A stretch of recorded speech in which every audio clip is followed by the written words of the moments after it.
Well,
I have those verticals that he's not logged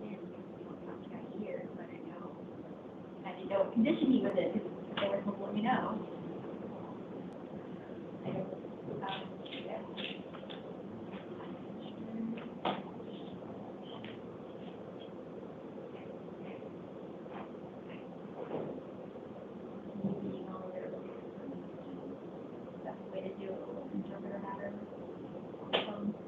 All right.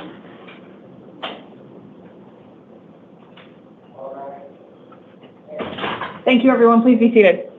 Fellas, take a seat. Fellas, take a seat. You still working on it? Okay.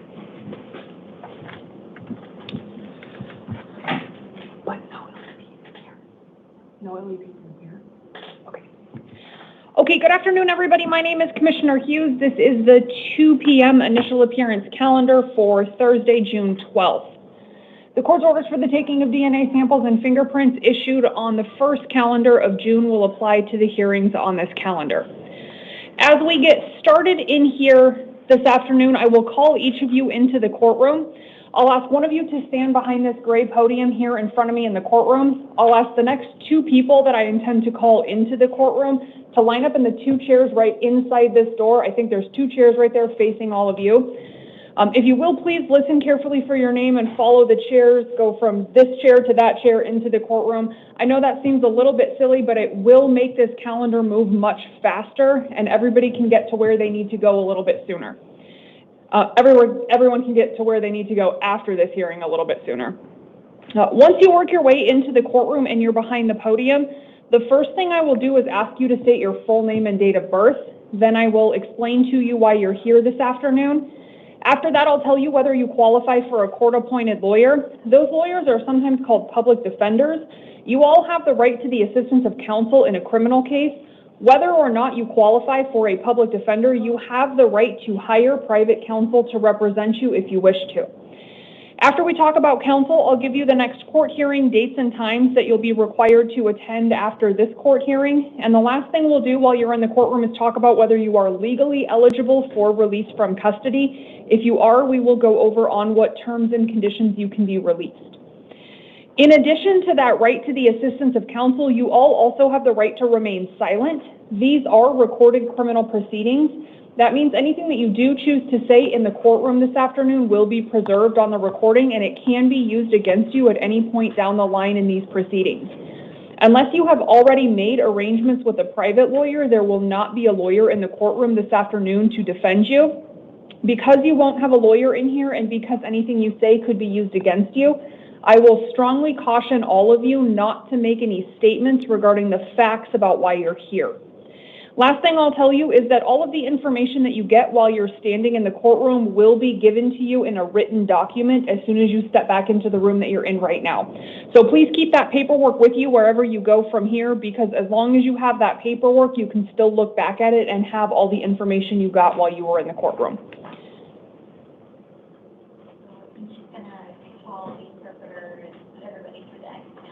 Who's she? Jacqueline. Right now? Sounds like they had it on the phone. It sounded like it was available. Okay. Yeah. Okay, can I please have Justin Davidson into the courtroom? Olivia Lopez, if you would please work your way to the first chair right inside the door. David DeBoard, if you please work your way to the second chair. Before we get started, let me just tell you all, we do have one matter that's going to happen via a phone call. So at some point, I might get a phone call and pause this to do the one on the phone. So if that happens, please just be patient, but be aware that might be coming. Okay, can I please have your name and date of birth? Justin Davidson, August 26th, 1978. Give me your date of birth one more time, please. August 26th, 1978. Thank you, Mr. Davidson. An appearance of counsel for the state. Thank you, Honor. Brooke Gaunt, on behalf of the state. Good afternoon, Ms. Gaunt. Thank you for being here. Okay, Mr. Davidson, you are here on an allegation of a new charge. The allegation against you is one count of murder in the first degree. It is a Class 1 felony. I have reviewed the information containing the factual allegations against you in a document called the Form 4 provided to me by law enforcement. Ms. Gaunt, is there any information in addition to what's in the Form 4 the state wishes the court to consider in making a probable cause determination? No, Your Honor. Okay. Then based on the information in that Form 4, I have found probable cause to support that allegation against you. You are entitled to a court-appointed lawyer, and I've appointed the Public Defender's Office to represent you. Your next court hearings will be a status conference June 18th, a status conference June 18th, and then a preliminary hearing June 20th. They will both be at 8:30 in the morning in the Superior Court downtown. Before I consider or impose any release conditions, can I please hear argument and recommendation from the state? Thank you, Your Honor. The state's asking for $1 million cash only bond. That request is based on the domestic violence nature of the offense. Mr. Davidson allegedly drugged the victim twice and then suffocated her with a pillow. The victim is deceased. She was a vulnerable victim, having suffered a stroke and some other cognitive issues.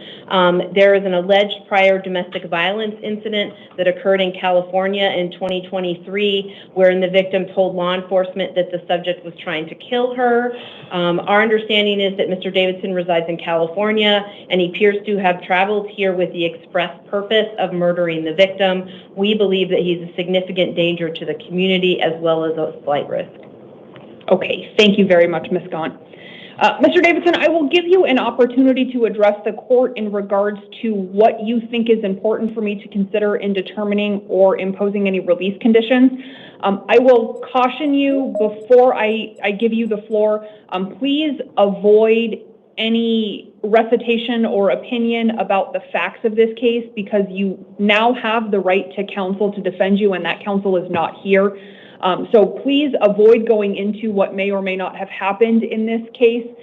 Please limit any comments, if you wish to make any, and limit them to what you think that I need to consider to impose release conditions. And I will highlight, the state has argued that they think that because you don't have ties to Arizona, you could potentially be a flight risk, meaning you would not go to court for your next court hearings. The state has also indicated that based on the alleged premeditated nature of the underlying allegations, that you could pose a substantial risk of harm. So if you would like to make comments in regards to risk of harm to the community, flight, I am happy to hear those, but again, please avoid going into the facts of this case outside the presence of a lawyer. Okay. I have a place to stay here, so I could stay here if I'd be willing to do that. I won't flee. And my wife had dementia, and so that was the nature of the previous thing. The only reason for any of this was just to end my wife's suffering. Okay, so I'll stop you there just because I don't want you to make any of those allegations. So am I hearing you say that you do have at least some tie to Arizona? Yes. Okay. And if you are willing to answer, Mr. Davidson, are you employed? I was. Was in the distant past prior to today or in the past few months? I am a teacher. My contract ended in June. Okay, so currently you're unemployed? Correct. Okay. Okay, Mr. Davidson, I do have substantial concerns regarding the underlying facts of this case. I will say you are innocent until proven guilty. At this stage in the proceedings, these are factual allegations. When I review the factual allegations against you, what my primary goal is to say, if law enforcement has the information they say they have in that document, what would be the strength of that case? I think based on the allegations in the Form 4, that there were potentially material admissions made in this case, that they have potential physical evidence that supports some of those factual allegations. I think if law enforcement has everything that they say they have in the Form 4, and if that is proven and comes in at trial, it does appear that the state has a pretty strong case. And I will say that based on the allegation, the criminal allegation, the consequences of that are substantial. And so when I am considering whether I think somebody is a flight risk, I consider not just will you go to your next court hearing coming out of this court, but What do I think the odds are that somebody will surrender to an adverse verdict? If that happens, substantial ties to Arizona, I think that you do pose a risk of flight, maybe not for your first or initial court hearings, but I think that there is a risk of flight to surrender to an adverse verdict if and when you get there in this case. I also think, like I said, that the strength of the state's case would be strong based on the allegations in the Form 4. And because of the nature of those allegations, I do have some concern that you do pose a risk of harm. I am saying that to tell you that I do think a substantial bond is necessary and appropriate in this case. I am going to order a $1 million secured appearance bond. If that bond is posted, you cannot have contact with any children, grandchildren, siblings of the victim in this case. You cannot return to the scene where the alleged crime took place. You cannot possess any weapons, drugs without a valid prescription, or any alcohol if you are released from custody. Ms. Gahn, anything else I need to address? No, Your Honor, thank you. Okay, Mr. Davidson, do you understand all of those conditions? Yes, Your Honor. All right, thank you very much. You can step back and get your paperwork. Olivia Lopez, if you would please work your way into the courtroom. Mr. DeBoard, if you'd shift over to the first chair, please. Then if I could have Jesus Carrillo in the second chair. Can you mute them all until I'm done with this one?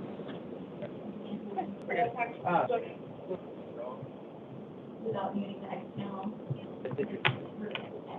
What voice is that? Who? Officer on the teams, if you are able to mute your device, could you please do that just for a second and we'll get to you next? Yeah. Okay, can I please have your name and date of birth? Translator. Yeah, we have one. If you could just mute, we're in the middle of a hearing right now, so we've got an interpreter and we're ready to go, but we'll call you next. But we're getting a lot of interference from your device, so if you could mute it. Okay. Olivia Lopez. I'm sorry. Thank you. And what's your date of birth? Olivia Lopez, 11/18/1982. Thank you, Ms. Lopez.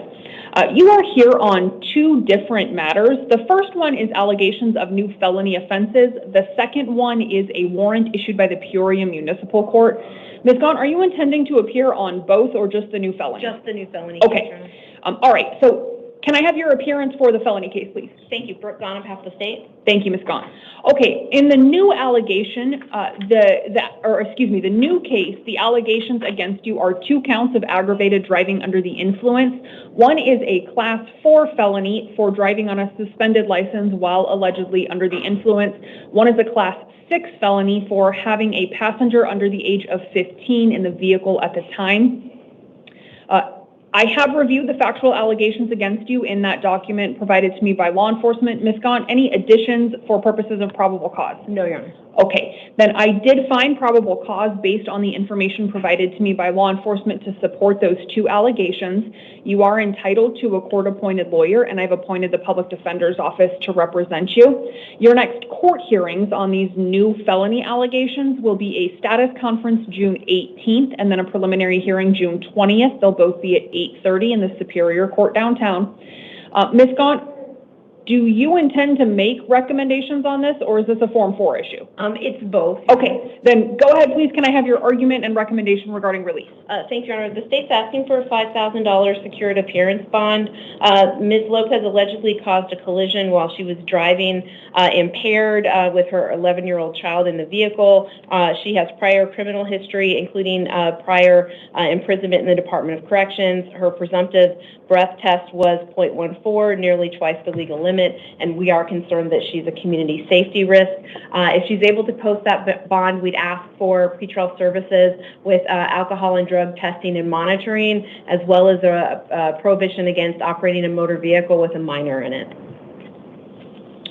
Okay, Ms. Lopez, I will give you an opportunity to address the court regarding release. Same admonition I gave the last gentleman. Please avoid going into any facts of the allegations against you, because if you make any material admissions, they now could be used against you, and you don't have a lawyer to kind of nudge you or to talk that through before you make any statements. So if you want me to consider anything in regards to what release conditions I impose, I am happy to hear that from you, but again, please avoid any comments about the facts. Yes, I would just ask, I understand my past, my original DUI. I'm not sure if it was 2020 or 21. I have not been, I don't, well, I'm just asking if I can please, I have been doing a lot better since then. I have actually been having a better year. That's why this incident is kind of hurtful. I understand the circumstances. I was wondering,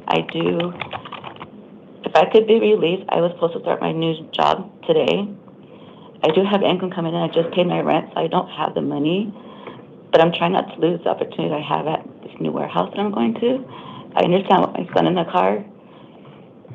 Again, I guess I'll take that with, when we go to trial. I just really need to see about getting home, because I did pay my rent.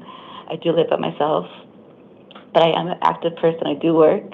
I've been out of work for 2 months because my other warehouse just closed down. They laid off everybody at the warehouse I was just currently at. So I am making positive steps. I'm not happy about what happened, but I have stayed out of trouble since then. So I just want to see if I can just give me the opportunity. Pre-child services, I'm definitely for. The classes, yes ma'am, I'm definitely for. I just can't lose an opportunity right now for the job. Okay, thank you very much, Ms. Lopez. I do have substantial concerns for the safety of the community based on the underlying allegations.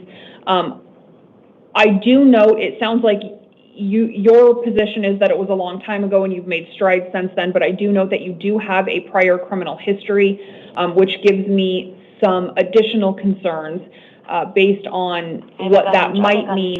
Since even my DOC times. Yeah, my concern is what that might mean for the sentencing phase if you're convicted in this case. I think that might make the penalties a little bit more substantial. So I am persuaded that a bond is necessary on these new allegations. I will impose a $5,000 secured appearance bond. If you post that, you will be released to pretrial services. They will be ordered to conduct alcohol and drug testing until further order of the court.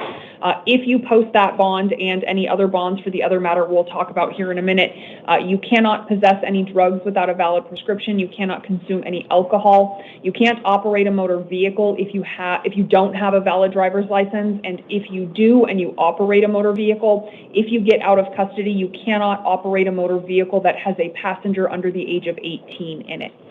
Okay, before I move on to the second matter, anything else on this matter, Ms. Gaunt? Yes, Your Honor. The state is making a motion to seal the Form 4 and replacing it with the redacted version. I did also file the written motion with the court. It contains personally identifiable information regarding a minor. Okay, because the unredacted Form 4 contains personal identifying information for a minor, I will order that to be sealed. It shall be replaced in the court file with a redacted Form 4. Ms. Lopez, that's just being done to protect the identity of your minor child who was identified by name in the original document. Okay, the second matter that you're here on is a warrant issued by the Peoria Municipal Court. That warrant was issued when you failed to appear at some court hearing on a misdemeanor driving on a suspended license case. You're entitled to a court-appointed lawyer on that misdemeanor warrant for purposes of release conditions. That lawyer will be appointed for you at your next court hearing. Your next court hearing on the misdemeanor warrant will be an arraignment hearing June 17th. It will be at 9 o'clock in the morning. It will take place in the Peoria Municipal Court. On that warrant, you have a $100 secured appearance bond. So your total bond for both cases will be $5,100. You can use a bonding company for all of it. No additional requirements in addition to the other ones that we already talked about on the new misdemeanor warrant. Okay, do you understand all of your release conditions? So who do I contact to help with bond? When you get back in the jail facility, there's a list of bonding companies and their phone numbers posted in just various different places. You can find one of those lists or ask any of the jail staff to either get you one or point one out to you. Once you get one of those lists, you can use any of the phones to start calling them. The bonding company can give you further information on what their requirements might be and what you would need to do. And the court wouldn't consider maybe something smaller. I don't have $600 in my account right now, so I just paid my bill, my rent and my bills. But would the court consider maybe something smaller that I could give? Not at this time, no, but you could petition your lawyer to talk to the next judge that you'll see, the judge that will see you on the underlying facts of the case for a modification at your next court hearing. But I'm staying here until the next court hearing? If you don't post that bond, yes, you'll stay in custody at least until that hearing on the 18th. It has to be the full 600? You'd have to talk to a bonding company. I don't know what they would Oh, require. got you, okay. Okay, anything else? No, ma'am. All right, thank you, Ms. Lopez. You can step back and get your May I paperwork. be excused? You may. Thank you for joining us, Ms. Gaunt. We have printed paperwork for her. Oh, we have new paperwork for her. Oh, Shoemaker. paperwork? Okay, thank you very much, Mr. Wilson, for waiting for us. Officer, I am ready for Jose Ibarra. If you're still on the line, you can unmute, and I am ready to do that hearing, I think. Okay, he's here. Mr. Wilson, can you hear me? Yes, Your Honor. Okay, do I have Jose Ibarra through the phone? ¿Tenemos a José Ibarra en la línea? Sí. Yes. Mr. Ibarra, can you please tell me your full name and date of birth? Señor Ibarra, ¿me puede proporcionar su nombre completo y fecha de nacimiento? José Ibarra, 921-64. José Ibarra, 921-64. Thank you very much, Mr. Ibarra. You have been brought to the court virtually here this afternoon on allegations of new charges. Gracias, señor Ibarra. Usted está compareciendo el día de hoy de forma virtual por nuevas acusaciones en su contra. The allegations against you are one count of dangerous drug possession, a Class 4 felony, Las acusaciones en su contra son una acusación de tenencia de estupefacientes, que es un delito clase 4, and one count of shoplifting, a Class 3 misdemeanor. y una acusación de robo en tienda, que es una falta clase 3. I did find probable cause to support those allegations, and I appointed the Public Defender's Office to represent you. Determiné que existe un motivo fundado de procesamiento de estas acusaciones y le he asignado a un abogado de la Defensoría Pública para que lo represente. Your next court hearings on these allegations will be a status conference June 26th and then a preliminary hearing June 30th, both at 8:30 in the Superior Court downtown. Sus próximas audiencias van a ser una consulta de actualización y una audiencia preliminar, la primera el día 26 de junio y la segunda el 30 de junio, ambas a las 8:30 de la mañana en las instalaciones del Tribunal Superior en el centro de Phoenix. Mr. Ibarra, I am intending to release you on your own recognizance, which means you would be released from custody if you promise that you will voluntarily attend both of your next court hearings. Señor Ibarra, estoy inclinándome a dejarlo en libertad bajo palabra juramentada. Esto es su promesa de que usted va a comparecer a todas las audiencias que tiene programadas en cuanto, para ver si es posible dejarlo en libertad. Do you promise that you will attend both of your next court hearings? ¿Usted me promete que va a asistir a sus próximas audiencias? Sí, claro, porque yo ya tengo mucho sin tener problemas con la policía.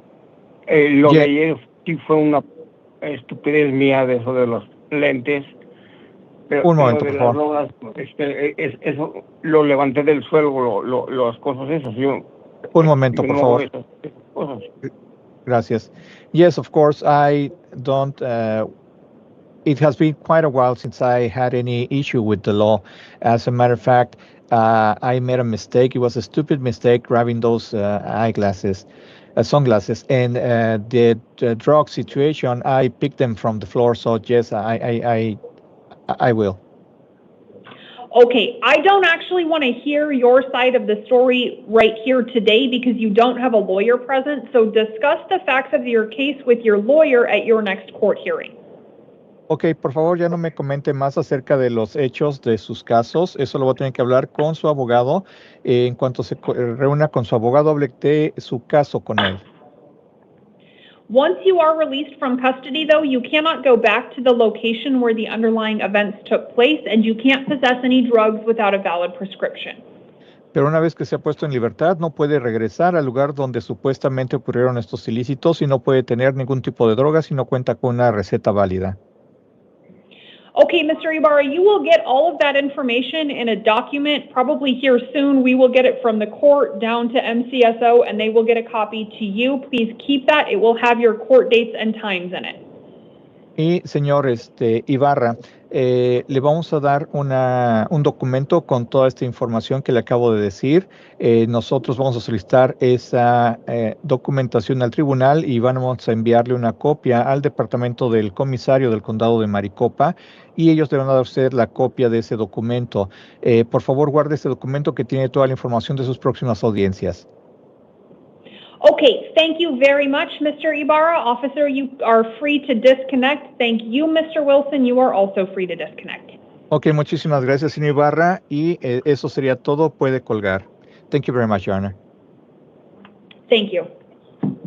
Okay, can I please have David DeBoard into the courtroom behind the podium?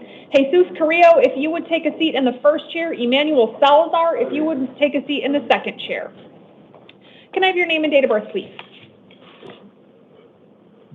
David Ozais DeBoard III, 5/6/1991. Okay, thank you, sir. You are here on two different matters. Yes, The ma'am. first matter that you're here on is a bench warrant that was issued by the Superior Court when you failed to appear at a sentencing hearing in an existing felony drug case. You have a lawyer already assigned to represent you in that case. I'd That like lawyer to- will continue to defend you. I'd like to ask for Your an next court hearing will be a status conference June 18th. A status conference June 18th at 8:30 on that existing case. On the Yes. warrant in that case, you have a $1,000 secured appearance bond. The Yes. second matter that you're here on is an allegation of a new felony offense. That allegation is one count of drug paraphernalia possession. It's a class 6 felony. I did find probable cause to support that new allegation, and I've appointed the public defender to represent you in that case. Your next court hearings on the new allegation will be a status conference the 18th at 8:30, so same date and time as the hearing in your other case. You'll then have a preliminary hearing June 20th, also at 8:30. Because that new allegation is a felony offense alleged to have been committed while you were on release in that existing felony drug case, you're not eligible for release on bond on the new allegation. You will be held in custody without bail, at least until an evidentiary hearing. That will be June 19th at 1:30. Between now and the 19th, you will be held without bond. That means you should wait until after that hearing on the 19th before attempting to post the bond on your existing case. What's today? Today is the 12th, Till the 19th? till the 19th. And I'll have a bond then? Maybe. That it'll be up to the judge you see. It depends on what happens at that evidentiary hearing. Okay. It is, the 19th is the first opportunity for you to be I bonded. was showing last time I was here that there's a paperwork that said that I have another OR. Well, under Arizona law, when you are brought in on a new felony offense when you're on pretrial release, there's nothing the court can do. I have no authority to release you. The only thing I can do is hold you without bond. All right. Okay, any other questions? No. All right, thank you very much. You can step back and get your paperwork. Jesus Carrillo, if you would please work your way into the courtroom. Brendan Begay, if you'd please work your way to the second chair.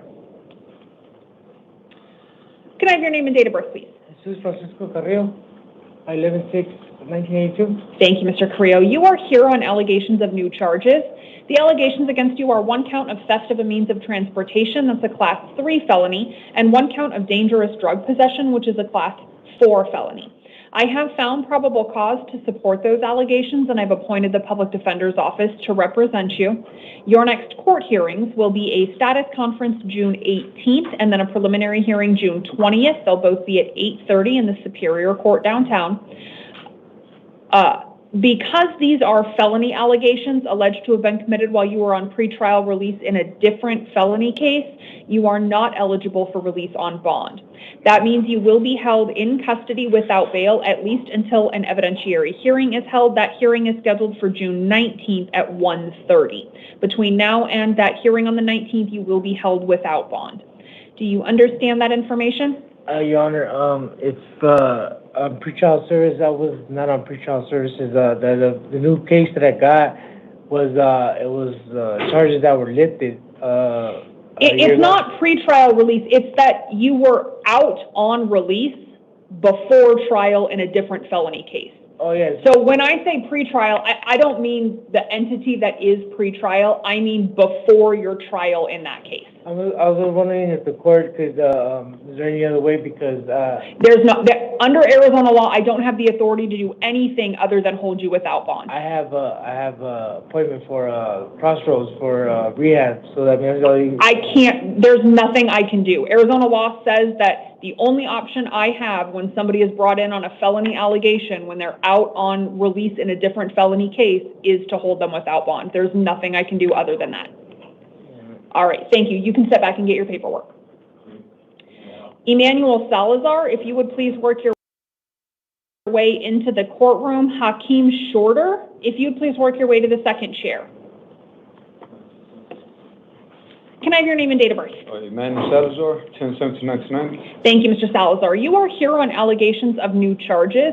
The allegations against you are 1 count of aggravated assault, a Class 3 felony, 1 count of disorderly conduct, 1 count of threatening and intimidating, those are both Class 1 misdemeanors, and 1 count of criminal trespassing, a Class 3 misdemeanor.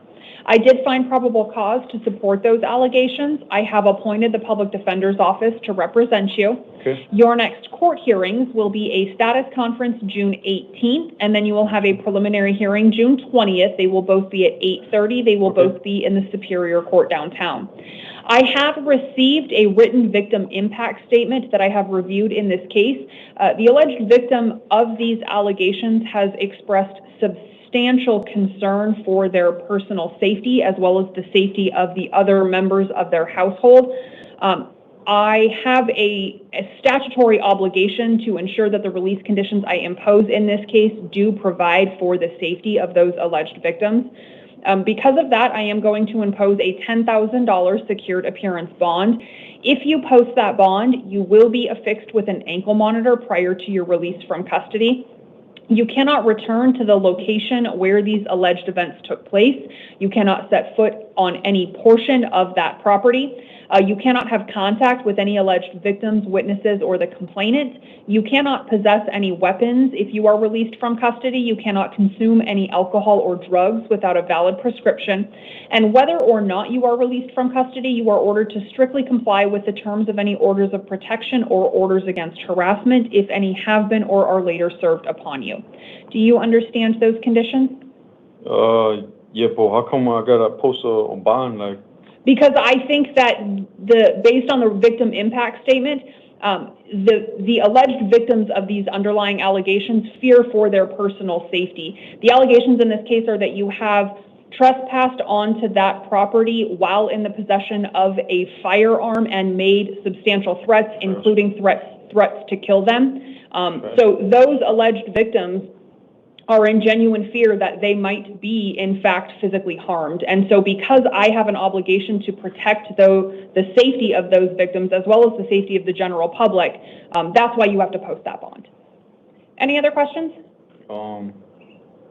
So I go to the 18, 19, 20, or? If you don't post that bond, you'll stay in custody at least until the 18th. What will happen after that will be up to the judge you see on the 18th. All right. All right. Thank you, sir. You can step back and get your paperwork. Thank you, ma'am. Brendan Begay, if you would please work your way into the courtroom. Fernando Robles, if you'd please work your way to the second chair. Can I have your name and date of birth, please? Brendan Begay, 7/14/95. Thank you, Mr. Begay. You are here on a probation violation warrant. A petition to revoke your probation alleges that you have violated terms 6, 7, and 21. I have appointed the Public Defender's Office to represent you in the probation proceedings. Your next court hearing will be a revocation arraignment June 19th. It'll be at 8:30 in the Superior Court downtown. On that warrant, you have a $5,000 secured appearance bond. If you post that and you are released from custody, you cannot possess any weapons or consume any alcohol or drugs without a valid prescription. Do you understand those conditions? Yes, ma'am. Okay, thank you, Mr. Begay. You can step back and get your paperwork. Hakeem Shorter, if you would please work your way into the courtroom. Leonardo Leal, if you'd work your way to the second chair, please.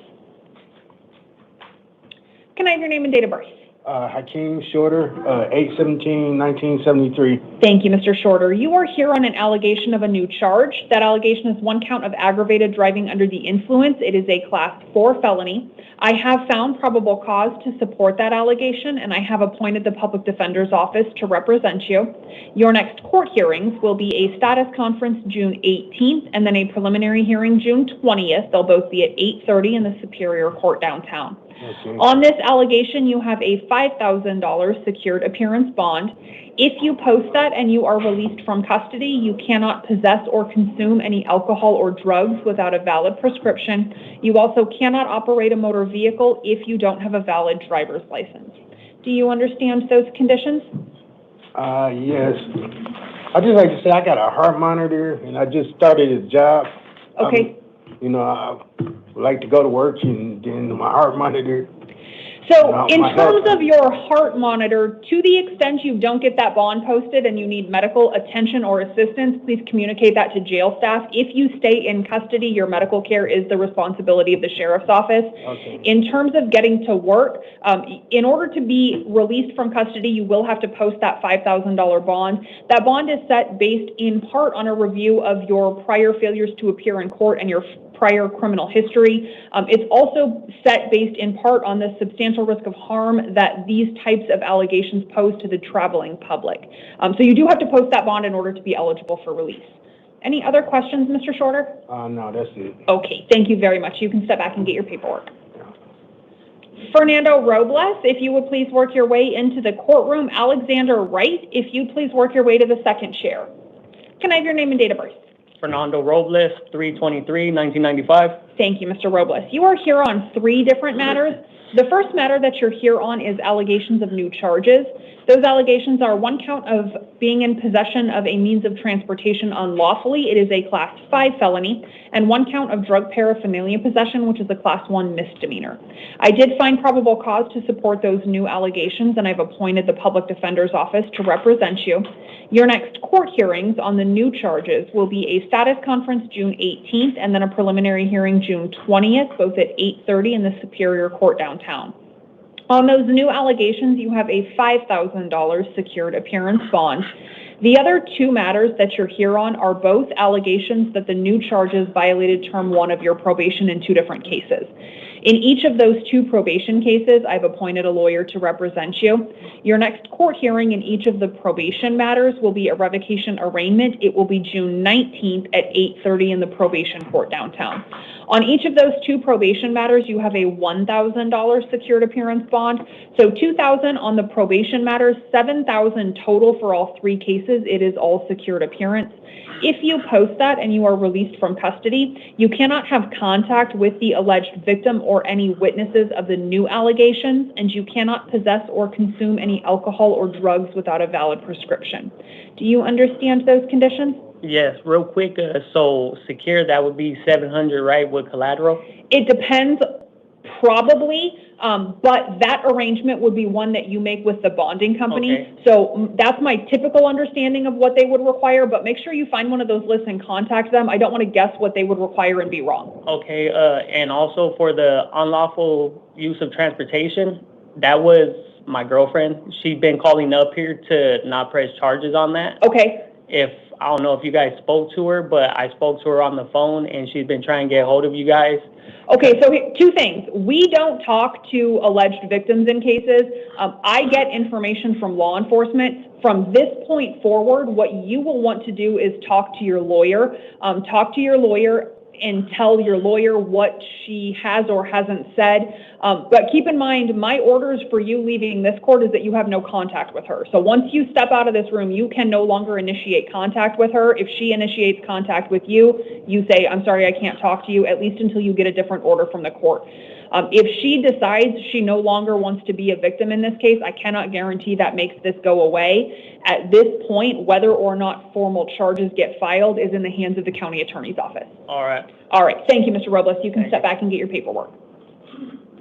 Leonardo Leal, if you would please work your way into the courtroom. Patrick Abril, if you'd please work your way to the second chair.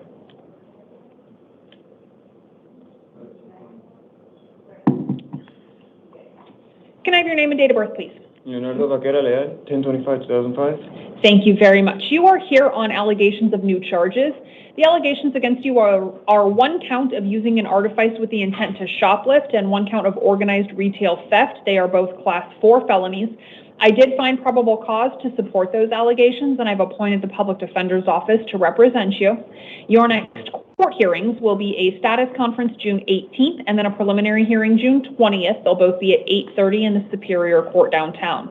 On these allegations, you have a $2,500 secured appearance bond.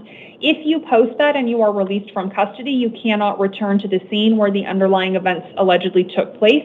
You cannot have contact with the complainant, and you cannot possess any drugs without a valid prescription. Do you understand those conditions? Yes, ma'am. Okay, thank you, Mr. Leal. You can step back and get your paperwork. Alexander Wright to the podium in the courtroom, please. And Gerardo, if you would please work your way to the second chair. Can I have your name and date of birth, please, sir? My name is Alexander Wright. My birthday is, excuse me, 4/5/1991.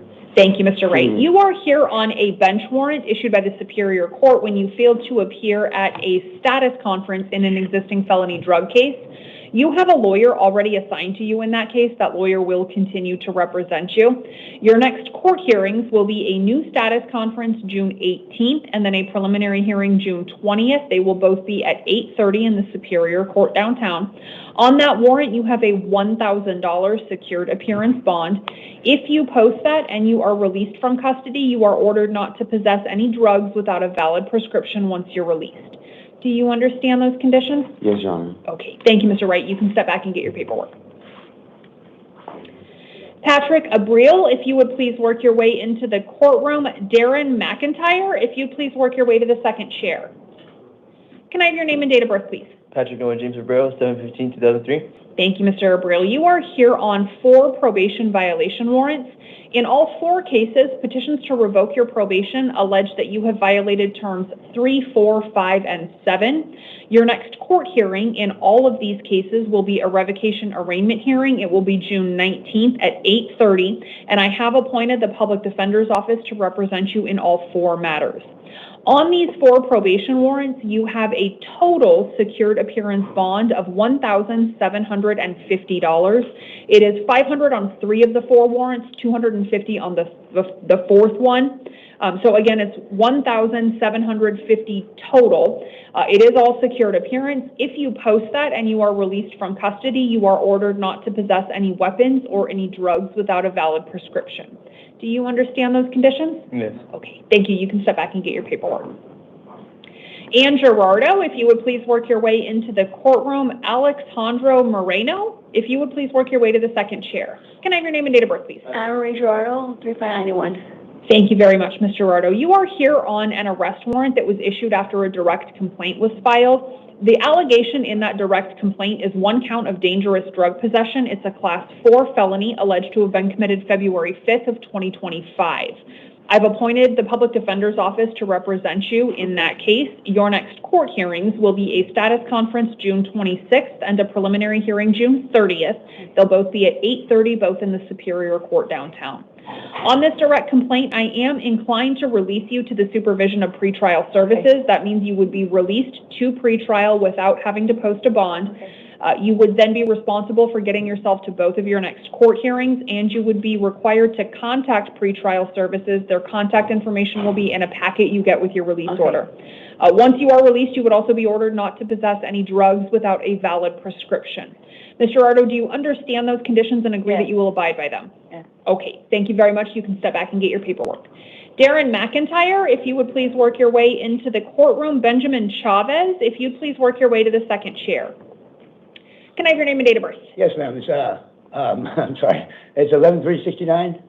And what's your name? Darren McIntyre, ma'am. Thank you, Mr. I'm sorry, I'm a McIntyre. little nervous. No, that's okay. You're here on an arrest warrant issued after a direct complaint was filed. The allegation in that direct complaint is 1 count of narcotic drug possession. It's a Class 4 felony alleged to have been committed October 27th of 2024.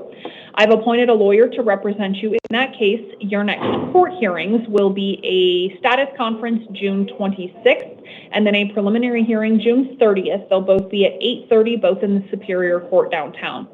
I am inclined to release you to the supervision of pretrial services, so similar conditions I gave to the last woman in here. You would be released from custody, no bond. You would be responsible for getting to your next court hearings on your own. You would also be required to contact pretrial services. I would make them your first call when you get out of custody. You'd also be ordered not to possess any drugs without a valid prescription. Mr. McIntyre, do you understand those conditions and agree that you'll abide by them? Yes, ma'am. Okay, thank you very much. Then Thank you can you. step back and get your paperwork. Thank you. Alexandro Moreno, if you would please work your way into the courtroom. Julian Adams, if you'd please work your way to the second chair. Can I have your name and date of birth? Alejandro Moreno, 5/10/06. Thank you very much, Mr. Moreno. You are here on allegations of new charges. The allegations against you are 1 count of dangerous drug possession, a Class 4 felony, and 1 count of criminal trespassing, a Class 3 misdemeanor. I have found probable cause to support those allegations, and I've appointed the Public Defender's Office to represent you. Your next court hearings will be a status conference June 26th, and then a preliminary hearing June 30th. They'll both be at 8:30 in the Superior Court downtown. I am inclined to release you on your own recognizance. That means you would be released from custody in exchange for your promise to voluntarily get yourself to both of your next court hearings. Can you make me that promise? Yes, ma'am. Okay, then I will release you. Once you are out of custody, you cannot return to the scene where the alleged trespassing offense took place, and you cannot possess any drugs without a valid prescription. Do you understand all those conditions? Yes, ma'am. All right, thank you, Mr. Moreno. You can step back and get your paperwork. Benjamin Chavez to the podium in the courtroom, please. David Isaac, if you please work your way to the second chair. Can I have your name and date of birth, please? Benjamin Chavez, February 21st, 1997. Thank you, Mr. Chavez. You are here on a warrant issued by the Moon Valley Justice Court when you failed to appear at a hearing in a misdemeanor case involving driving on a suspended license. Because the allegation in that case is a misdemeanor, the nature of that charge does not entitle you to a court-appointed lawyer. That means if you want to have a lawyer represent you, but you don't already, you will have to hire a lawyer to represent you in that case. Your next court hearing will be an arraignment hearing June 27th. It'll be at 10 o'clock in the morning in the Moon Valley Justice Court. I am releasing you on your own recognizance, so you will be released from custody. You will then be responsible for getting yourself to that next court hearing, and you will be ordered not to operate a motor vehicle upon release if you don't have a valid driver's license. Do you understand those conditions and agree to abide by them? Yes, I do. Okay, thank you, Mr. Chavez. You can step back and get your paperwork. Julian Adams, if you would please work your way into the courtroom. Alan Sandoval Cruz, if you'd please work your way to the second chair. Can I have your name and date of birth, please? Julian Adams, 1/17/1991. Thank you, Mr. Adams. You are here on a probation violation warrant. A petition to revoke your probation alleges that you have violated terms 3 and 5. I've appointed a lawyer to represent you in the probation proceedings. Your next court hearing will be a probation revocation arraignment hearing. It will be June 19th at 8:30 in the probation court downtown. I am intending to release you to the supervision of your assigned probation officer. That means you would be released from custody. You would be responsible for getting yourself to your next court hearing.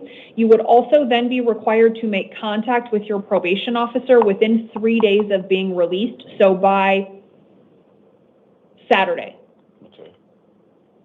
Sorry, Sunday, I think. Is today, by Sunday. So once you get out, today's Thursday, so you'll have until Sunday to contact your probation officer. So get out, call your probation officer. I would make that your first call if you can. Get yourself to court on the 19th. Also, when you are out of custody, you cannot possess any weapons or drugs without a valid prescription. Do you understand those conditions, Mr. Adams? Absolutely. Okay, thank you very much. You can step back and get your paperwork. David Isaac, if you would please work your way into the courtroom. I'm sorry, Andrew Herrera, if you'd work your way to the second chair. Can I have your name and date of birth, please, sir? David Isaac, November 13th, 1977. Thank you, Mr. Isaac.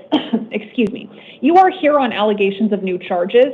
The allegations against you are 1 count of dangerous drug possession, a Class 4 felony, 1 count of drug paraphernalia possession, a Class 6 felony, and 1 count of prostitution, a Class 1 misdemeanor.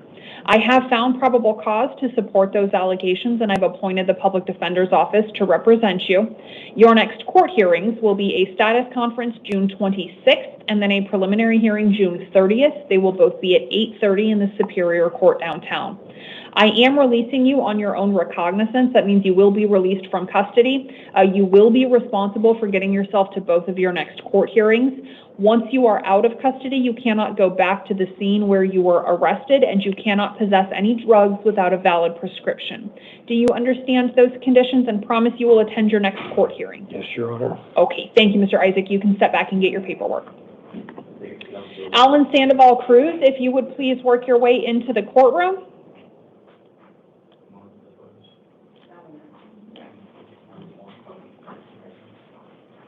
Can I have your name and date of birth? Yeah, so Alan Sandoval Cruz, November 15, 1994. Thank you, Mr. Sandoval Cruz. You are here. And that's it. Do you mind if I put my glasses on? They're not sunglasses. They're actual prescription. That's fine. That's fine. Okay, you are here on allegations of new charges. The allegations against you are 1 count of assault and 1 count of disorderly conduct. They are both Class 1 misdemeanors. I have found probable cause to support those allegations. I've determined that you are entitled to a court-appointed lawyer. That lawyer will be appointed for you by the next judge you see at your next court hearing. That hearing will be an arraignment hearing July 1st. It will be at 9 o'clock in the morning in the Peoria Municipal Court. I am releasing you on your own recognizance. That means you will be released from custody. You will then be responsible for getting yourself to your court hearing on July 1st. Once you are out of custody, you cannot have any contact with the alleged victim of the underlying allegations.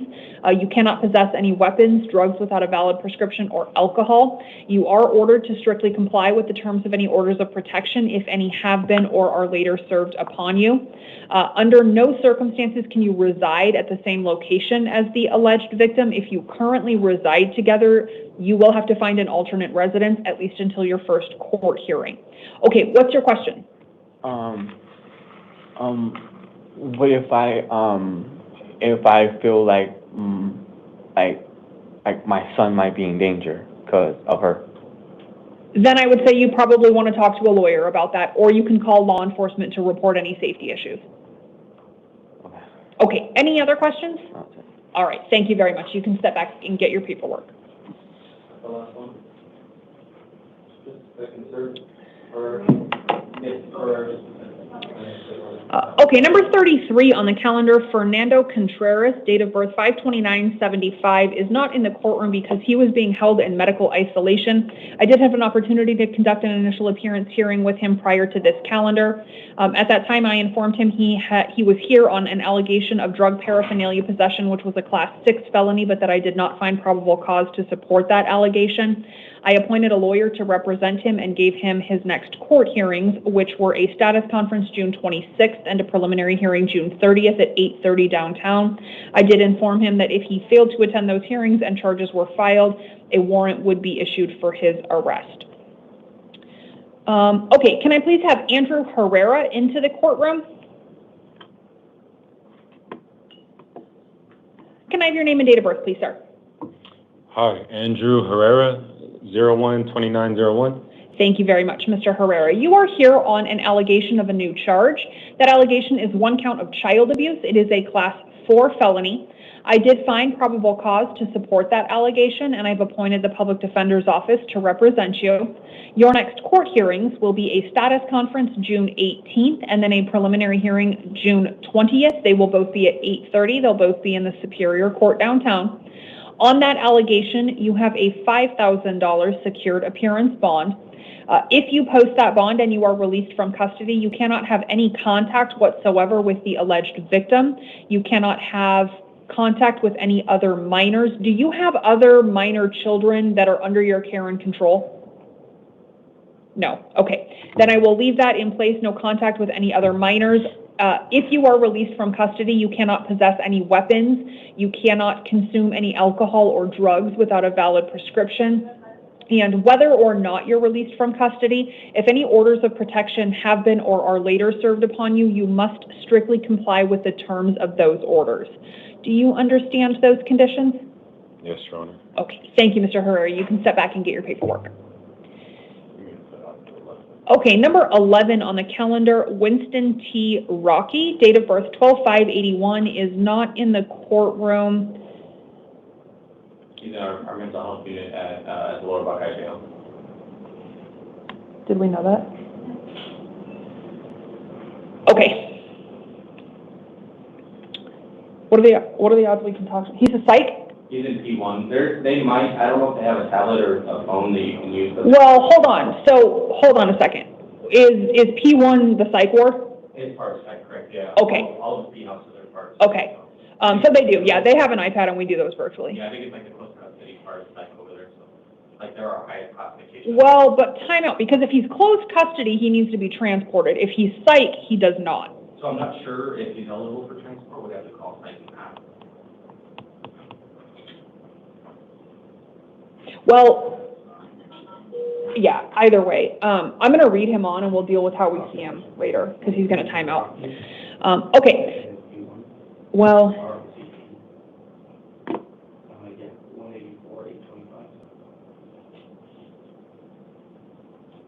Is he able to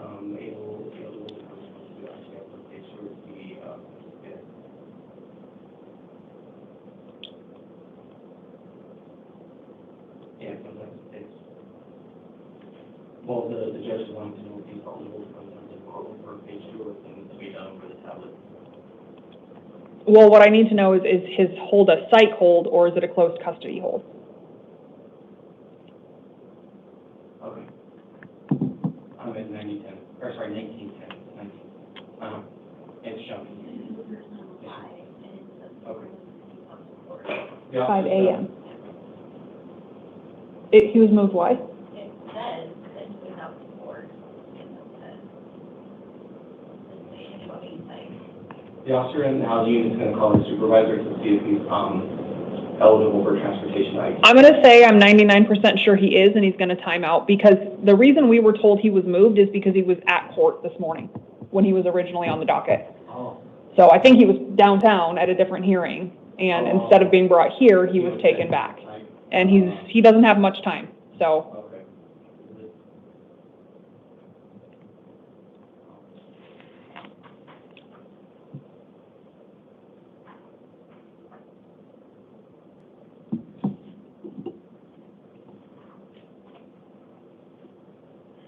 What do you think the odds are that we see him in the next 2 hours? Not good. What if we do him virtually? Should I read it on or should I just call it? I would think just read it on and then it's probably end up having to do help on it. Do you think we'll do it in the next 2 hours though? Because if he misses the time, we're going to release on this charge. Yeah, we'll be able to do help on it in the next 2 hours. Okay. Yeah, but what do I say the reason he's not here? Pretty much.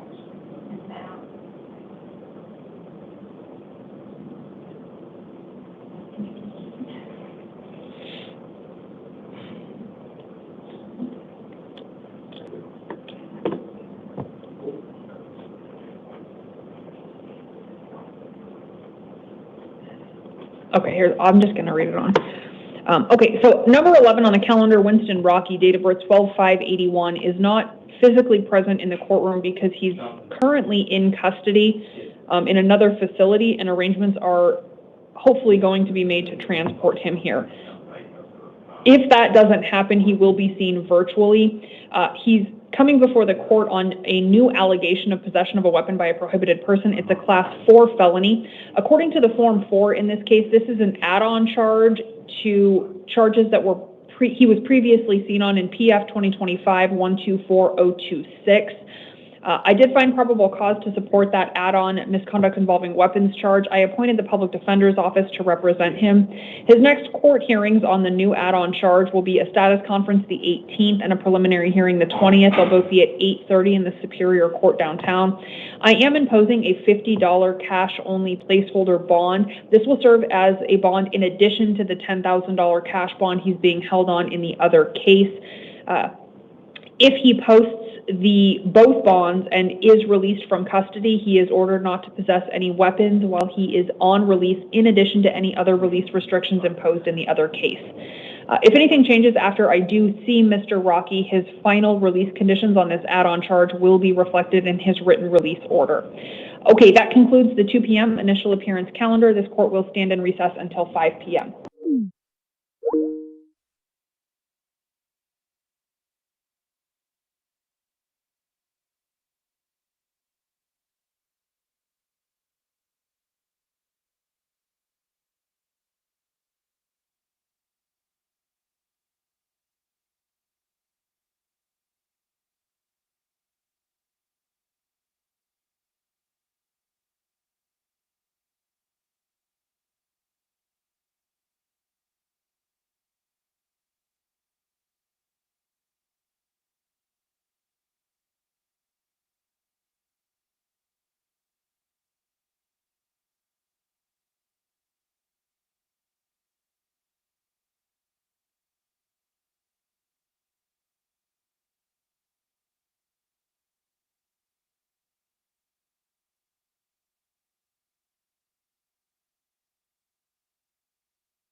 You may be seated.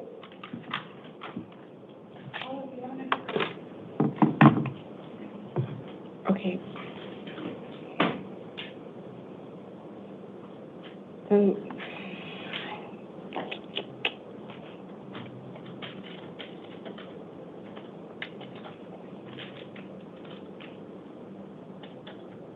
What number is Mr. Vasquez?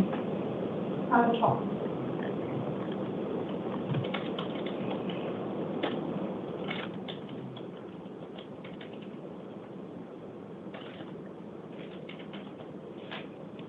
Okay. Good evening. This is the time set for the 5 p.m. initial appearance calendar for June 12th, 2025. The court's orders for the taking of fingerprints and DNA samples made on the 1st of this month will apply to all matters on this calendar. Buenas tardes, este es el calendario de comparecencia inicial de las 5 de la tarde del día 12 de junio de 2025. Las órdenes que se dieron el primer día del mes para que la oficina del alguacil le tome sus huellas dactilares y pruebas de ADN se va a aplicar a todas las causas de este calendario. I am going to call each of you up to the podium one by one. Voy a hablarles a uno por uno a que pasen aquí al podio, Where I will ask you for your first and last name and your date of birth. les voy a preguntar su nombre completo y fecha de nacimiento.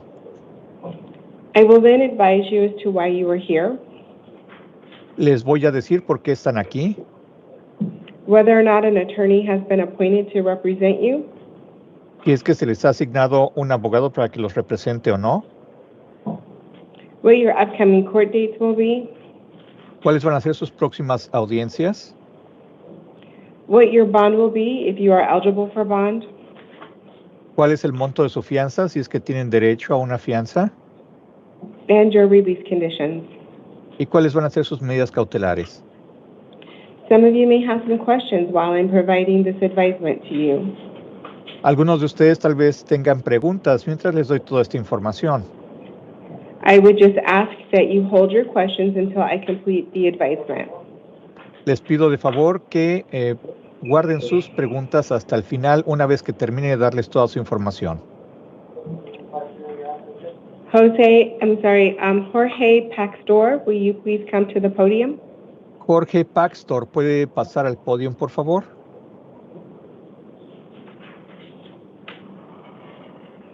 Wait, hold on. I'm not calling this one yet. I wasn't calling him yet. Are you talking to me now? Yes, I didn't know if you were bringing him out, just that I was calling him. So I was just letting you know I wasn't calling him yet. Okay. Mr. Paxtor, can you please state your first and last name and your date of birth?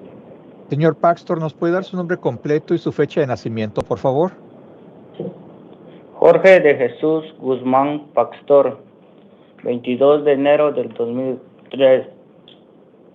Jorge de Jesús Guzmán Paxtor, January 22nd, 2003.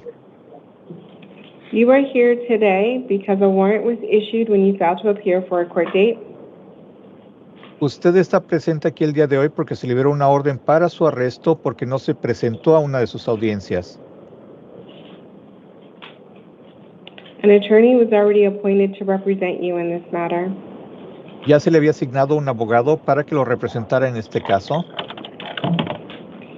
You have a status conference hearing on June 18th at 8:30. Tiene usted una consulta de actualización el día 18 de junio a las 8:30 de la mañana.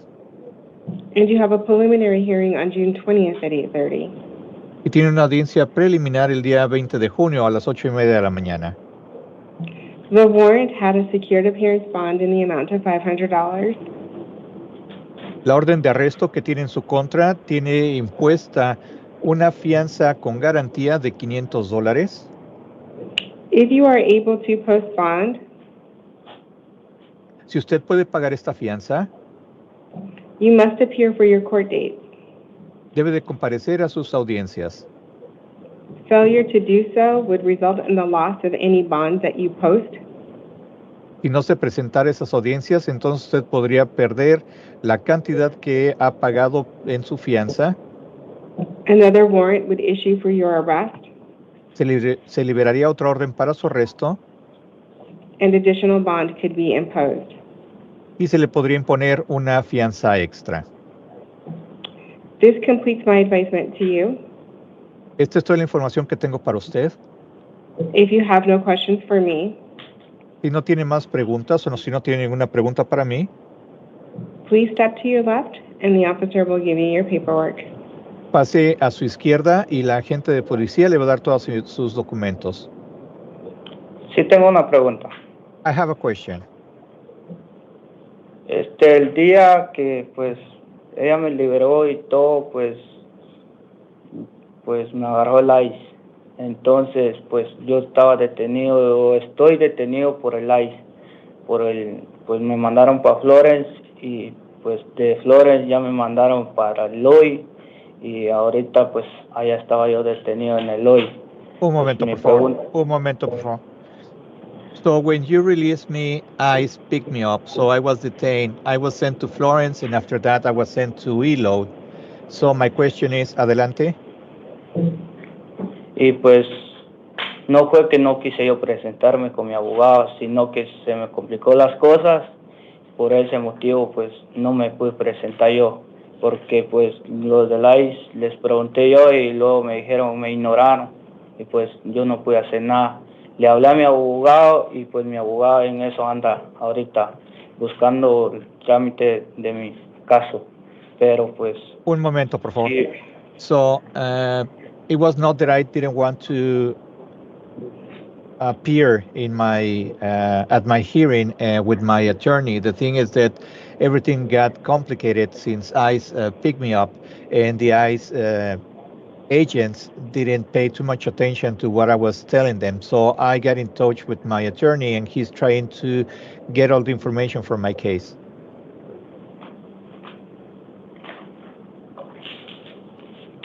Well, I don't have any answers for that. I will note that when I reviewed the Form 4,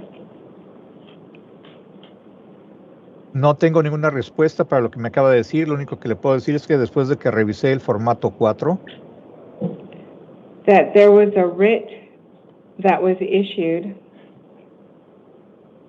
había una orden que se había liberado that states that the defendant is to remain in custody of the sheriff's office que decía que el acusado debe de permanecer bajo custodia de la oficina de los alguaciles de Maricopa until adjudication is complete. hasta que se termine la adjudicación de su caso. However, when I reviewed the docket, I did not see that any writ had been filed. Sin embargo, revisando el expediente, no vi que se hubiera liberado alguna otra orden. So at this point in time, I do think it's appropriate to just affirm the bond. Y es por eso que pienso que en este momento es apropiado el confirmar la fianza que tiene en su caso, which will allow you additional time to speak to your attorney que le va a proporcionar tiempo extra para que pueda hablar con su abogado and any documentation that needs to be filed. y poder ingresar cualquier documento o documentación que sea necesario. Would be submitted through your attorney. Va a ser ingresado a través de su abogado. I think that's all I can answer at this time regarding that issue. Creo que es todo lo que le puedo responder en cuanto a lo que me comentó en este problema, en este momento. Ok, entonces, pues voy a pagar la fianza. Okay, then I will pay the bond. Voy a hablar yo con mi familia, pues ahorita que salga de aquí, y voy a comunicarme con ellos para que ellos cancelen la fianza, para que así pues me vaya yo y pues con ya la siguiente corte me voy a presentar yo con mi abogado. Y gracias. Okay, then I will talk to my family once we pay the bond for them to cancel also the bond, and then I will show at my next hearing with my attorney. I think you should probably talk to your attorney first before you pay the bond. Creo que va a ser mejor que hable con su abogado antes de que pague la fianza. Because apparently there is information that you were supposed to remain in custody until this matter is resolved. Porque al parecer hay información de que usted debe permanecer en custodia hasta que se termine el proceso de este caso. I don't know where this information came from, but what would result is if you were not supposed to be released, that you will just be picked back up again. Porque aquí lo que, en base a esta notificación que está en su expediente, usted debe permanecer detenido, así es que no tendría caso que pagara su fianza. So I believe you should talk to your attorney first. Así es que yo creo que debe hablar con su abogado primero. Before you post bond. Antes de pagar cualquier fianza. Okay. Thank you. Gracias. Mr. Interpreter, thank you so much for helping us this evening. You may be excused. Oh, thank you very much, Your Honor. Mr. Vasquez, if you'll please come to the podium.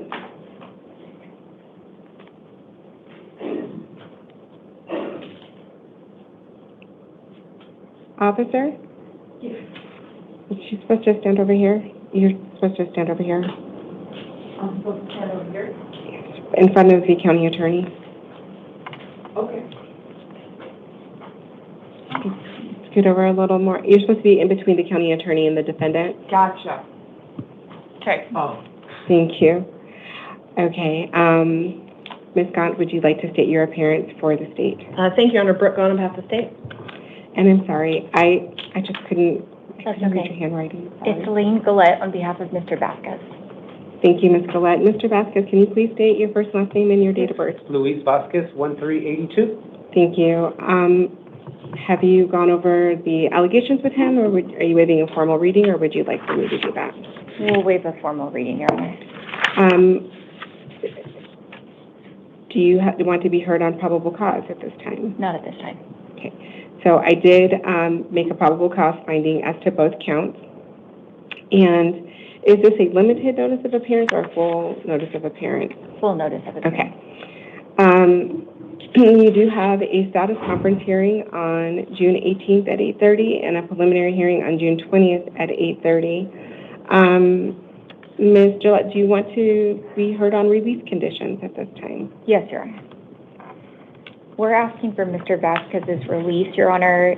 It's my understanding that prior to his arrest, he was employed full-time and was the sole financial provider for his family. He has a daughter who is 17 years old who does live at home with Mr. Vasquez and his wife, along with their two younger children, 1 and 2, and I believe 2.5. It's my understanding that the 17-year-old daughter is autistic. Mr. Vasquez helps provide care for his children.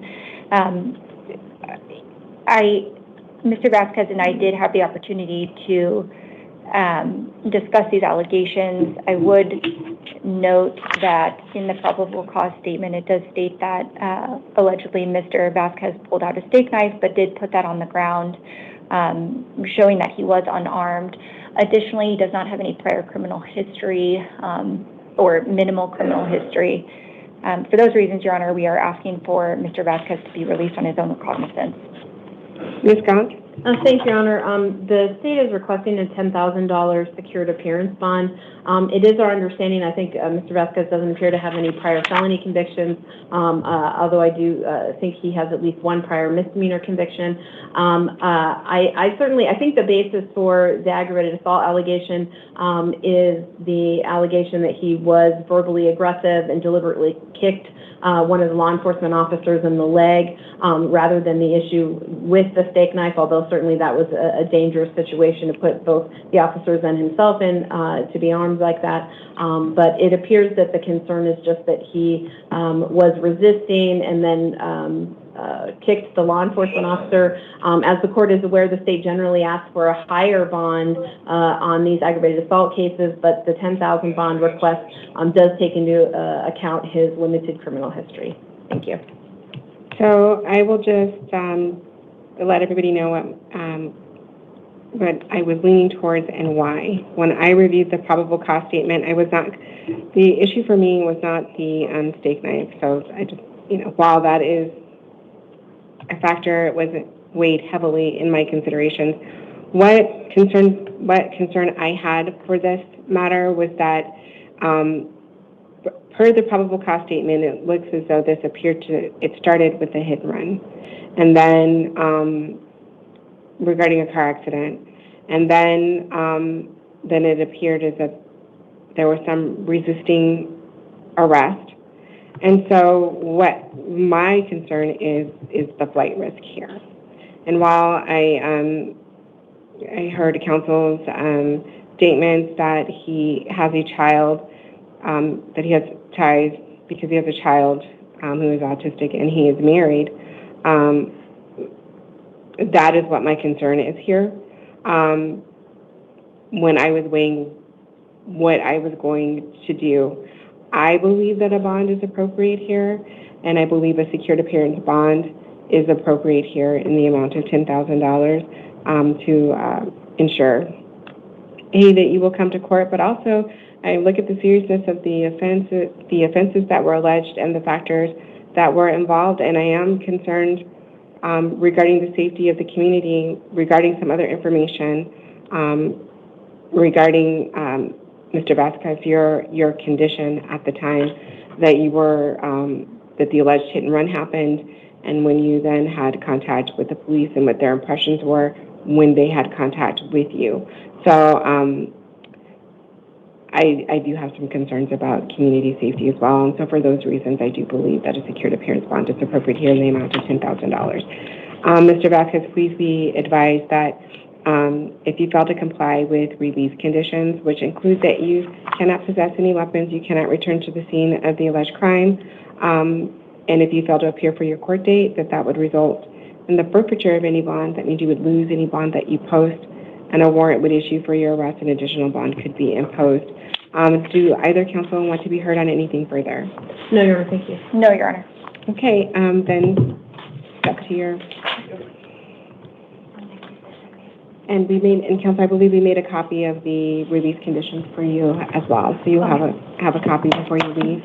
May I be excused? Yes, you may. Thank you. Ms. House, will you please come to the podium?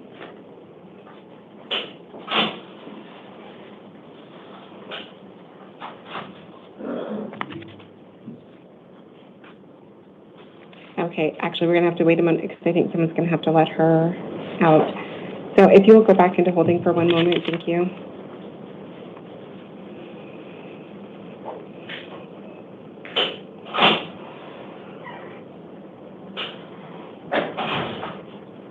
Okay, Ms. House, you may come back in now. Thank you.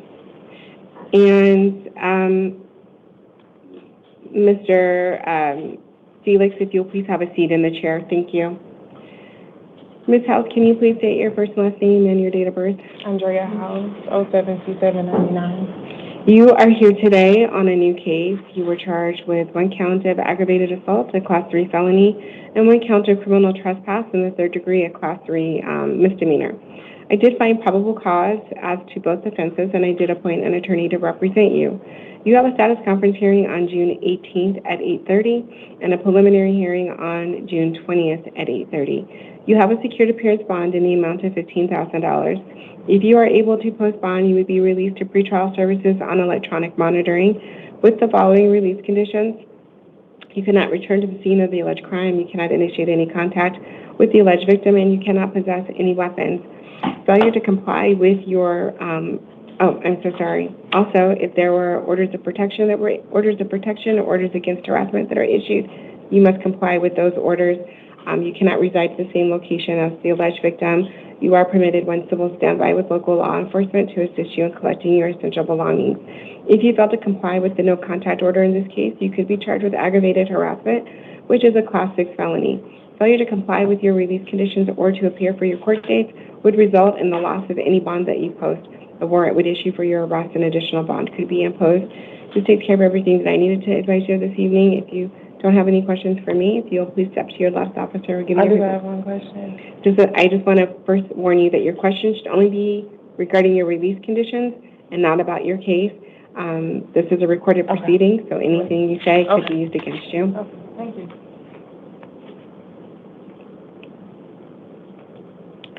Mr. Felix, will you please come to the podium? And Mr. Moreno, if you'll please have a seat in the chair. Hello, sir. Hello. Can you please state your first and last name and your date of birth? Louis Felix, June 16, 1990. You are here today because a warrant was issued for your arrest when you failed to appear for a court date. An attorney has already been appointed to represent you in this matter. You do have a status conference hearing on June 23rd at 8:30. Your warrant had a cash-only bond in the amount of $7,500. If you are able to post bond, actually, I'm so sorry, I see that you're also on a DOC hold, so if you post your bond, it would not secure your release. So I would caution you against posting your bond. I'm so sorry. I did not see that note earlier. So I'm just going to say on the record for your awareness that if you post bond, it's not going to secure your release because you have a DOC hold. Okay?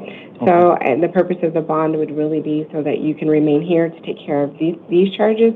And then once everything is completed, you would be released to DOC. Okay. Okay? So I think that takes care of everything that I needed to advise you of this evening. If you have So no my questions. court's on June... Your status conference hearing is on June 23rd, which is Monday. Okay. No, not Monday. Why is the status conference hearing set out so far?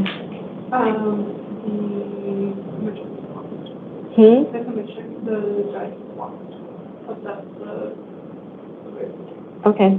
I don't know. I just thought usually they are set out sooner. Okay. All right. So your status conference hearing is on June 23rd at 8:30. Thank you.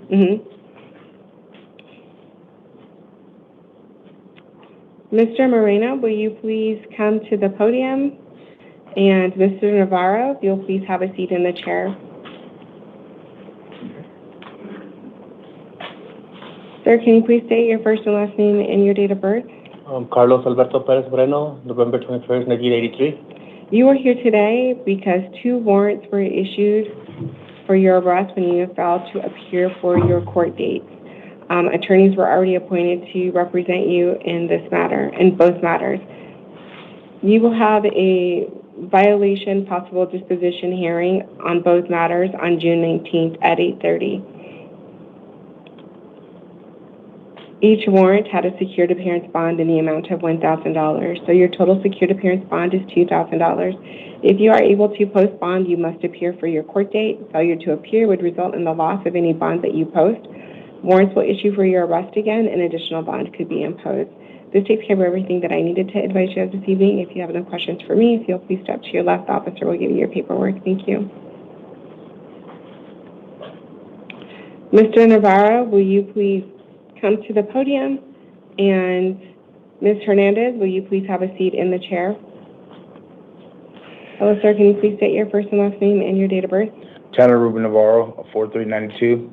You are here today on a probation violation warrant. I did appoint an attorney to represent you in this matter. You do have a probation revocation possible disposition hearing on June 19th at 8:30.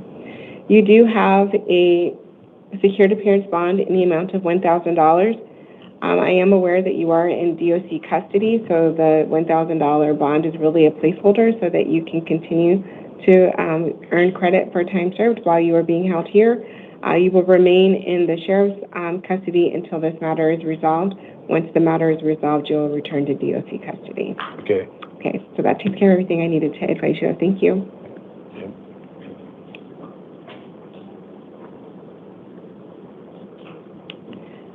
Ms. Hernandez, will you please come to the podium? And Ms. Rios, will you please have a seat in the chair? Well, ma'am, can you please state your first and last name and your date of birth? Michelle Hernandez, 92788. You are here today on 2 probation violation warrants. I did appoint an attorney to represent you in both matters. You do have a probation revocation possible disposition hearing on June 19th at 8:30.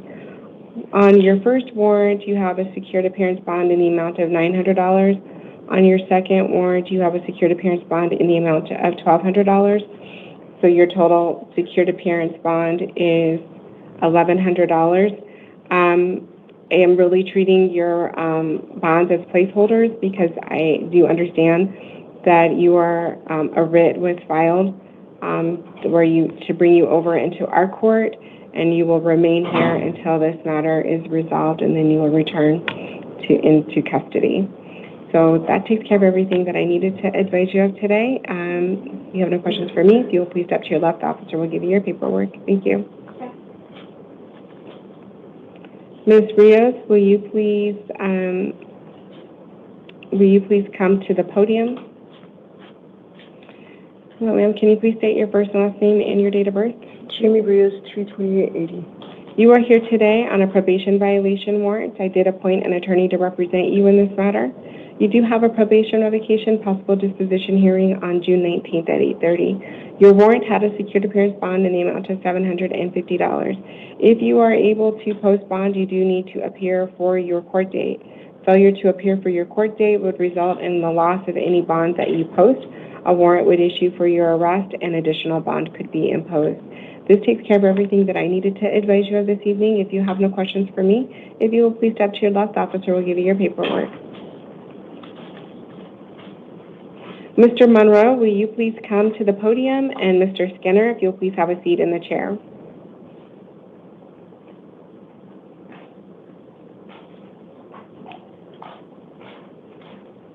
Hello, sir. Can you please state your first and last name and your date of birth? Val Monroe, 7/26/1983. What is your date of birth? 7/26/1983. Thank you. You are here today on a probation violation warrant. I did appoint an attorney to represent you in this matter. You will have a probation revocation possible disposition hearing on June 19th at 8:30. Your warrant had a secured appearance bond in the amount of $500. If you are able to post bond, you do need to make sure you appear for your court date. If you fail to appear for your court date, that would result in the loss of any bond that you posted. Another warrant would issue for your arrest, and additional bond could be imposed. This takes care of everything that I needed to advise you of this evening. If you have no questions for me, if you'll please step to your left, the officer will give you your paperwork. Thank you. Mr. Skinner, will you please come to the podium? And Mr. Carrillo Capella, if you'll please have a seat in the chair. Hello, sir. Can you please state your first and last name and your date? Eugene Skinner, 21166. Thank you. You were here today on a probation violation warrant. I did appoint an attorney to represent you in this matter. You will have a probation revocation possible disposition hearing on June 19th at 8:30. Your warrant had a secured appearance bond in the amount of $500. It is important that you appear for your court date. If you fail to appear for your court date, that would result in the loss of any bond that you post. Another warrant would issue for your arrest, and additional bond would be imposed. That takes care of everything I needed to advise you of. Thank you.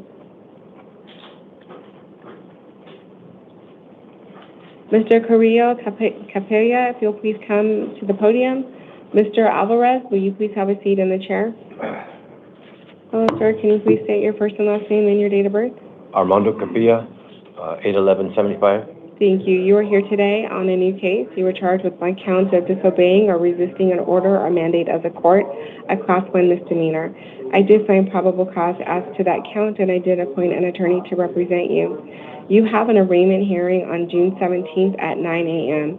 You have a cash appearance bond in the amount of $500. If you are able to post bond, you cannot return to the scene of the alleged crime.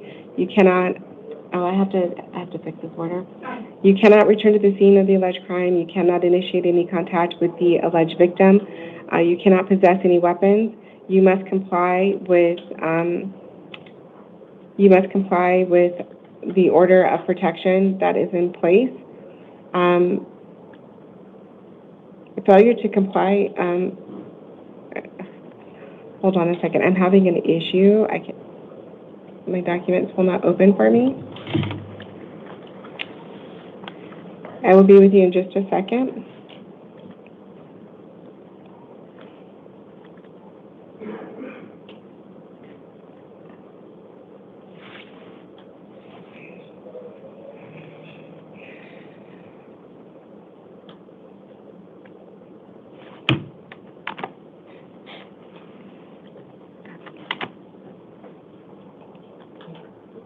Okay, Jackie, I've corrected it. Thank you. You are also advised that if you violate the no victim contact order in this case, you can be charged with aggravated harassment, which is a Class 6 felony. Failure to comply with your release conditions or to appear for your court date would result in the loss of any bond that you post. A warrant would issue for your arrest, and additional bond would be imposed. This takes care of everything that I needed to advise you of today. If you'll go ahead and have a seat, we had to reprint the order. So if you'll just have a seat, we'll bring the corrected order into you momentarily. Mr. Alvarez, will you please come to the podium? And Mr. Rohrig, if you'll please have a seat in the chair. Sir, can you please state your first and last name and your date of birth? Yeah, Abraham Erasmo Alvarez. And your date of birth? 6/8/84. Thank you. You are here today because a warrant was issued when you failed to appear for your court date. An attorney was already appointed to represent you in this matter. You have a probation revocation possible disposition hearing on June 19th at 8:30. Your warrant had a secured appearance bond in the amount of $500. If you are able to post bond, you must appear for your court date. Failure to appear for your court date would result in the loss of any bond that you post. Another warrant would issue for your arrest, and additional bond would be imposed. This completes my advisement to you. If you have no questions for me, if you'll step to your left, the officer will give you your paperwork. Thank you. Ma'am, I was in Buena Vista Recovery, and probably about 2 weeks ago, I called my attorney, Reina Metz, and she was going to put in a motion to squash the warrant, and there's supposed to be, that's why the new court date has been set for June 19th, because there shouldn't have been a court date set. The judge did not rule on your warrant to quash. So there is no court date that had been set. The court date that I just told you about is the court date that we just scheduled for you today. Oh, okay. Well, why didn't she put in the... She filed the motion. The judge just hasn't ruled on it yet. Your attorney filed the motion on May 30th. So the state has until...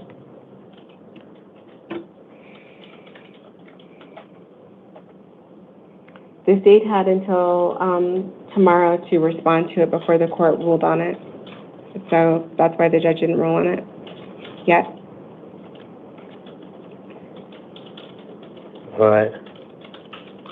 So I believe that takes care of everything that we have to talk about. This is for the judge to rule on this, and I also note that this warrant has been pending since March 7th. So if you'll step to your left, officer will give you your paperwork. Thank you. Yes, ma'am. Thank you.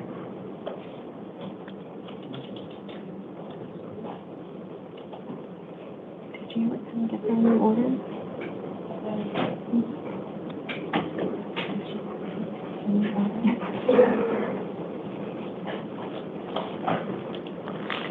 So, sir, can you please state your first and last name and your date of birth? Yes, my first name is Victor, and my last name is Rorik. Okay, and what is your date of birth? Huh? When were you born? October 10th, 1997.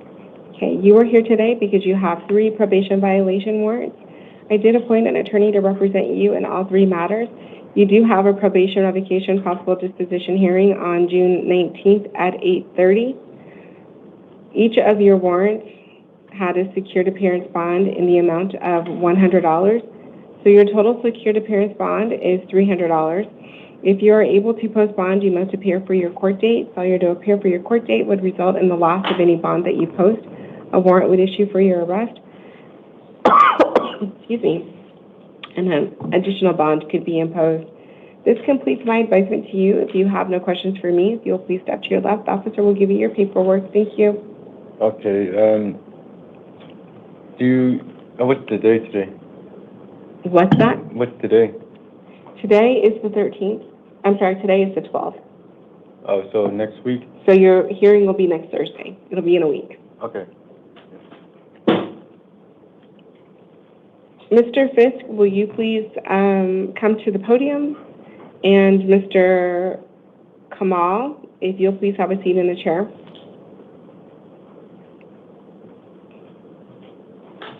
Hello, sir. Can you please state your first and last name and your date of birth? Dallas Anthony Fisk, 11/8 of 1978. Thank you.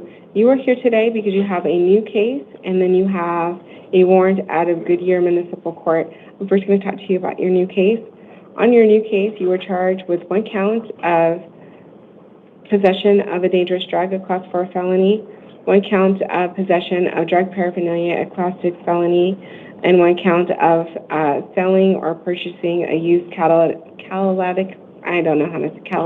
converter, a Class 1 misdemeanor. I did find probable cause as to all 3 counts. I did appoint an attorney to represent you. You will have a status conference hearing on June 26th at 8:30 and a preliminary hearing on June 30th at 8:30. I am inclined to release you to pretrial services, but you must promise to appear for those court dates. Do you promise to appear? Yes, ma'am. You have the following release conditions. Well, some of them. The one that I'm highlighting with you is that you cannot return to the scene of the alleged crime. There will also be some release conditions from pretrial services that you must comply with. Failure to comply with your release conditions or appear for your court dates will result in a warrant issuing for your arrest. An additional bond would be, but a bond would likely be imposed. So that takes care of everything that I needed to advise you of this evening. If you have no questions for me, if you will please step to your left, officer will give you your paperwork. Oh, I'm sorry, Mr. Fisk, I'm wrong. I forgot to tell you about the second matter. Your warrant. I'm sorry. Your warrant from Goodyear Municipal Court, due to the nature of the charge, you are not entitled to a court-appointed attorney. You have a hearing on July 2nd at 1 o'clock in that matter. I am going to release you on your own recognizance, but you do, again, have to promise to appear for your court date. Thank you. Okay, and so if you don't appear for that one, a warrant will issue and a bond will be imposed. Okay, thank you. Mr. Kamal, will you please come to the podium?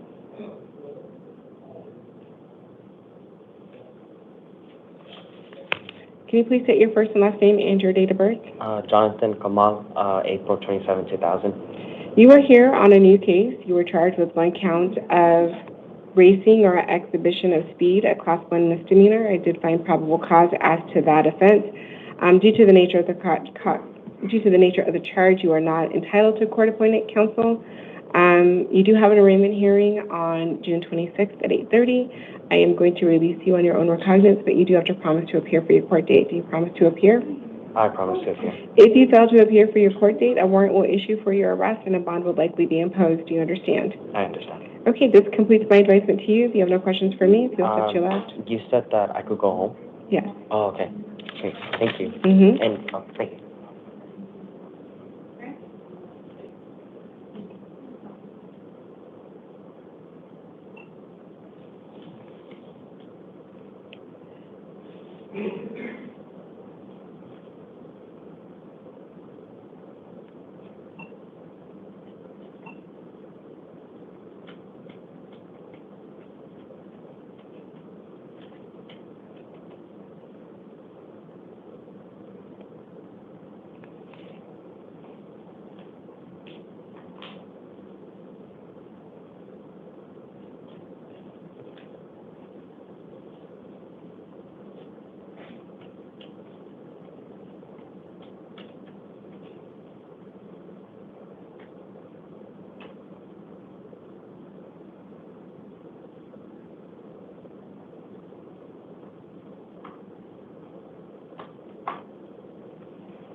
Okay.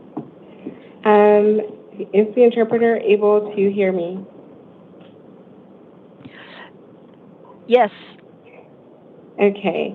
I am about to call I'm going to call the matter that requires your assistance now. Mr. Qing Zhang, if you'll please come to the podium. 喂，你好，秦江，请到前台来。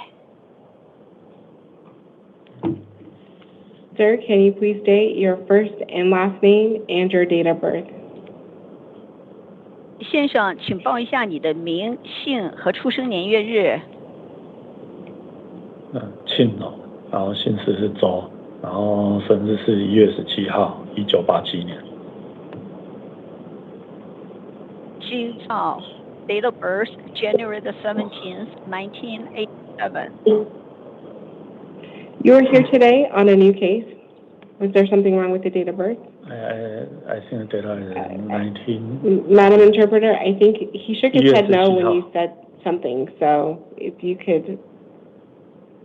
生日是1月17号。请重复一下你的。你是讲广东话对吗？台湾话。先生。台湾话。对，你的生日是1月17日87年对吗？对对。You honor the verified date of birth, January the 17th, 1987. Thank you. Sir, you were here today on a new case? 先生，你今天来是有一个新的个案。You were charged with exceeding the posted speed limit by more than 20 miles per hour. 那么现在的指控罪名是你超速行车，超速20迈。A Class 1 misdemeanor. 这是1级的小罪。I did find probable cause as to that charge. 我发现你这个罪名是有原因。Due to the nature of the charge, you are not entitled to court-appointed counsel. 请问你因为是这类型的指控，所以呢，你不可能得到法庭的资讯。You have an arraignment hearing on July 1st at 9 a.m. 7月1日9点你有一个出庭日期、听证日期。I am going to release you on your own recognizance. 那现在呢，我将你释放，你需要自觉。Which means I'm going to release you without bond. 这就意味着将你释放不需要有抵押。You do have to promise to appear for that court date. 但是你必须许诺，出庭日期需要到庭。Do you promise to appear for your court date? 你现在是否可以许诺出庭？我可以问个问题吗？ May I ask you a question? I need for him to answer my question. 我需要你回答我的问题。Do you promise to show up on the court date that I just told you about? 我刚才给你提供的出庭日期，你是否可以许诺按时出庭？那个时候我人在台湾呢。By then I will be in Taiwan.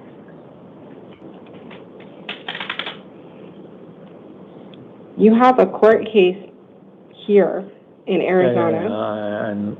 I know, but I already booked in the... Hold on. Your interpreter is supposed to be... You have to wait for the interpreter to interpret. 你的出庭地点是在这里。You have a court date here in Arizona. 你在亚利桑那州有一个出庭日期。Your court date is about 3 weeks from today. 你的出庭日期离现在有3周的时间。Your release order will give you information regarding the court that you must be at. 那么释放你的释放令中间会有你出庭的地点。I'm going to release you today. 今天我将你释放。Whatever you have to do as far as making arrangements to resolve this case. 不管你需要做什么动作来解决这个个案。You are free to do that. 你可以去做。However, if you don't promise to appear for your court date, 但是假如你不许诺一定要到出庭日期的时候出庭， then I would have to order a bond, and you would have to remain in jail until you pay it. 那么我会要求你交抵押，那就意味着在你没有交上抵押之前，不能将你释放，你需要在监狱里。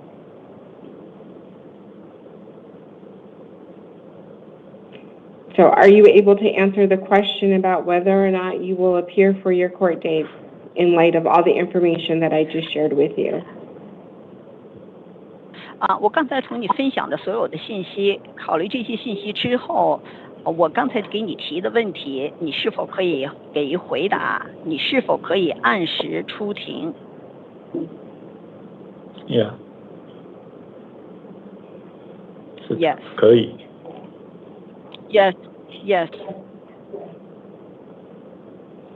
So, you promise to appear for your court date on July 1st. 那么7月1日，你现在许诺可以按时出庭，对吗？时间不能更改，不能往前嘛。如果不行的话，那就是可以。我希望是可以往前。So I cannot have the date move forward. If it's not, I'm not saying. I just explained that you will have your paperwork that gives you the information to your court. 我刚才已经向你说明，你会得到一些文件，是关于你的出庭的情况。那我可以承诺，我可以出庭。Okay. I can promise to appear. Okay, that takes care of everything I need to advise you of. 那好，那今天我需要向你说明的一切都已经完毕。If you will please step to your left.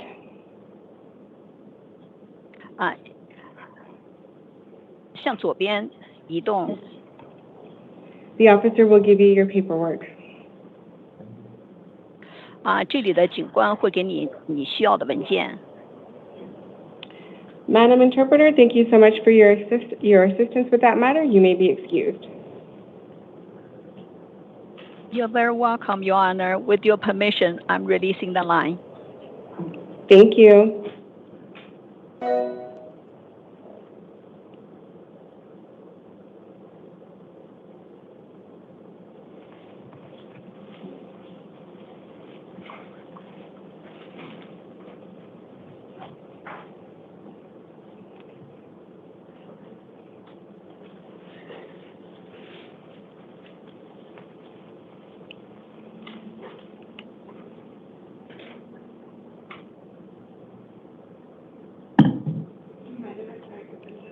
That's fine.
All right, Your Honor.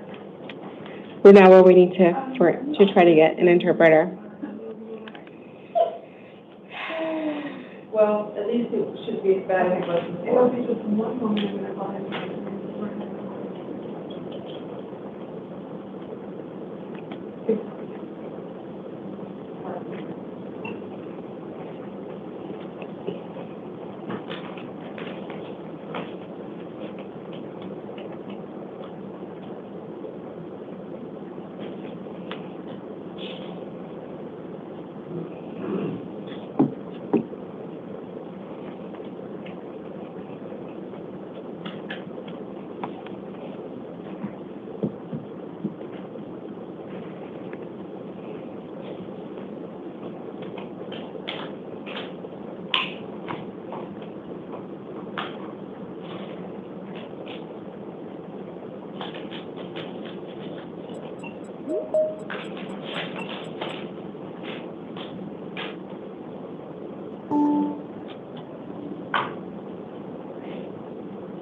Is the interpreter able to hear the court?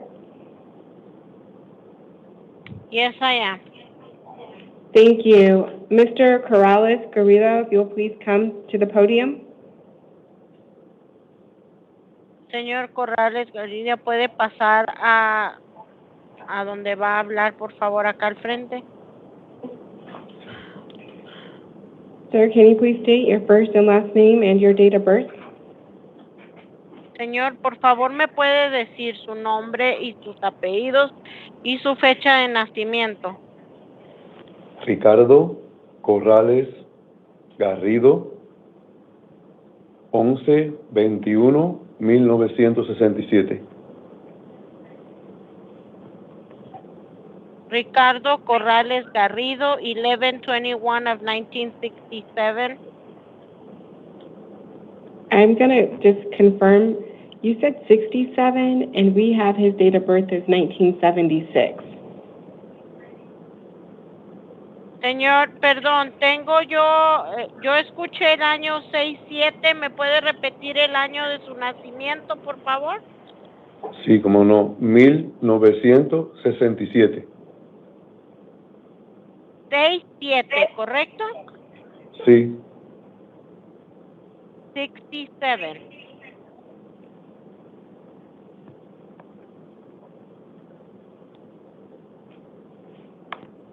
We have a problem. Okay, we're going to stand in recess for a minute. Vamos a tener un receso un momento, por favor.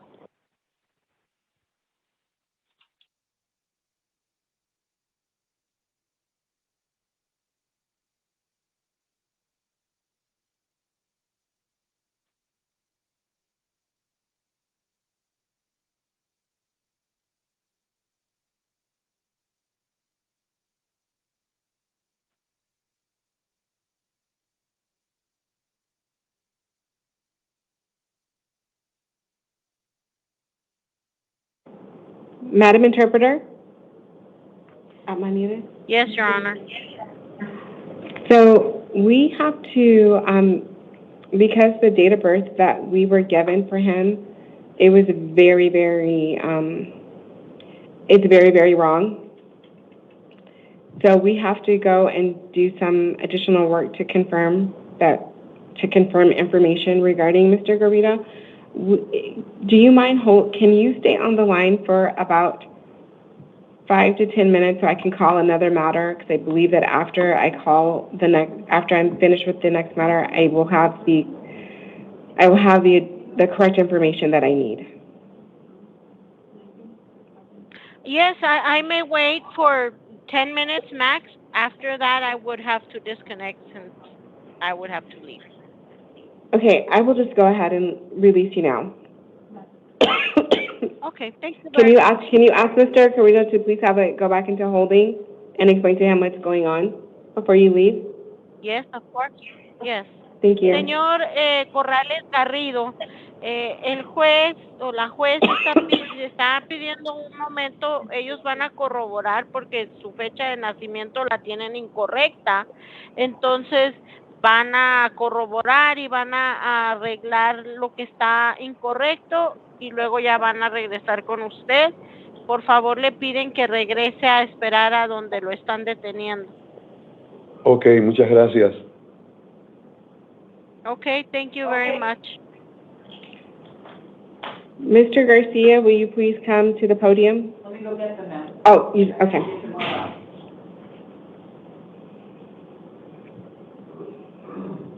So I go ahead and disconnect, correct? Yes, you may. Thank you.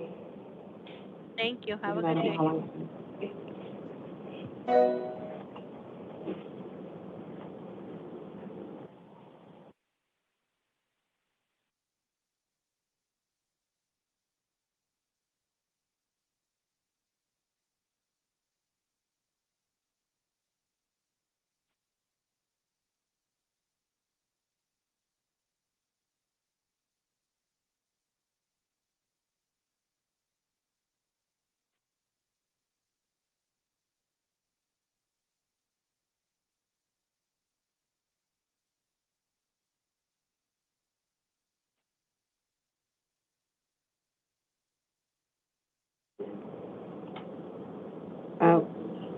Sorry, am I muted right now? No. Are you able to hear me? Yeah. Okay. And were you able to hear me before? No? No. Okay, we're going to start over. I did not realize the courtroom was muted. So tell me your first and last name and your date of birth. Okay, you are here on a new case. You were charged with 1 count of possession of a weapon by a prohibited person, a Class 4 felony, 5 counts of disorderly conduct involving a weapon or dangerous instrument, a Class 6 felony, 2 counts of assault with intent to injure, a Class 1 misdemeanor. I did find probable cause as to all of the counts, and I did appoint an attorney to represent you. You have a status conference hearing on June 18th at 8:30 and a preliminary hearing on June 20th at 8:30. You have a secured appearance bond in the amount of $50,000. If you are able to post bond, you'll be released to pretrial services on electronic monitoring. You will have the following release conditions. You cannot return to the scene of the alleged crime. You cannot initiate any contact with the alleged victims. You cannot have any contact with minors. You cannot possess any weapons. If there are any orders of protection or orders against harassment that have been issued, you must comply with those orders.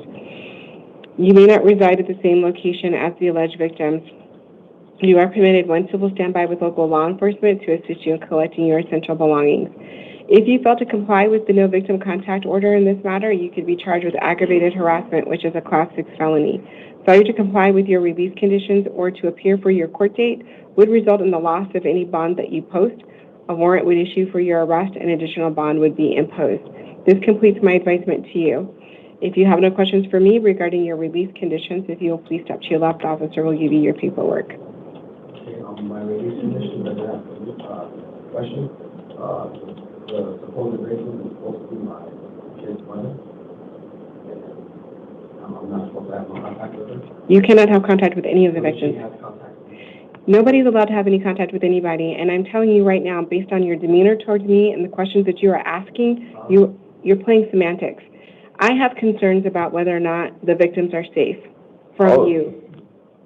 Oh, okay, I understand that. Okay. I understand that. Those are my kids. I'm not going to put them in harm's way. Well, the allegations are that you put I know some that's children. that's what the officers put in, but you know. I read the paperwork, I read the probable cause statement, and I read the statements that all the victims gave. Okay, how come I haven't seen any of that? Because today, it's an initial appearance hearing. You are entitled to be seen by a judge within the first 24 hours of your arrest. I've just appointed an attorney to represent you. Your attorney will receive all that paperwork and will go over it with you. So I gotta wait for the attorney? Mm-hmm. Okay, all right. The step to your left, officer will give you your paperwork. Mr. Gardner, if you will please come to the podium. Sir, can you state your first and last name and your date of birth? Anthony Christopher Gardner, 9/17/79. You are here today on a new case. You are charged with 1 count of child or vulnerable adult emotional abuse, a Class 4 felony, 1 count of possession of dangerous drugs, a Class 4 felony, 1 count of possession of drug paraphernalia, a Class 6 felony, and 1 count of theft or control of property, a Class 1 misdemeanor. I did find probable cause. I'm so sorry, and I do need to tell you the date of 2 of the offenses. The child or vulnerable adult emotional abuse and the theft were alleged to have occurred on April 26th of 2025. The possession of dangerous drugs and drug paraphernalia alleged to have occurred on June 11th. I did find probable cause as to all of the counts, and I did appoint an attorney to represent you. You have a status conference hearing on June 18th at 8:30. You have a preliminary hearing on June 20th at 8:30. You have a secured appearance bond in the amount of $2,500. If you are able to post bond, you cannot return to the scene of the alleged crime. You cannot initiate any contact with the alleged victim. You cannot possess any weapons. Failure to comply with your release conditions or to appear for your court dates would result in the loss of any bond that you post. A warrant would issue for your arrest and additional bond would be imposed. This completes my advisement to you. If you have no questions for me regarding your release conditions, if you will please step to your left, officer will give you your paperwork. I have a question. I have a hospital appointment next week for heart surgery for an AFib for a valve. And we have medical professionals here, so if there's any type of medical treatment that you need to tell them. Well, I did. It was for an operation, Your Honor, for next week. I was scheduled. Okay. I'm sorry to hear about your medical conditions. Right now, I have to make orders based on the information that I reviewed, and so what I'm saying to you is that you just probably need to talk to them. Okay. So, they have, back in the jail, they do have medical professionals, and I don't know what they do in coordinating care. Okay, all right, thank you. Are we just moving it to the 8 o'clock? Yeah, so I moved it to the 8 o'clock. She said that she confirmed that it is 67 based on the Florida admitting record. She's going to run the chat for you, and then she'll upload it. Okay, so we're going to move him to the 8 o'clock so that they can redo the information, so that I have the correct information for him. Do you want to do the 2 house? So we're going to do the 2 house calls now. Okay, perfect. Larry Highstand, date of birth, October 5th, 1971, is here on a new case. He is not physically present in court due to bizarre behavior. He was charged with 1 count of burglary in the 3rd degree, a Class 4 felony, and 1 count of obstructing a highway or public thoroughfare, a Class 2 misdemeanor. I did find probable cause as to both counts, and I did appoint an attorney to represent him. He has a status conference hearing on June 26th at 8:30 and a preliminary hearing on June 30th at 8:30. Currently, he is going to be released to pretrial services with release conditions that he cannot return to the scene of the alleged crime or initiate any contact with the alleged victim. After I meet with Mr. Highstand, I will advise him that if he fails to comply with his release conditions or appear for his court dates, a warrant will issue for his arrest and a bond could be imposed. If any changes are needed, I will do so either on the record or in writing. Brittany Glass, date of birth, June 29th, 1987, is here on an out-of-state warrant. She is not physically present in court due to a medical issue. As to her warrant, it is out of Nogales Justice Court. I did appoint an attorney to represent her. She will have an arraignment hearing on June 17th at 8:30. That warrant has a secured appearance bond in the amount of $500. She will be advised that if she posts bond and she fails to appear for her court date, that would result in the loss of any bond that she posts. A warrant would issue for her arrest and additional bond would be imposed. After I meet with Ms. Glass, if any changes are needed, I will do so either on the record or in writing. This concludes our 5 p.m. initial appearance calendar. We stand in recess until 8 p.m.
We are back on the record for the 5 p.m. initial appearance calendar for June 12th, 2025.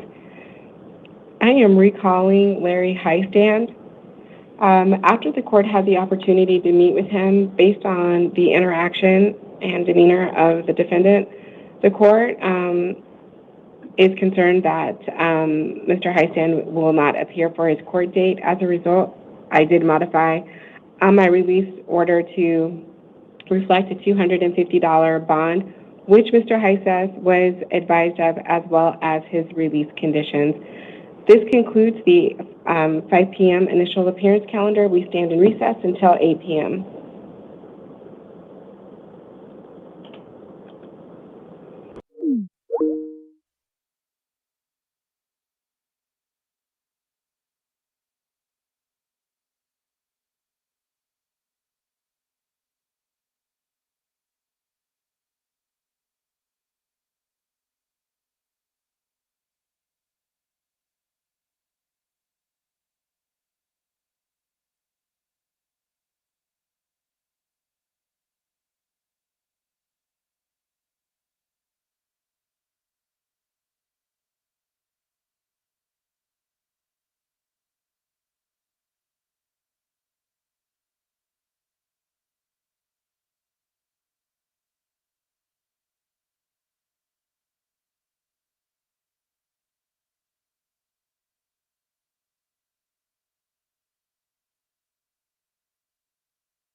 Jacqueline, when I'm looking at the previewed order, I still don't see that additional charge.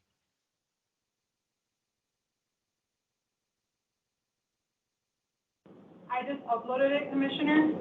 It's under amended RO. I'm sorry, I didn't hear you. Sorry, I just uploaded it on there. It's under amended release order. Oh, okay. All right. Got it. I see it now. Okay. I'm adding the iPad.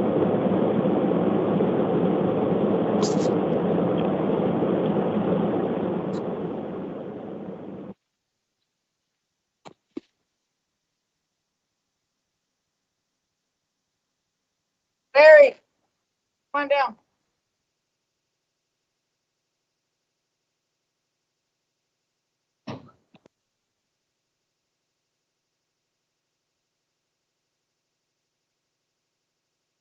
Is the camera on the iPad? Yes. Okay, so I'm not seeing anybody. All right. Let me. Camera's on. Video's on. Okay, will you just let me know if he's there? Because I don't see anything and I'm not gonna hold anything up for that. Yes, Your Honor, he's right here. Larry, come over here. Right down here, Larry. There we go. Oh, all right, he's here. Can you hear him? Yeah, Mr. Heistan, I'm so sorry. We had to call you back because I did not advise you. You actually had 3 charges. The charge that I did not advise you of is that you were also charged with interfering with a peace officer, which is a class 3 felony. I'm not sorry, a class 3 misdemeanor. I did find probable cause as to that count as well. And just for the record, we are back on the record on the 5 p.m. initial appearance calendar for June 12th, 2025. The court did have to recall Larry Heistan because Mr. Heistan was not advised of a 3rd count, and that was interfering with a peace officer, a class 3 misdemeanor. I did find probable cause. All the other remaining orders, such as the court dates and release conditions, remain the same.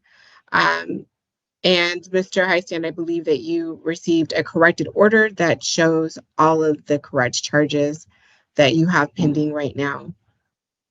So this takes care of everything that I needed to advise you of, and you have received the paperwork that reflects these corrections. This concludes the 5 p.m. initial appearance calendar. We stand in recess until 8 p.m.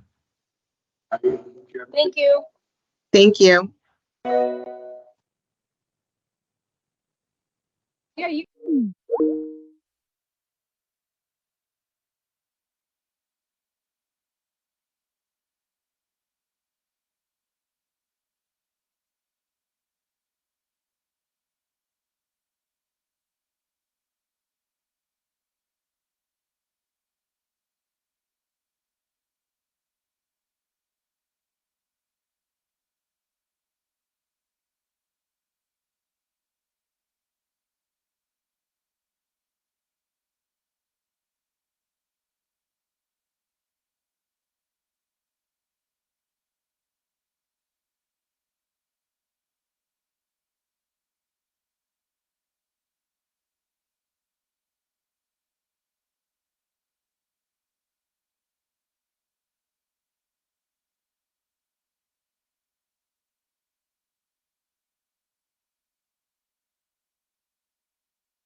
All right. Good evening. You may be seated.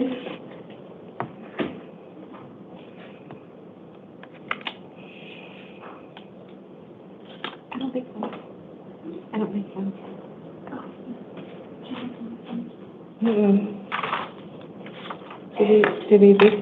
Did he think it? Should we hit it on the calendar?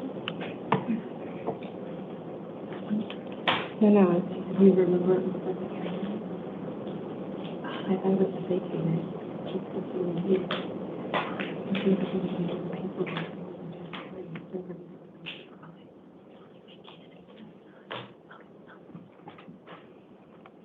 So let me make sure. Let me just make sure.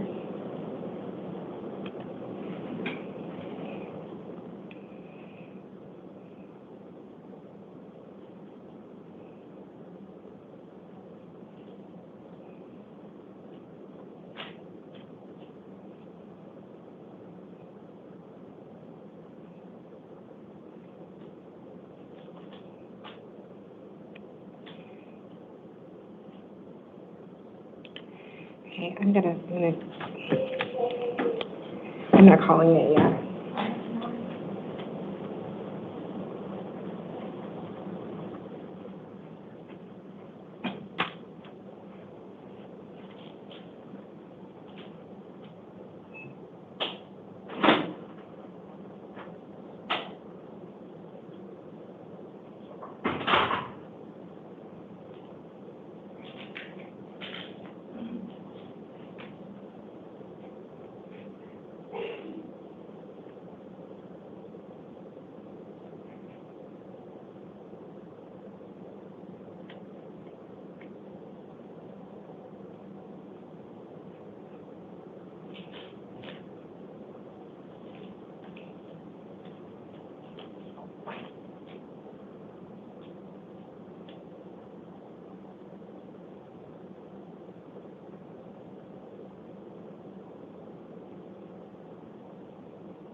All right.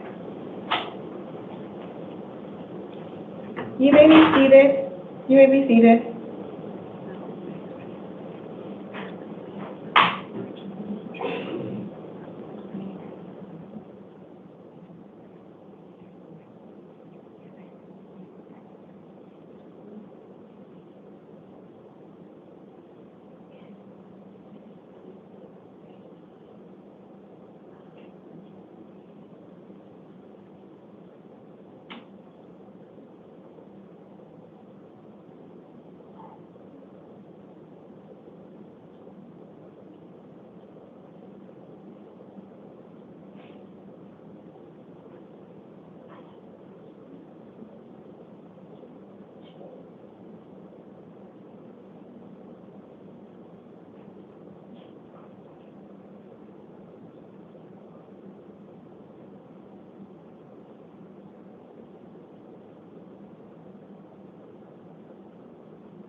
First, I'd like to thank everybody for their patience while we were trying to figure out some things administratively.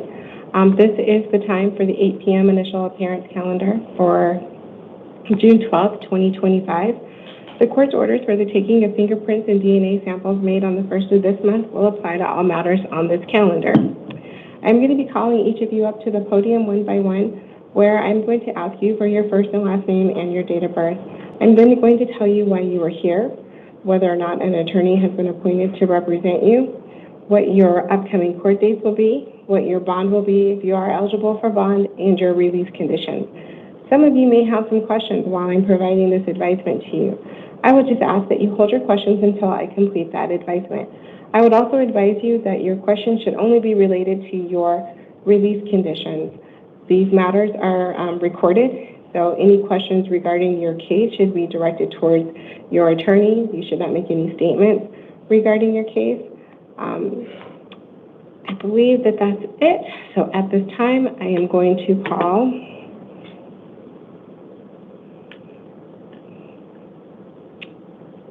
Ms. Leilani Lee, if you will please come to the podium, and Ms. Cordova, if you'll please have a seat in the chair.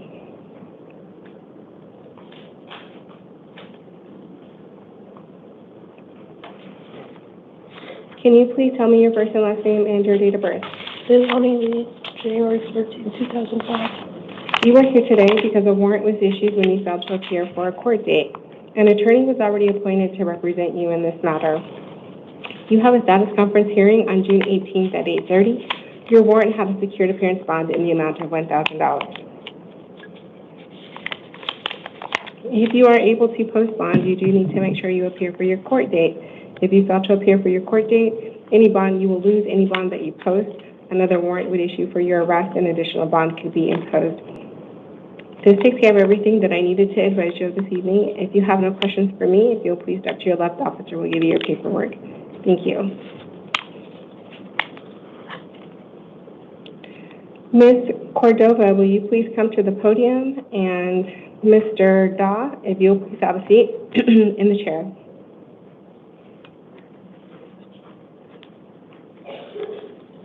Hello. Can you please state your first and last name and your date of birth? I'm Kira Kruba, 4398. You are here today because you have 4 probation violation warrants. I did appoint an attorney to represent you in this matter. You will have, in all of the matters, you will have a probation revocation possible disposition hearing on June 19th at 8:30. One of your warrants has a secured appearance bond in the amount of $500. Another one has a secured appearance bond in the amount of $1,200.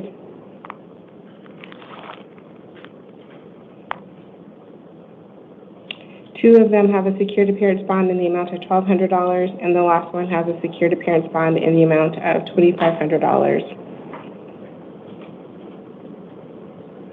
So it looks like your total secured appearance bond is, I think it's close to $4,000.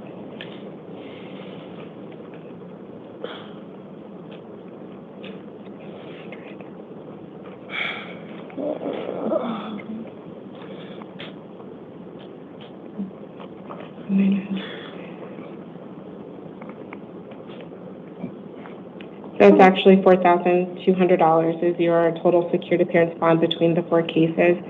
If you are able to post bond, you do need to make sure that you appear for your court date. Failure to appear for your court date would cause you to lose any bond that you post. Warrants will issue for your arrest again, and additional bond could be imposed.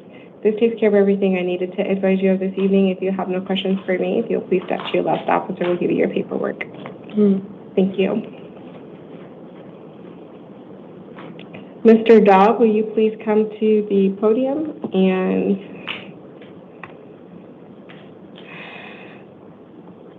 Ms. Paradis, if you'll please have a seat in the chair. Hello, sir. Can you please state your first and last name and your date of birth? Sky Daw, October 18, 1993.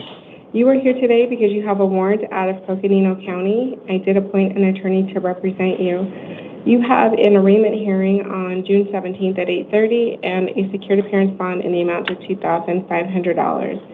If you are able to post bond, it is important that you attend your court date. Failure to do so would cause you to lose any bond that you post. Another warrant would issue for your arrest and additional bond would be imposed. This takes care of everything that I can advise you of this evening. If you have no questions for me, if you'll please step to your left, officer will give you your paperwork. Thank you. Just one more question, Your Honor. I have a court tomorrow morning as well For what court? for Maricopa County. So because you have a bond here, you're probably not going to be picked up before tomorrow morning, so you will be transported to your hearing. Coconino County will be notified that you're in Maricopa County's custody and you'll be transported to Coconino County. Okay.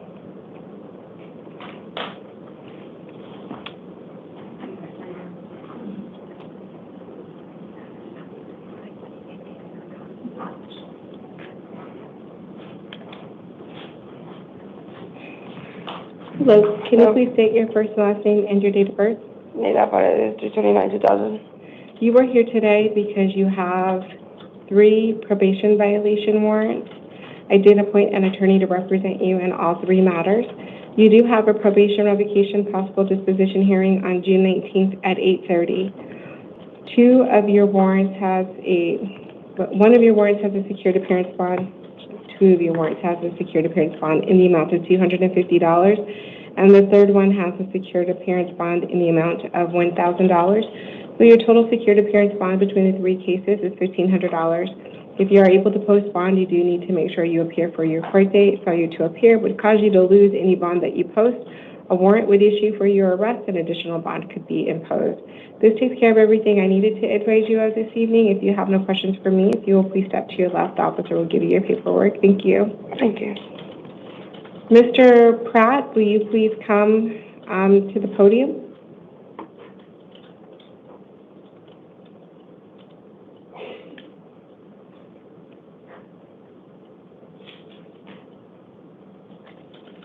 Sir, will you please state your first and last name and your date of birth?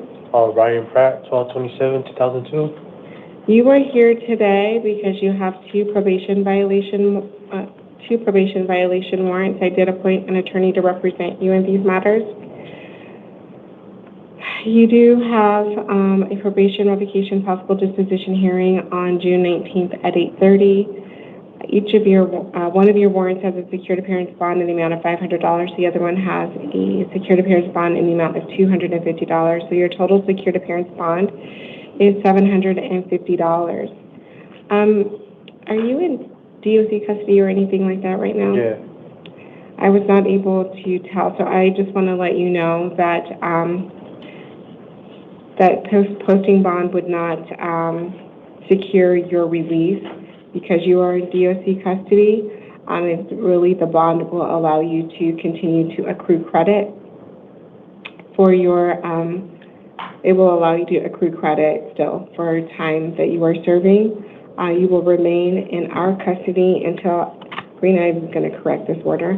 You will remain in our custody until the completion of this matter, and then you will return to DOC custody once this matter is complete. That takes care of everything that I needed to advise you of. If you have no questions for me, if you'll go ahead and have a seat, we're going to bring the paperwork into you in just a minute. All right.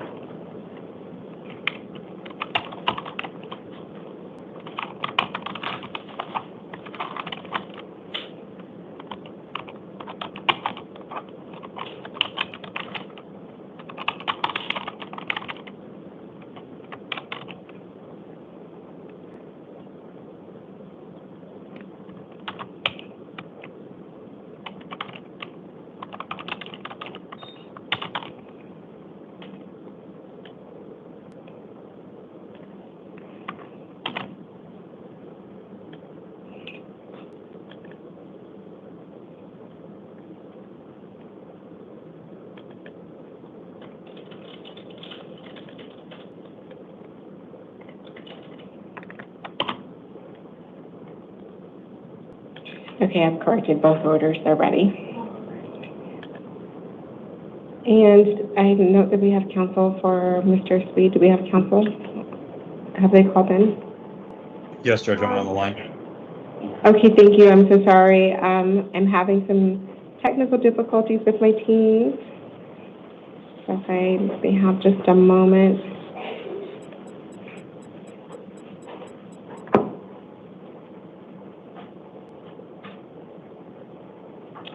Okay. Mr. Sweet, will you please come to the podium? And Mr. Garcia was not going to appear on this one.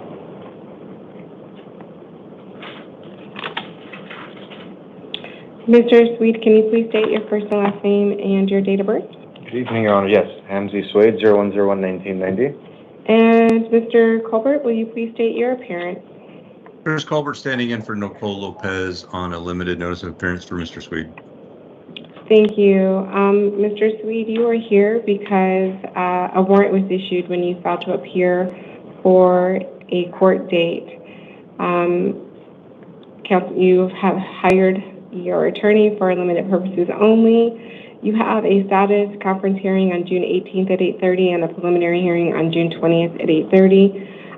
The warrant had a secured appearance bond in the amount of $500. Mr. Colbert, was there anything that you wanted to be heard on at this time? Your Honor, I would say the FTA was due to him being in immigration custody with the feds in Florence or Eloy. It's my understanding that there is an immigration hold. Normally, I would ask for OR release because he does have a diversion offer on the table. However, if he cannot be released because of that hold, I think it's appropriate to set a nominal bond so he can earn credit. So when I was looking at the Form 4 statement, it indicated that a writ had been issued and that he was to remain in custody until this matter was complete. However, I keep seeing this, but I do not see the writ in the docket. So are you aware of any information regarding this writ? I don't have anything other than that. I know that he is in removal proceedings and was actually awaiting voluntary removal from the country. And then for whatever reason, ICE brought him over today to MCSO. So I don't have any more information than you have than what you're reading. But again, I think a nominal bond would be appropriate because I don't think he's getting out. I don't think ICE wants him released until this is complete. So if nothing else, he can earn credit. Well, this is the writ from immigration. This is what it says, just so you know, in the Form 4. So I just don't know where this writ was served, but it says that the subject is borrowed on a writ from immigration to be seen on an active MCSO warrant. The writ states the defendant is to remain in custody of the sheriff's office until the adjudication is complete. Yeah, and that's my understanding as well, Judge. Okay, so if there's a writ that's somewhere, then I believe that I'm bound by the writ. I can't, like, even if he posts bond, I don't believe he can be released, correct? I agree, but he needs to be held on this case in order to earn credit, which was really my point as I'm concerned. He's not getting out. I think we all agree with that. Okay. He doesn't plan on posting the bond, but we need a bond in place so he can get that credit. Okay, so there is a secured appearance bond in the amount of $500. So I'm just going to make the admonishment that I would make when these things are pending, that the posting of your bond would not secure your release. So you're cautioned against posting bond. I think that that's pretty much all I need to advise you of this evening. Mr. Colbert, was there anything else that you wanted to be heard on at this time? Nothing from me, Judge. Thank you. Okay, and we will make sure that you get a copy of the release order as well. That'll be emailed to you, or Ms. Lopez. Thank you very much, Judge. Okay, so I believe that takes care of everything that we have to talk about this evening. If you will step to your left, officer will give you your paperwork. Thank you. Thank you, Your Honor. Mr. Alicio, will you please come to the podium? And Ms. Castillo, will you please have a seat in the chair?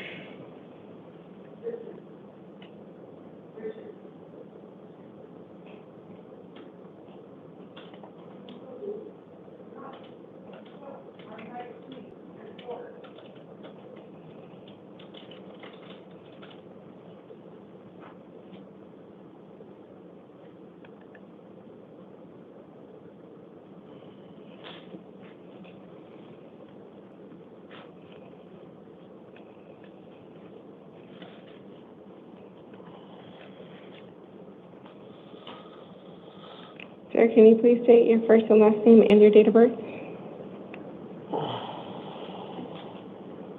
Sir, can you please tell me your first and last name and your date of birth? Richard Alicio, November 10th, 1988. You are here today because you have 3 probation violation warrants and then you have 1 new case. On your new case, you were charged with 1 count of possession of a dangerous drug, a class 4 felony, and 1 count of possession of drug paraphernalia, a class 6 felony. So I'm going to need for you to, it looks like you're asleep. Are you able to hear me? Are you listening? Mm-hmm. Okay. I did find probable cause as to both counts, and I did appoint an attorney to represent you. You have a status conference hearing on June 18th at 8:30 and a preliminary hearing on June 20th at 8:30. You have a secured bond in the amount of $500. As to your warrants for your probation violation warrants, I'm sorry, you have actually 2. One of those warrants is in the amount of $750. The other one was in the amount of $100. So your total secured appearance bond between the 3 cases is $1,250. If you are able to post bond, you must appear for your court dates. Failure to appear for your court dates would result in you losing any bond that you post. Warrants will issue for your arrest, and additional bond could be imposed. This takes care of everything that I needed to advise you of this evening. If you have no questions for me, if you'll step to your left, the officer will give you your paperwork. Thank you.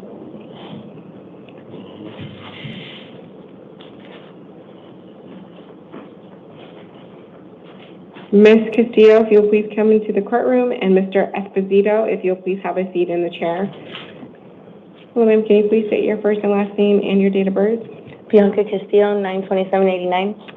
You are here today because you have 3 probation violation warrants, and then you have 1 warrant out of Country Meadows Justice Court. As to your 3 probation violation warrants, I did appoint an attorney to represent you in all 3 matters. You do have a probation revocation possible disposition hearing on June 19th at 8:30. And you have a secured appearance bond. 2 of your warrants have a secured appearance bond in the amount of $250. The other one is in the amount of $500. So for your matters in Superior Court, you have a total of $1,000 secured appearance bond between those 3 cases. Then, as to your warrant out of Country Meadows Justice Court, I did appoint an attorney to represent you in that matter. You have an arraignment hearing on June 17th at 8:30. You have a secured appearance bond in the amount of $100. So your total secured appearance bond between the 3 cases is $1,100. If you are able to post bond, you do need to make sure you appear for your court dates. If you fail to appear for your court dates, that would result in the loss of any bond that you post. Warrants would issue for your arrest again, and additional bond could be imposed. This takes care of everything that I needed to advise you of. If you have no questions for me, if you'll please step to your left, the officer will give you your paperwork. Thank you. Thank you, Your Honor. Mr. Esposito, if you will please,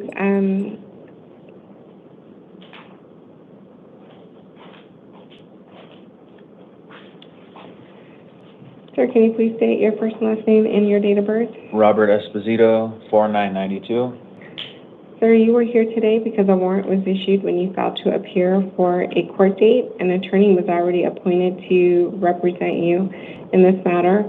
Are you in DOC custody? Federal. You're in federal custody? Yeah. Okay.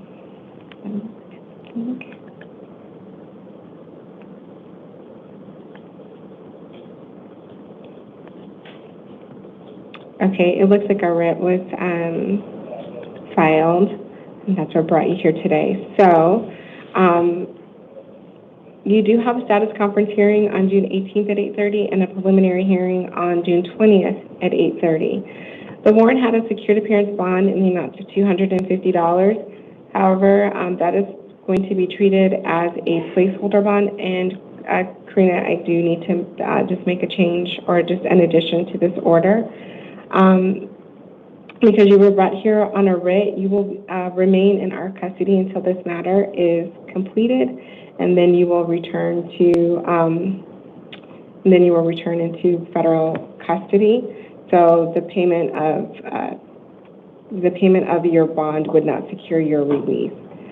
This takes care of everything that I needed to advise you of today. If you have no questions for me, if you go ahead and have a seat, we're going to bring the corrected order into you in just a moment. All right, thank you.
Okay, it's ready.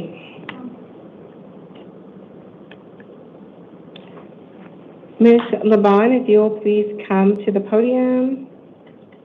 And Mr. Duran, if you'll please have a seat in the chair.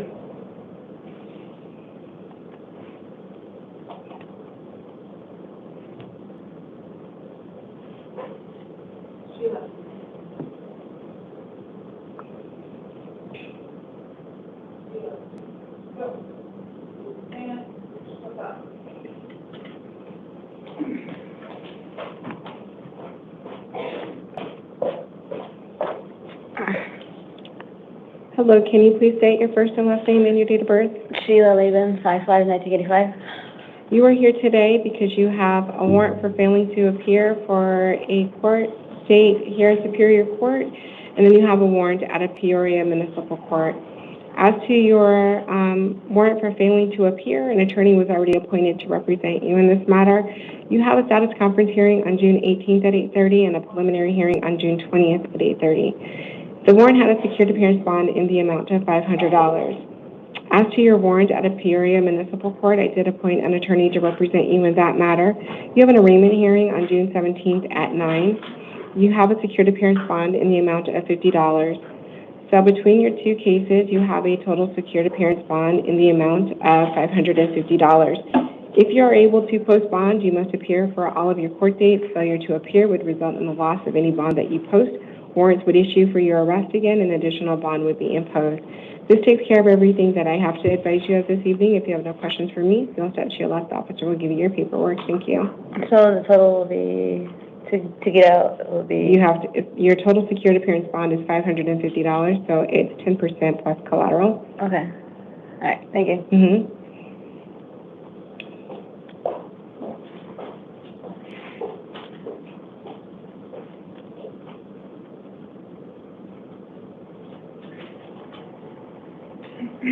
Mr. Duran, if you'll please come to the podium.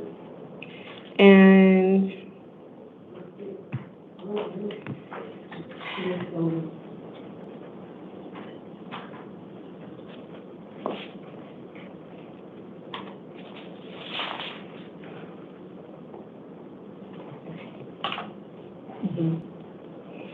hello, sir. Can you please state your first and last name and your date of birth? Juan Manuel Velázquez Durán, y 6 de diciembre del 99. You are here today on a probation violation warrant. Can we upload that into the? Yeah. Okay. No. Just. Can we attach this to the file? Yeah. All the cases after report them. Okay, thanks. You are here today on a warrant, probation violation warrant. I did appoint an attorney to represent you in this matter. You do have a probation revocation possible disposition hearing on June 19th at 8:30. Your warrant has a secured appearance bond in the amount of $100. If you are able to post bond, you do need to appear for your court date. Failure to appear would result in the loss of any bond that you post. A warrant would issue for your arrest. An additional bond would be imposed. This completes my advisement to you. If you have no questions for me, if you will please step to your left, the officer will give you your paperwork. Thank you. Your Honor, this is one of the LEPs that I... Oh, shoot, I did not realize that it... I'm trying to contact. I am so sorry, I did not realize that, so then... One. Un momento, we'll get you in a minute, okay? Thank you.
Thank you. All right, so we'll call Mr. Duran back. What?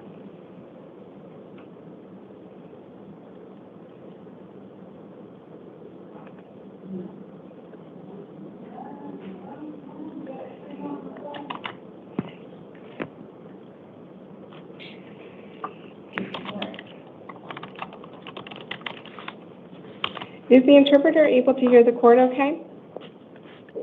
Yes, Your Honor. Thank you.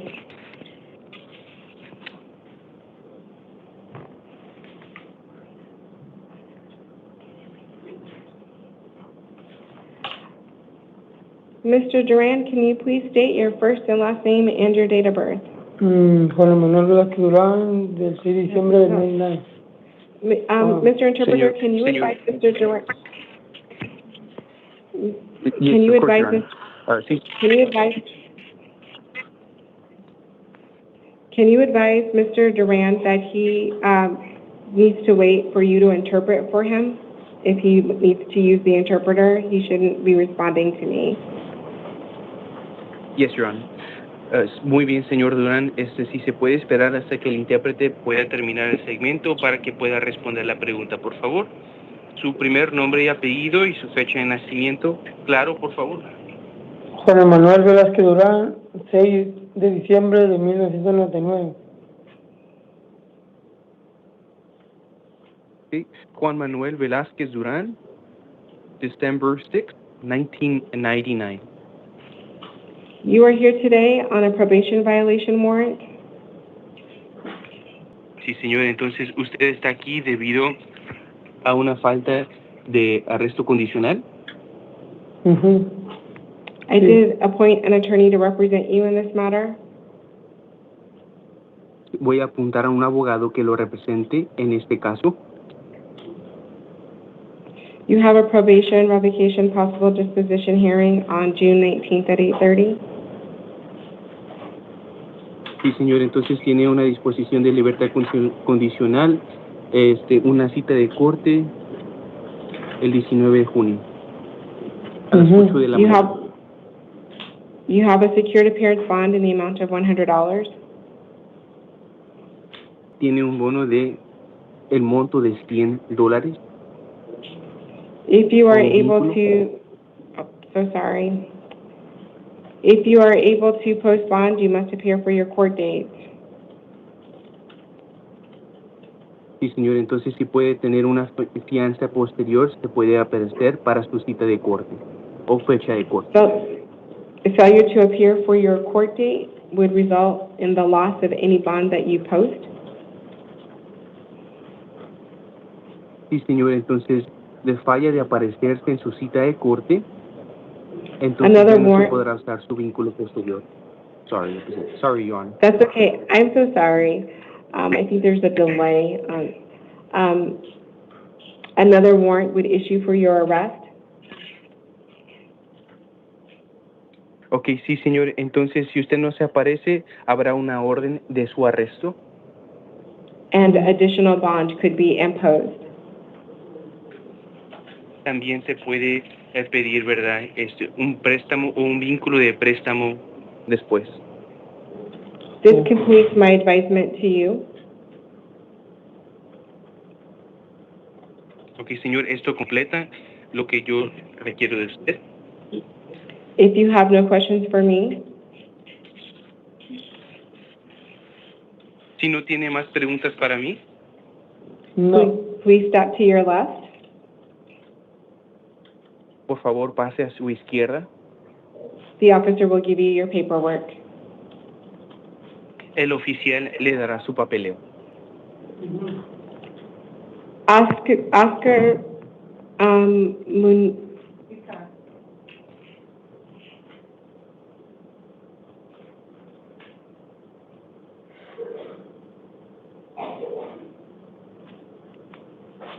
Hello, sir. Could you please state your first and last name and your date of birth?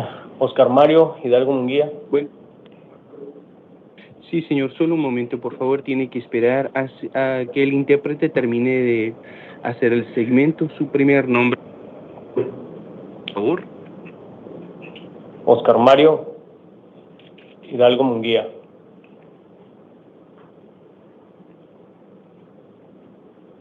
¿Y fecha de nacimiento? 28 de diciembre de 1991. Okay. Oscar Mario Hidalgo Munguía, December 28, 1990. I'm so sorry, you cut out at the end. Did you say December 28th, 1991? Yes, Your Honor, that is correct. Thank you. Sir, you were here today because a warrant was issued when you failed to appear for a court date. Está aquí usted, señor, debido a que de estar aquí para su cita de corte.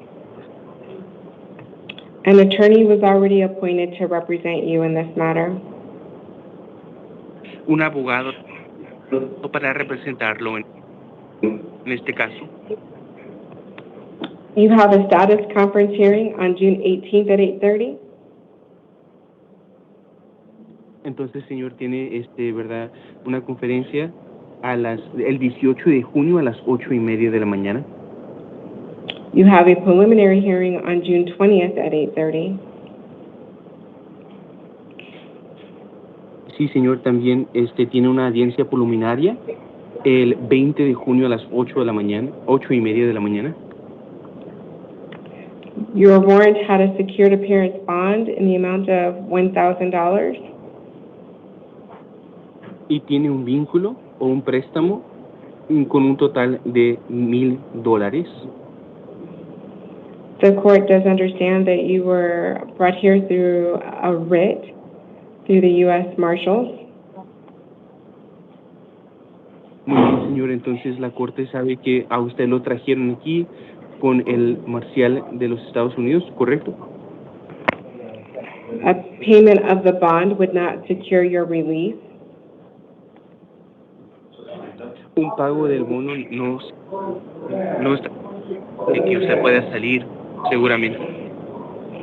You will remain in the Maricopa County Sheriff's Office custody.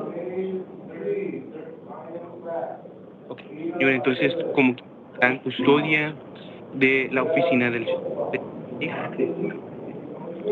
until this matter is completed. Hasta que se complete. This completes everything that I needed to advise you of this evening. Completa todo lo que le tengo que decir esta noche. If you have no questions for me, si no tiene preguntas para mí, please step to your left. Por favor, pase a su izquierda, perdón. Gracias.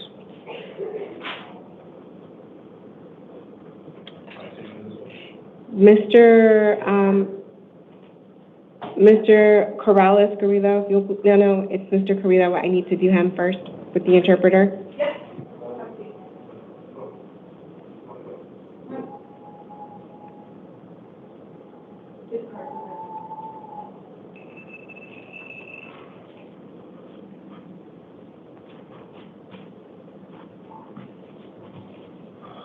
Are we clear now?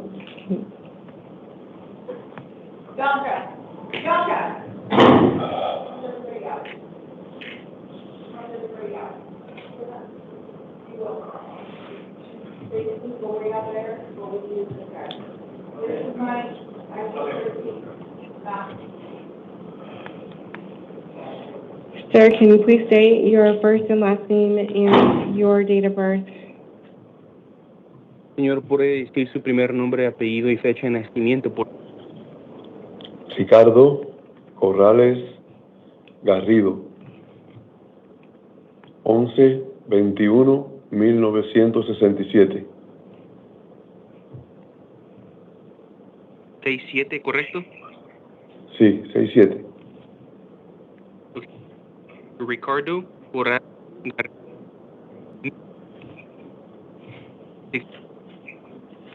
Mr. Interpreter, you are cutting out on us. I'm not hearing you. Hello? Yes, you hear me clearly? Hello? Can you, Yes, Your Honor. Can everybody hear me? I can hear you. Can we close that door? We're going to see what we can do inside of the courtroom to maybe help with the sound. Okay. All right. So can you repeat that for me? Of course.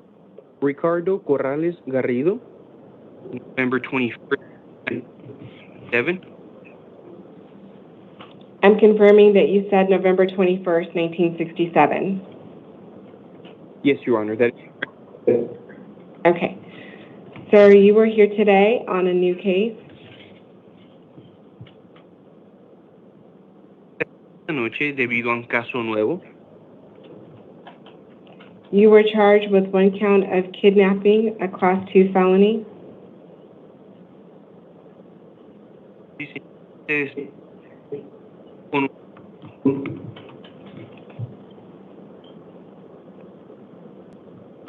Mr. Interpreter, you're going to have to repeat that. You cut out. Okay. Pero usted está aquí debido a una cuenta de secuestro con 2 delitos. And 1 count of aggravated assault, a Class 6 felony. Sí, señor. Y usted está aquí con una cuenta de asalto agresivo. I did find I'm so... Se está cortando. No entiendo lo que dice. Okay. Okay, if I can repeat it for him, I think I was cutting off. Okay, can you go ahead and repeat for him? Do you want me to say the charges again? No, Your Honor, I have him here written down. Thank you. Okay. Sí, señor, y también está aquí debido a una cuenta de asalto agrevido, que es un delito clase 6, y también una orden de secuestro, delito clase 1. ¿Quién, yo? Who, I am? ¿Soy yo? No. Yo no tengo eso de secuestro y... No. Okay. I haven't kidnapped anybody. This is what you have been charged with.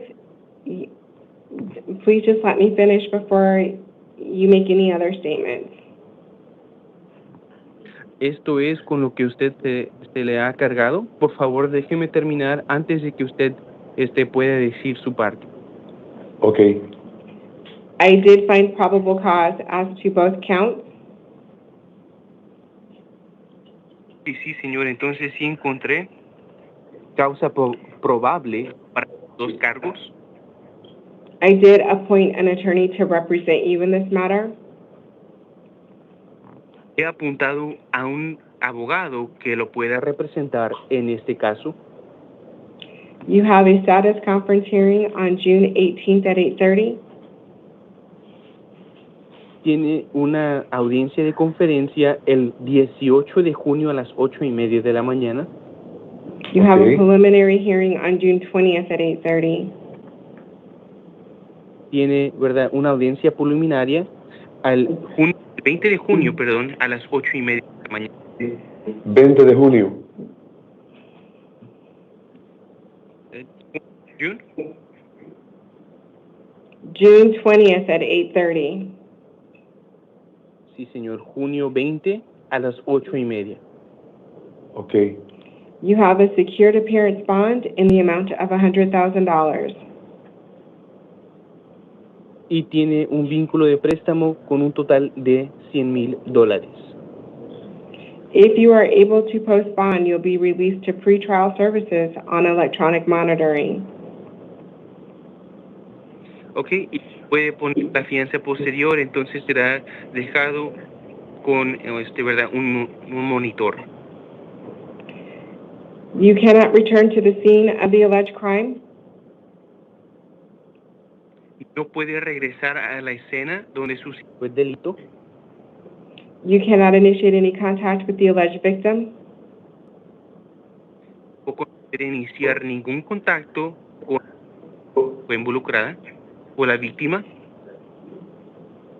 You cannot have any contact with any minors.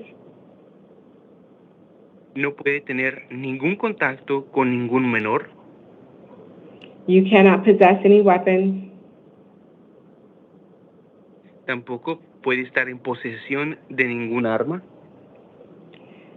And you cannot live in any building within the apartment complex. Y no puede vivir en ningún edificio dentro de los apartamentos o el complejo del apartamento. Failure to comply with your release conditions. Okay. Si usted no puede, si usted no puede seguir estas condiciones, or failure to appear for your court date, o también si no se puede encontrar de corte, o si no aparece en su corte, will result in the forfeiture or loss of any bond that you post. ¿ok? Entonces, tendrá la pérdida de cualquier bono o el vínculo que usted pueda obtener. A warrant would issue for your arrest. Se dará una orden de arresto. An additional bond could be imposed. Puede que tenga que agarrar un vínculo adicional o un bono. Sir, I would like for you to understand that I have appointed an attorney to represent you. Me gustaría que usted entendiera un abogado para que pueda representar a usted. Any concerns that you have regarding the charges or the facts that I considered? Sí, señor. ¿Tiene algunas preguntas acerca de los cargos o cualquier sentimiento que yo he dado? Should be directed towards your attorney? ¿Debería preguntarle a su abogado acerca de estos asuntos? You should not make any statements regarding your case right now. Debe de ser ninguna declaración acerca de su caso ahora o en el momento o ahorita. Because this is a recorded hearing. Porque esta es una audiencia grabada. Anything that you say, cualquier cosa que usted diga, could be used against you. Puede ser usada en contra de usted. This completes my advisement to you. Esto completa, ¿verdad? Lo que yo le puedo decir a usted. If you have no questions for me regarding your release conditions only, Si tiene algunas preguntas para mí acerca y nada más de las condiciones de su libertad. You have questions? Sí. ¿Tiene alguna pregunta? Primero, sí tengo. Primero, al principio, el audio no se entendió bien. O sea que no entendí bien de lo que se me acusa. Okay. So in the beginning, the audio, I couldn't understand him, so I'm not sure what charges were brought up against me. You were charged with 1 count of kidnapping, a Class 2 felony. Usted se le acusó con una cuenta de secuestro, una clase 2, un delito de clase 2. And 1 count of aggravated assault, a Class 6 felony. Y también una cuenta de asalto agravado, que es un delito clase número 6. Pero yo de verdad que no entiendo eso porque yo no he secuestrado a nadie y yo no he asaltado a nadie. I really don't understand that because I haven't kidnapped anybody and I haven't assaulted anybody. Okay, I'm going to stop the interpreter. I cautioned you about talking about your case. I feel like you're not wanting to adhere to the admonition. Sí, señor. De verdad, le he advertido acerca de hablar sobre su caso. Ajá. I have appointed an attorney to represent you.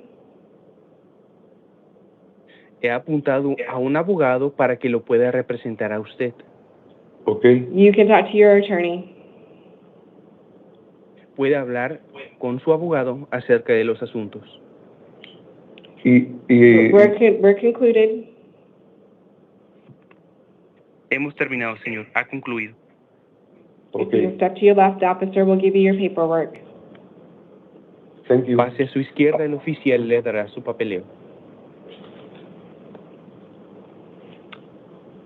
Mr. Interpreter, thank you so much for your help this evening. If you, I believe that we have no other interpreter matters. You may be excused. Thank you. Thank you, Your Honor. You have a wonderful rest of your night. Thank you. I'm going to call Mr. Press now next. Okay, let me go grab him.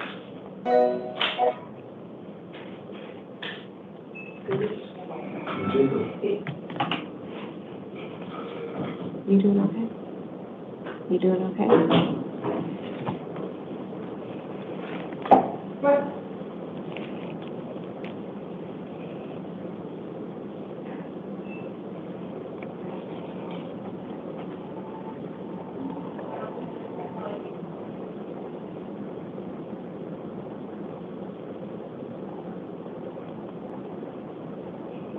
I'm going to have to reprint his order too. Yeah, because he's, I think, in DOC custody.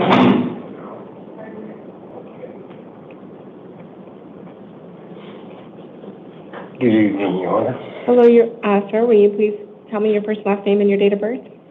I have a really hard time hearing on when my... Okay, we're going to get you, we're going to help you here. Echo? Yes.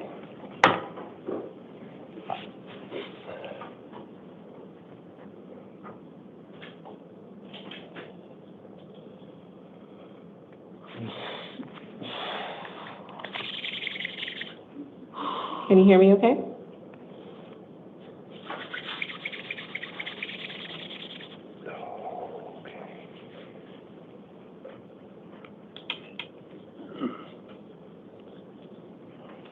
Can you hear me okay, Mr. Presto? Yes, I can. Okay, step away a little bit from the podium because you'll get feedback from the microphone. Okay. Okay. Can you tell me your first and last name and your date of birth? Timothy Presnell, 7959. Sir, are you in DOC custody right now? Yes, I am, ma'am. Okay, I just needed to ask that question because I needed to add some additional language to your release order.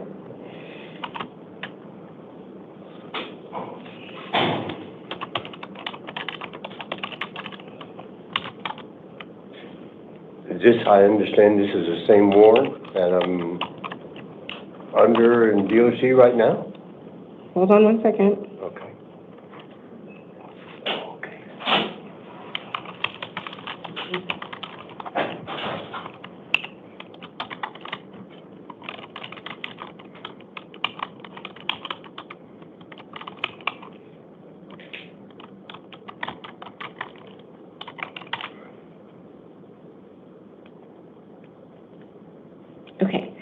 So you were here today because a grand jury charged you with 1 count of failing to register as a sex offender, a Class 4 felony, and then another count of failure to register as a sex offender by failing to confirm identification, a Class 6 felony.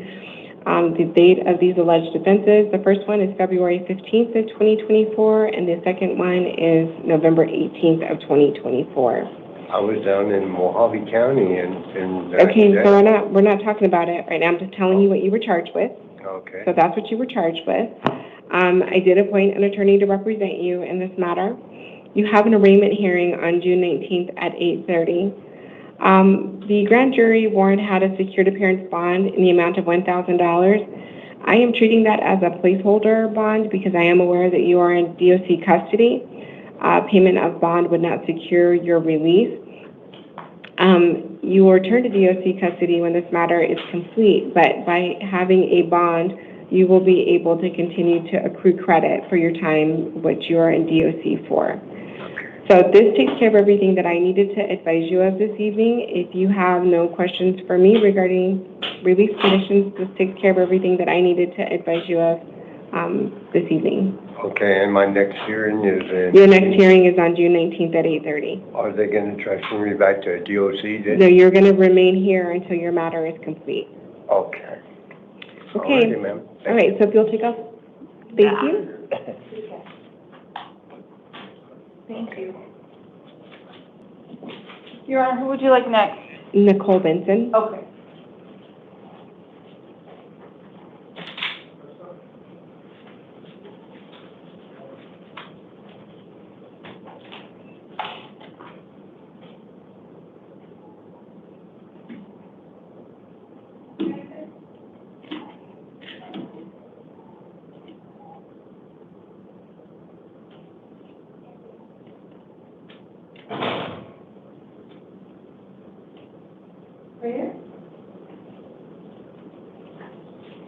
Can you please state your first and last name and your date of birth? I'm Nicole Benson, 9880.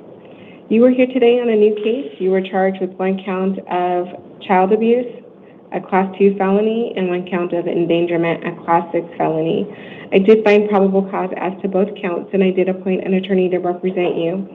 You have a status conference hearing on June 18th at 8:30 and a preliminary hearing on June 20th at 8:30. Karina, I needed to correct this order as well.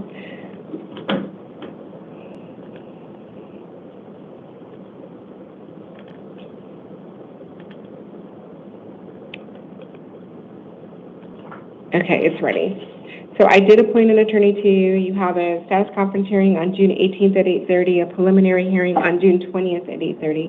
You have a secured appearance bond in the amount of $25,000. If you are able to post bond, you will be released to pretrial services on electronic monitoring. You cannot return to the scene of the alleged crime. You cannot initiate any contact with the alleged victim. And you cannot possess any weapons. You cannot reside at the same location as the alleged victim. You are permitted when civil standby with local law enforcement to assist you in collecting your essential belongings. You are cautioned that if you violate the no victim contact order, you could be charged with a Class 6. You could be charged with aggravated harassment, which is a Class 6 felony. I did include that if DCS is involved or there's a family court order, you would be permitted supervised visitation. Failure to comply with your release conditions or to appear for your court dates would result in the loss of any bond that you post. A warrant would issue for your arrest and additional bond could be imposed.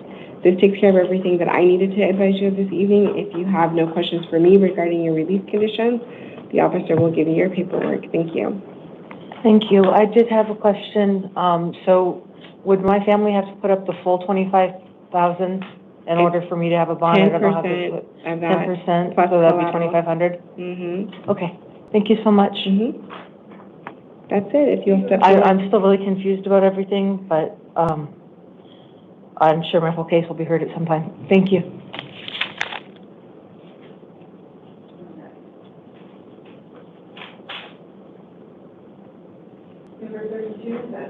Oh, so that one is vacated? So we don't have to do anything for her? No. If it's vacated, Okay, yeah, so it's vacated. We don't have to see her because we're vacating the hearing. Bueno. What up? So What up? I'm gonna Who's out do there the today? house calls. Okay. House calls. I showed up kind of late, if you will. Derek Jackson. Who do we got in here? We got Tonka. Date of birth August got 22nd, Destiny. 1979 Who is here else? on a new Linda. case. He is not physically present in court due to his inability to function.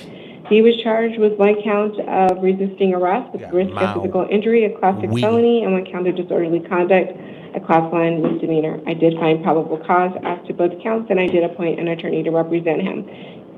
He has a status conference hearing on June 18th at 8:30 and a preliminary hearing on June 20th at 8:30. He has a secured appearance bond in the amount of $5,000.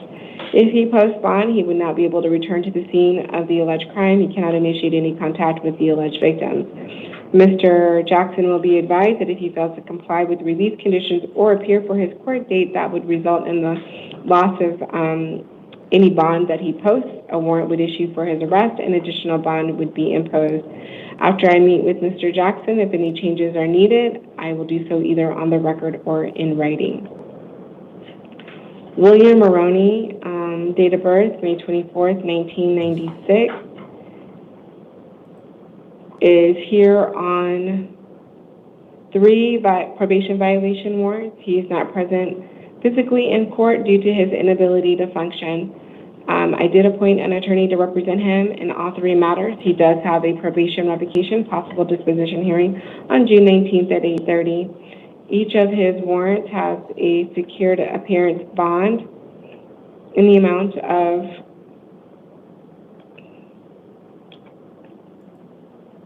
one of his warrants is a secured appearance What bond up, in the amount Steven? of $250. The second one is $750, and the last one is $500. His total secured appearance bond between the 3 cases is I believe it's $1,400. Man, guys, I was gonna show up today for the 8 o'clock one, but I started with me and my wife and my daughter would start talking about immigration and whatnot, so I didn't end up jumping on. But I'll be on tonight for the 11 o'clock one. For anybody that wants to Mr. interact, Maroney will be advised that if he's able to post bond, he must appear for his court dates, and that if he fails to appear for his court dates, that would result in the loss of any bond that he posts. Warrants will issue for his arrest, and additional bond could be imposed. After I meet with Mr. Maroney, if any changes are needed, I will do so either on the record or in writing. This concludes the 8 p.m. initial appearance calendar. We stand in recess until 11 p.m. Damn.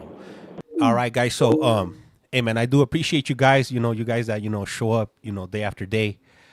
I haven't been active. I just have a lot of stuff going on right now, which hasn't, I haven't had the luxury of, jumping on and man, I haven't even been on the chats and whatnot. But I'm still running, obviously the streams and whatnot. I will be back tonight. I'll be on for the 11 o'clock one. Hopefully it's a long one like this one. This one went on over like an hour and 30 minutes. But I just want to tell you guys, I do appreciate you guys that do, come back, day after day, even though I'm not here.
Hello, hello. Hey, what up? What up? What up? What up? Who is in here? Let me see. Let me see right here who it is. Hey, what up, Chad? How's it going? That's right, Chad. You already know what time it is. It's nothing but AI up in here. Let me see. What's up, Nicole B? What up? Let me see. What's up, Matthew? Hell yeah. Go ahead and do a complimentary IY if you will. What up, Jazz99? Who else is in here? Man. What's up, Nick? Hey, man. Hey, I haven't been on, as you guys could tell, and a lot of you are definitely missed. Hey, what's up, Jelly Butter 92? So yeah, $1 million question. Where have I been? Where is James, man? Hey, been hey, unfortunately, I gotta work just like all you other guys. So I've been picking up major hours at work, and then I've been a bit under the weather. Where you been, Vatos? Hey, you know what I'm saying? Let me see where we are here. I knew it was an AI. What's up, James? What's up, Gen X _SGT? Man, I miss dropping, drop one, flush one, if you will. Praying for you all. Hey, thank you. Highly appreciate that, Matthew. Let me see. Is this hearing going on right now? Shit, it's about to go right now when it starts up. So just for those of you that are non-believers, James, nice to see you. Hell yeah. Well, that's what I'm talking about, Edward. Highly appreciate you. Hey, let me see. My fishing addiction, 77.7. Thank you. Highly appreciate that, Daily Heart. So yeah. I've been. You know what? I didn't realize how much being on social media takes up all my time, and I just been doing stuff around my house today. Like today, we've been having this pool that my wife bought maybe like 2 months ago, and I just been laying it in the box in the living room, and my daughter's been on me. She's like, "Hey, can you make?" Oh, court is Thank you. starting up. Please be seated. Jim, I was in LA when the stuff started. Had to pick up my family from the airport. Wild. Damn, Chad. Hopefully everything went okay. What's up, Sean? How's This is it the going? 11 p.m. calendar on June 12, 2025. Orders were given on the 1st of the month regarding the taking of DNA and fingerprints. Those orders remain in effect today. What that means for you in the courtroom is this: not every single one of you has to give your DNA or your fingerprints. If you have to do that, those orders are going to be on your paperwork. My name is Commissioner Beck. I'm here to do a few things for you. Number one, I'm here to let you know why you're here. Number two, if you might be released.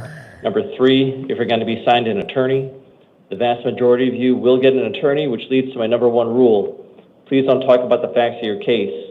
Anything you say or do can be used against you. Everything in the courtroom is video recorded.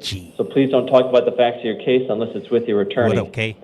Second, Yeah, I'm good. I'm sure you're going to have a lot of questions for me. Unfortunately, I'm not your legal counsel, so I can't answer legal questions for you. So please save your legal questions for your attorney. Finally, you're going to be hearing about lots of different dates, different types of release conditions. You don't have to memorize all that stuff. Bro, all that information is going to be on your paperwork.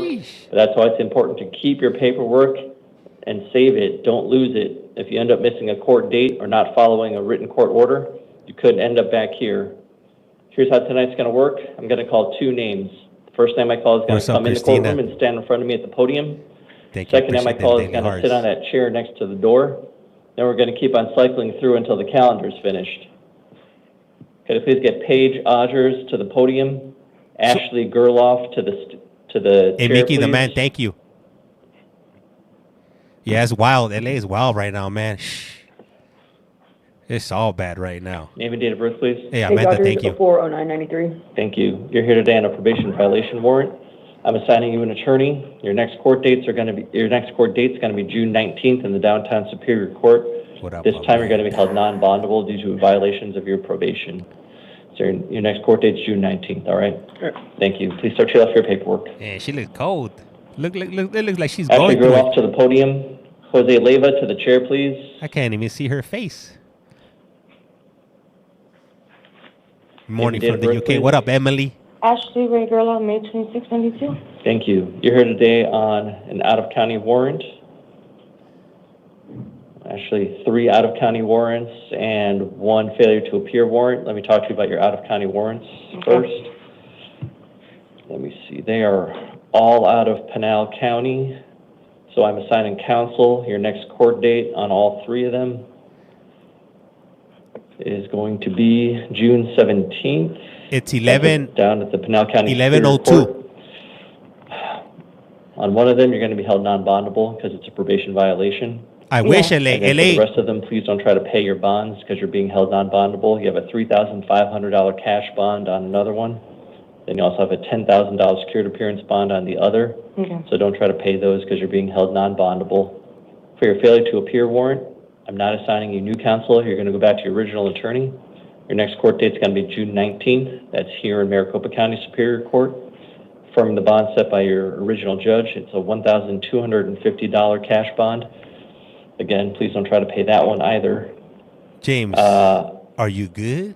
And yeah, No, I'm good. I'm good, your next Caitlin. court date is June 17th down in Pinal County, okay? I just think that damn judge, he gave me that damn cough. Oh, really? Yeah. Okay, so, okay. All right, thank you. Silas, I think he goes in front Jose of the Leiva parole to the board podium. on the 28th. Michael Boosie to the chair, please. So in about like 2 weeks. Hey, what up? How's it going, Candace? How's it going? Yeah, you know what? Everything's good. I just been busy, with life and whatnot. So I just haven't had a lot of free time on my hands. All right. Can I have your name and date of birth, please? Jose Leiva, 3/12/78. Thank you. You're here What today up, in the K&D? Superior Court grand jury warrant. Grand jury has found probable cause to hold you on the following charges. One count of conspiracy to transport or sell dangerous drugs, a Class 2 felony. One count of the possession of dangerous drugs for sale or transportation of, Class 2 felony. One count of assisting a criminal street gang, a Class 3 felony. Street gang? These were alleged to have occurred back in July of 2023 to July of 2024. I am assigning counsel.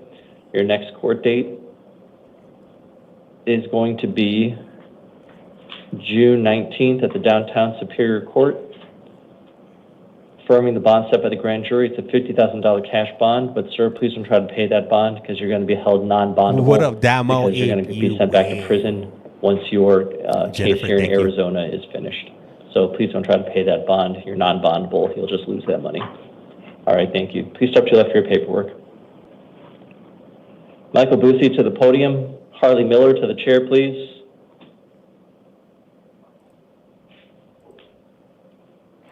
Name and date of birth, please. No bond for Saturday. 11/4/71. Thank you. You're here today on a probation violation warrant. I'm assigning you counsel.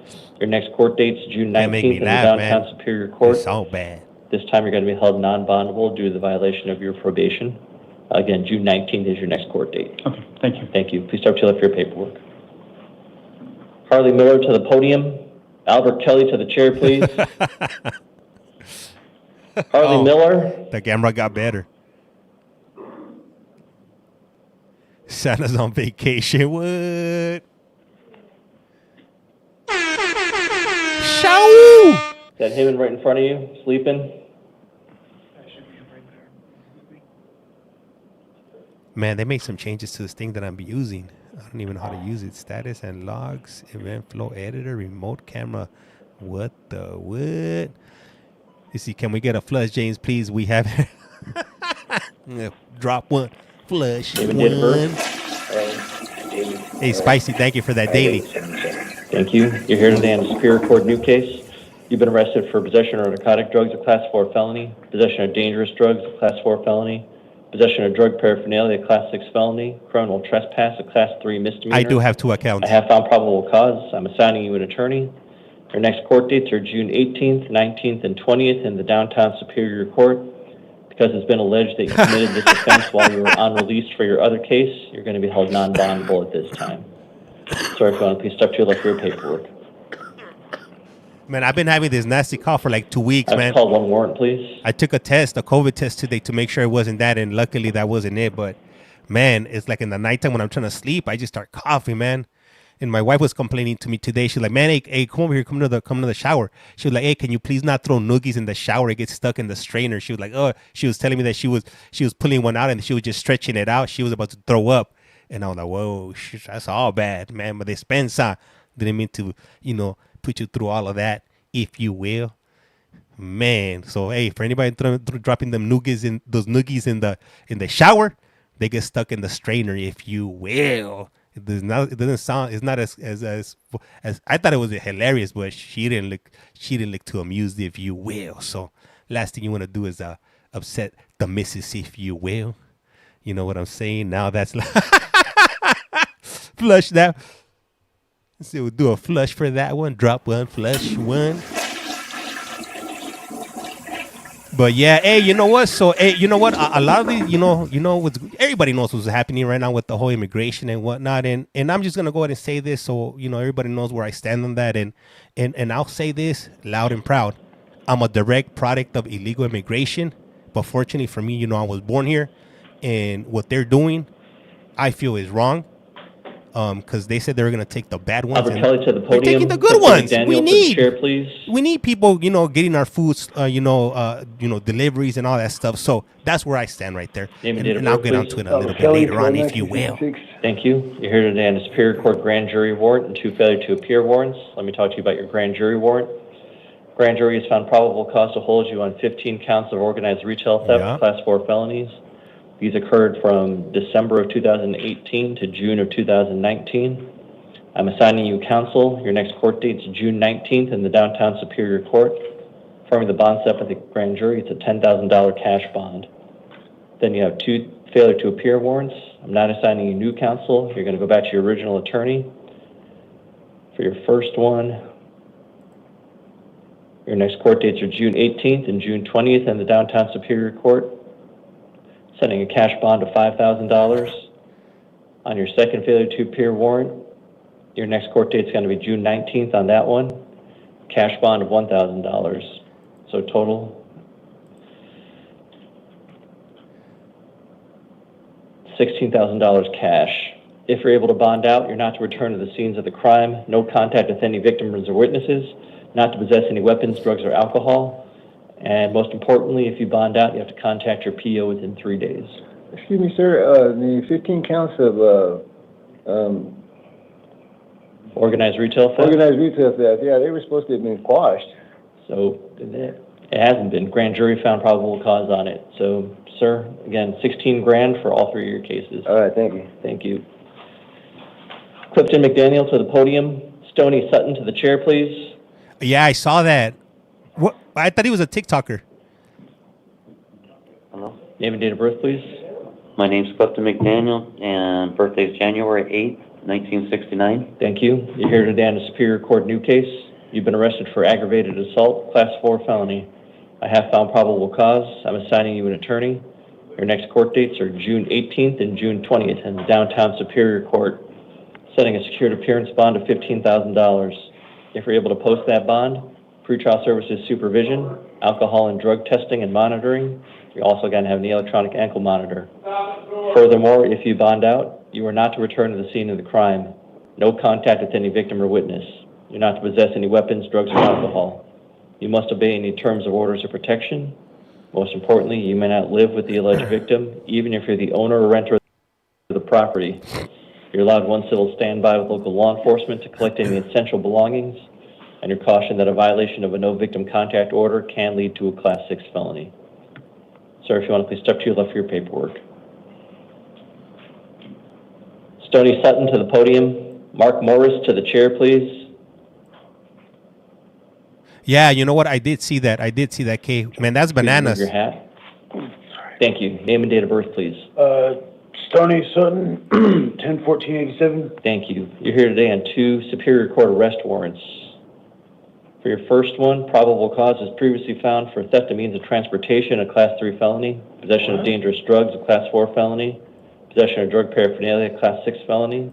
This was alleged to have occurred back in. Hey, you know what? We just took out a page from the colonizers. We just did it the way they did it. Previously found for possession of dangerous drugs. We wanted to, we saw some land and we wanted to be here. We want to be part of it. So here we are. February of 2025. We're just learning from the best, if you will. Counsel for both your cases. Your next court dates are June 18th and June 20th in the Downtown Superior Court. On the first case, I'm affirming the bond set by your judge. It's a $10,000 secured appearance bond. On your second case, your judge set a $500 secured appearance bond. So total $10,500 secured. If you're able to post that bond, you're going to be placed on pretrial services supervision. You're not to return to the scene of the crime. No contact with any victim or witness. And you're not to possess any weapons, drugs, or alcohol. Sir, if you want to please step to your left for your paperwork. Mark Morris to the podium. Richard Upson to the chair, please. Hey, what up? How's it going? How is it going? From down under, if you will. No, sir. Court at 1 a.m. Hell yeah. Letter and stuff on my program. So, sir, I'm just here to let you remember my talk that I gave you at first. I'm just here to let you know why you're here, what your bond is going to be, and then if you're going to be assigned counsel. Could I please get your full name and date of birth? I was born in Ireland, but I have a U.S. birth certificate. 1992. Thank you. Yeah, I got two birth certificates. Violation warrants. I was born in the U.S. I was born in California. Your next court date's going to be and I also have a June 19th Salvadoran in the birth downtown certificate. Superior Court. I'm affirming the first bond set by your judge, probation violation judge, is a $5,000 cash bond on the first one. On the second one, it's a $250 secured appearance bond. If you're able to bond out, you're not to return to the scene of the crime, no contact with any victim or witness, not to possess any weapons, drugs, or alcohol. Most important thing, if you bond out, you have to contact your probation officer within 3 days.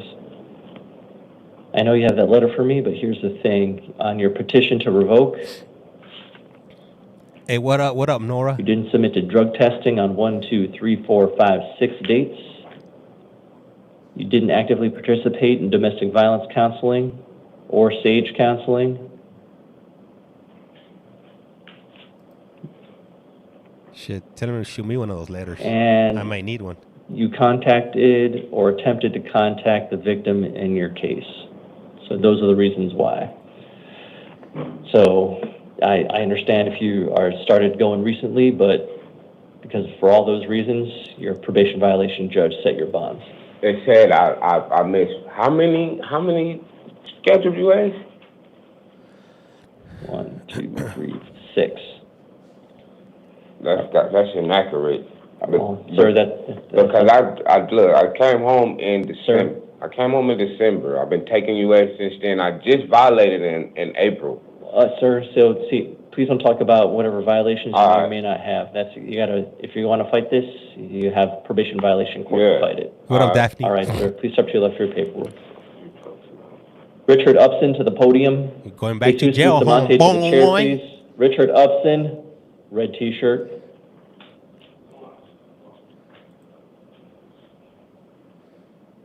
They lying on him. I hate when that happens. Hey, thank you, Daphne, for that daily. I hardly appreciate it.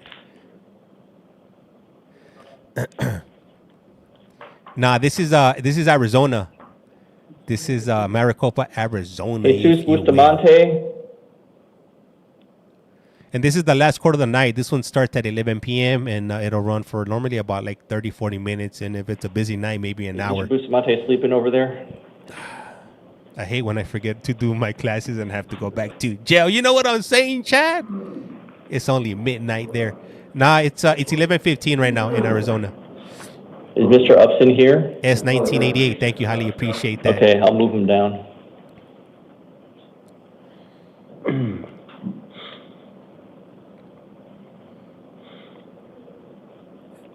AT. Name and date of birth, sir? That daily heart. Bustamante, August 28, 1980. Thank you. You're here today on a probation violation warrant. I'm assigning you counsel. Your next court date's June 19th in the downtown Superior Court. I'm affirming the bond set by your probation violation judge. It's a $750 secured appearance bond. If you're able to bond out, you're not to possess any weapons, drugs, or alcohol. Yeah. Most importantly, if you bond out, you have to contact your PO within 3 days. All right, sir? Yeah. Thank you. Please step to your left for your paperwork. Has he released anybody? You know what? I'm not even sure. Karen Navarez to the podium. Kathy Espinoza to the chair, please. Hey, what's up, Maui? 1219. How you been?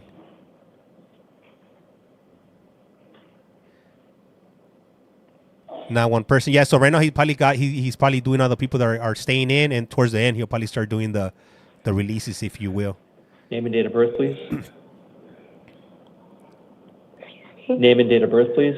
Karen Michelle Navarro, 7/16/75. Thank you. Damn, You're here today on a Superior Court new case.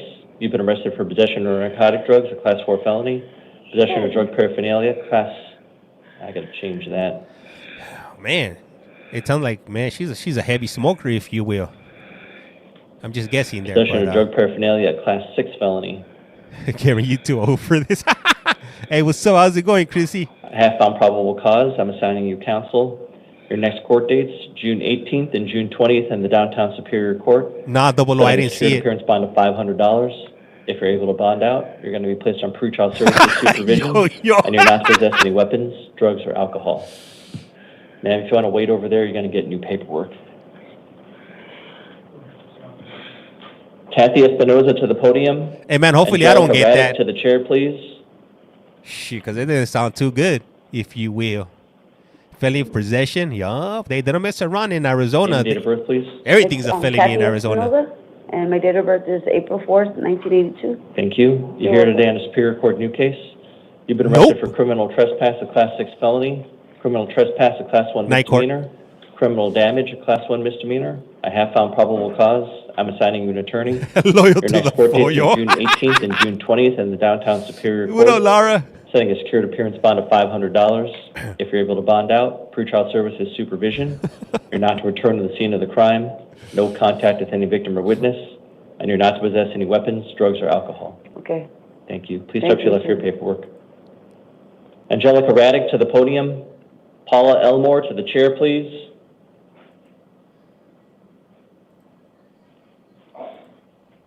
Name and date of birth, please. Angelica Raddick, 12701. Thank you. You're here today on a failure to appear warrant. I'm not assigning you new counsel. You're going to go back to your original attorney. Your next court date is June 19th in the Downtown Superior Court. Affirming the bond set by your probation violation judge. It's a $500 secured appearance bond. If you're able to bond out, you're not to possess any weapons, drugs, or alcohol. Most important thing, if you bond out, you have to contact your PO within 3 days. Thank you. Thank you. Please touch your left ear paperwork. Paula Elmore to the podium. Sarah Stewart to the chair, please. Hey, you know, that's what's up, Chad. And that just goes to show, you know, if you really want to change your life, you can. You just got to want to do it. Paula Elmore, 7673. Thank you. You're here today on 3 probation violation warrants. Oh, damn, she's down Assigning you an bad. Attorney. Your next court date's going to be June 19th for all 3 of your cases. Hey, no name, If you're thank you able for to that bond daily. out, I'm sorry. I'm going to be affirming the bond set by your probation violation judge. It's $100 on the first one, $250 on the second, Thank you guys for $100 those daily on the hearts. third, so total $450 secured. If you're able to bond out, you're not to possess any weapons, drugs, or alcohol. Most important thing, if you bond out, you have to contact your PO within 3 days. Thank you. Please touch your left ear paperwork. Your Honor, did you want Richard Austin right now? I'll call him a little bit later. Hey, you know what? And, Thank you. and that's one thing that Josephine terrified me. Aparicio to the podium. That terrified me when Javier people would Almejo offer me to the any type chair, of please. substances because I never wanted to end up like that. Actually, it's a scary thought. Excuse me? I can't go out like that. No. Hell no. Joseph. Oh, sorry. I'm sorry. Sarah Stewart to the podium. Plus, it's Josephine expensive. Aparicio You to gotta the have chair. money. You gotta accumulate Name, money date of birth, in order please. for you to be able to 12/11/96. Name, please. be a smoker. Stewart. Thank you. You're here today on an out-of-county warrant. Mm-hmm. You're going to get an attorney. Your next court date's June 17th. That's up at the Gila County Superior Court. Okay. Affirming the bond set by the judge up there. It's a $250 cash bond. If you're able to bond out, you're not to possess any weapons, drugs, or alcohol. Yeah, If you it can't is bond cheap. out, they'll transport you, okay? But that stuff will All right, take thank you out real Please touch quick. your left ear paperwork. Josephine Aparicio to the podium. Javier Almejo to the chair, please. You get the wrong stuff, laced with the wrong thing, and man, next thing you're kicking up daisies. Name and date of birth, please. You're all TSO. Name, please. Josephine Aparicio. Thank you. You're here today on 2 probation violation warrants. I'm assigning you counsel. Your Minus next court 20. date's June 19th in the Downtown Superior Court. Affirming the bond set by your probation violation judge. It's $100 secured on each one, so total $200 secured. If you're able to bond out, you're not to possess any weapons, drugs, or alcohol. Most importantly, if you bond out, you have to contact your PO within 3 days. Damn, this fool looks scary. Look at this fool. I would imagine you're sleeping and you wake up and this Javier fool, Almejo to the podium. and he's at the Richard Upson to the at the chair, end of your please. bed, just looking at you like all creepy. Like Jesus, I'll be screaming. Javier Almejo. Was Michael Jackson? I was scared the bejesus out of me, looking like Edward Scissorhands, not in the tents. Ay, ay, ay. Damn, what up, Jays? It's been a while. What's up, Dylan, man? Hey, what's up, Tita? Man, yeah, man. Oh, man, I just been so tied up and caught up in life right now that I haven't had any free moments. But, you know, I'm trying to get back into the swing of things. Name and if date you of will. birth. Off with January 29, 1990. What's your name? Carlos. It's the wrong guy. Damn. Javier has a navy blue shirt on. Damn, what's up with these people today? They're bringing in the wrong people today. Damn, I thought they had them in alphabetical order or height order. Like today is obviously not working out for them. Let me see, when you withdraw, is it really that rough? Oh, I've never been through it because I've never done those type of. Down? But from what I hear, oh man, I heard it's one of the toughest things to do in your life. What are we watching? We're watching court, Maricopa court, the last court of the Richard night. Upson to the podium. Dominic Pacheco to the chair, please. This is gonna be the 11 p.m. court, if you will. This is live and direct right now.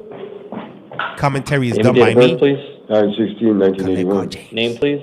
Richard Upson. Thank you. You're here today on 2 failure to appear warrants. That's correct. I'm not assigning you counsel. You're going to go back to your original attorney.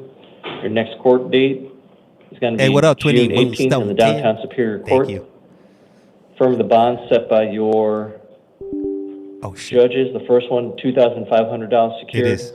Second one, $500 secured. So total $3,000 secured.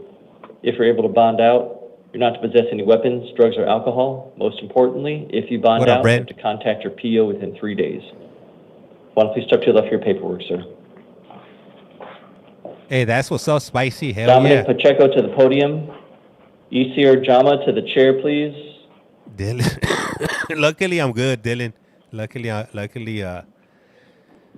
have to deal with that. Dominic Pacheco, 1993. Thank you. You're here today on Superior Court new case. 20.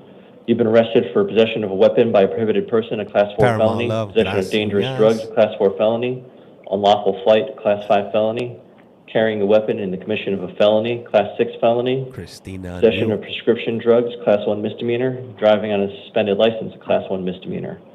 I have not found probable cause on the unlawful flight, Class 5 felony. I have not found probable cause on carrying a weapon in the commission of a felony, Class 6 felony. I am finding probable cause on the remaining charges. I'm assigning you counsel. Your next court dates are June 26th and June 30th in the downtown Superior Court. Upon your promise to appear, I'll be releasing you. There's some conditions to your release. You're going to be on supervised release. You're not to return to the scene of the crime. You're not to possess any weapons, drugs, or alcohol. You cannot drive a motor vehicle. Yes, sir. Sir, do you understand these conditions? Yes, sir. Do you promise to follow these conditions? Very much so. Do you promise to appear on June 26th and June 30th at the downtown Superior Court? Yes, Your Honor. Do you understand if you don't show up, a warrant will issue for your arrest? Yes, Your Honor. Upon your promise to appear, I'll be releasing thank you to for the the follow. supervision of pretrial services. It's your responsibility to call them during normal business hours. 72 hours, correct? I'm sorry? Within 48 to 72 hours, correct? Yeah, no, there you is. have to call them as soon as you get out during normal business hours. Yes, if you Your fail Honor. to call them, you'll end up back here. Do you understand that? Call them first thing in the morning. All right. They open at 9. Yes, sir. All right. Calling thank you. in Please the step to the left of morning. your paperwork. We'll see that fool by the ECR weekend. Gala to the podium. Celestino Urias Garcia to the chair, please. Right here. Nope. Name and date of birth, please. ECR Jama. Where's everybody tuning in from Thank today? you. You're here You guys today on wouldn't mind Superior sharing. Court new case. You've been arrested for theft of a credit card, a Class 5 felony, fraudulent use of a credit card, Class 1 misdemeanor. I have found probable cause. I'm assigning you an attorney. Your next court dates are June 26th and June 30th in the downtown Superior Court. On your promise to appear, I'll be releasing you. There's some conditions to your release. You're going to be placed in supervised release. You're not to return to the scene of the crime. No contact with the victim whatsoever. Not to possess any weapons, drugs, or alcohol. Do you understand these conditions? Yes. Do you promise to follow these conditions? Yes. Do you promise to appear on June 26th and June 30th at the downtown Superior Court? Yes. Thank you for Do you that daily understand if you don't hardcore. show up, a warrant will issue for your arrest? Yes. Upon your promise to appear, I'll be releasing you to the supervision of pretrial services. Ma'am, it's your responsibility to call them during normal business hours starting at 9 a.m. If you fail to call them, you'll end up back here. Do you understand that? Can you say that one more time for me? You have to call pretrial services starting at 9 a.m. as soon as you're released. Okay. If you don't call them, you're going to end up back here. Do you understand that? Yes. All right, thank you. Please step to your left for your paperwork. Thank you. Celestino Garcia to the podium. Man, so we got Pete people Ramirez from all to over the the chair, world in please. here. Hey, title gifter, thank you. Highly appreciate that. No name. Highly appreciate that. Hi, name and date of birth, please. Celestino Urias Garcia, 12/20/2002. Thank you. You're here on a justice court warrant. I'm not assigning you counsel because for your types of charges, you don't get a free attorney, but you can hire your own attorney. Do you understand that? Oh, okay. Sir, your next court date is going to be July 1st at the Arrowhead Justice Court. Upon your promise to appear, I'll be releasing you today. There's some conditions to your release, okay? Yes, sir. All right, not to possess any weapons, drugs, or alcohol. Do you understand those conditions? Understood. Do you promise to follow them? Yes, sir. Do you promise to appear on July 1st at the Arrowhead Justice Court? Yes, sir. All right, upon your do you understand if you don't show up, a warrant will issue for your arrest? No, yeah, for sure. And you understand that this is the last chance that you're going to get with being let out without a bond? Yes, I understand that. All right, upon your promise to appear, I'll be releasing you on your own recognizance. Please make sure to go to court, okay? All right, thank you. I appreciate it, man. All right, thank you. Ooh. Please step to your left for your paperwork. Thank you. No name. Highly Pete appreciate Ramirez to that. the podium. Javier Almejo to the chair, please. It looked like he was about to fall over. About to tip on over, if you will. No. Name and date of birth, please. Pete Ramirez, 4688. Thank you. You're here on a Superior Court new case. You've been arrested for burglary in the 3rd degree, Class 4 felony, possession of burglary tools, a Class 6 felony, a half-found probable cause. I'm assigning an attorney. Your next court dates are June 26th and June 30th in the downtown Superior Court. Upon your promise to appear, I'm going to be releasing you. There's some conditions to your release. You're going to be placed on supervised release, alcohol and drug testing and monitoring. You're not to return to the scene of the crime, no contact with any victim or witness, and you're not to possess any weapons, parole drugs, or hearings? alcohol. Do you understand all these conditions? We just had one, I think. Do you promise to follow all of them? Was it yesterday? Do you promise to appear on June Or the day 26th before and that? June 30th at the downtown Superior Court? Yes, sir. Do you understand if you don't show up, a warrant will issue for your arrest? Yes, sir. Upon your promise to appear, I'll be releasing you to the supervision and pretrial services. I could remove this one. You have to call them once you're released during normal business hours. But If this you fail one? to call them, you'll end up back here. Do you can't. understand that? Yes, sir. All right, thank you. Please step to your left for your Please step to your left for your paperwork. Javier Almejo to the podium. Yvonne Mendez to the chair, please.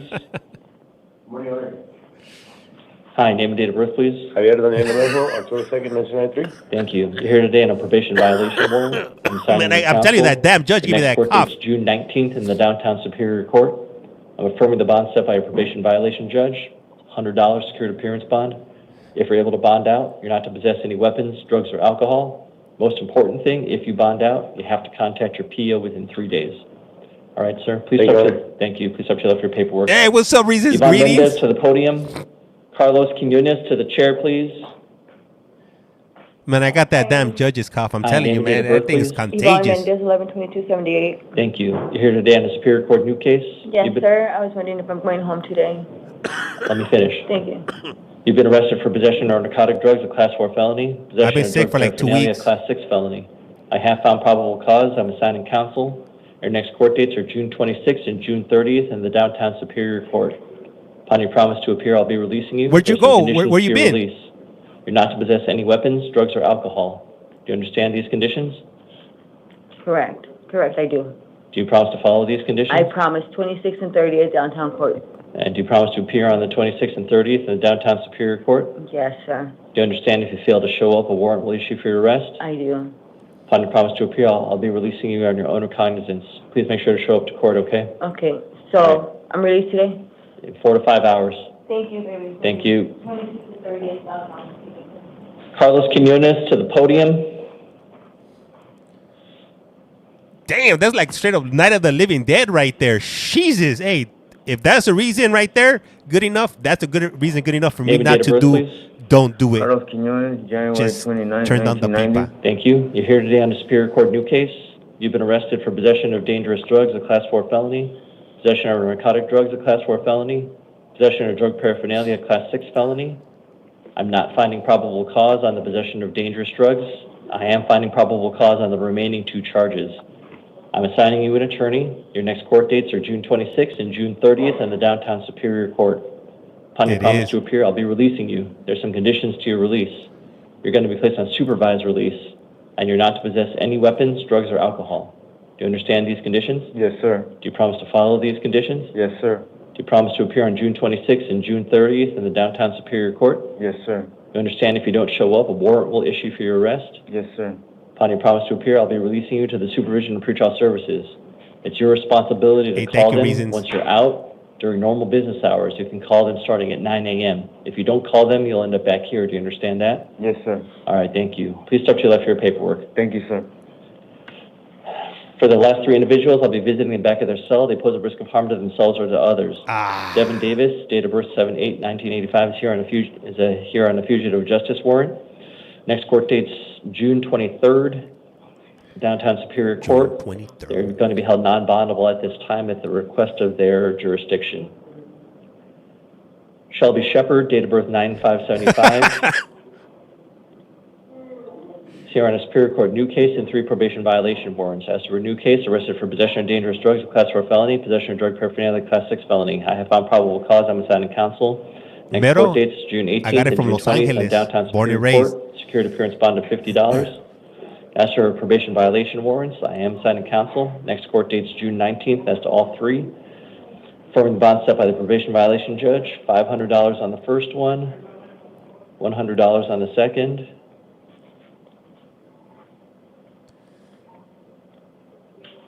Hey, thank you, Reasons. Highly appreciate that. $100 on the third. If she's able to post bond, she's not to possess any weapons, drugs, or alcohol. And she must contact her probation officer within 3 days. Oh, okay. Damn, that's a trip. Roderick Reitmeyer, date of birth 8/8/59, here in a Justice Court new case, arrested for criminal trespass, class 1 misdemeanor. Have found probable cause. I'm assigning counsel. Next court dates June 17th at the McDowell Mountain Justice Court, setting security appearance bond at $250 if he's able to post bond. Not to return to the scene of the crime, no contact with any victim or witness, not to possess any weapons, drugs, or alcohol. After visiting these individuals back at their cell, if I make any changes to these conditions, I will come back on the record to make those changes. This concludes the 11 p.m. calendar. Did they say 11 p.m.? Nah. Yeah, James must be getting the AI generation. Anyhow, yeah,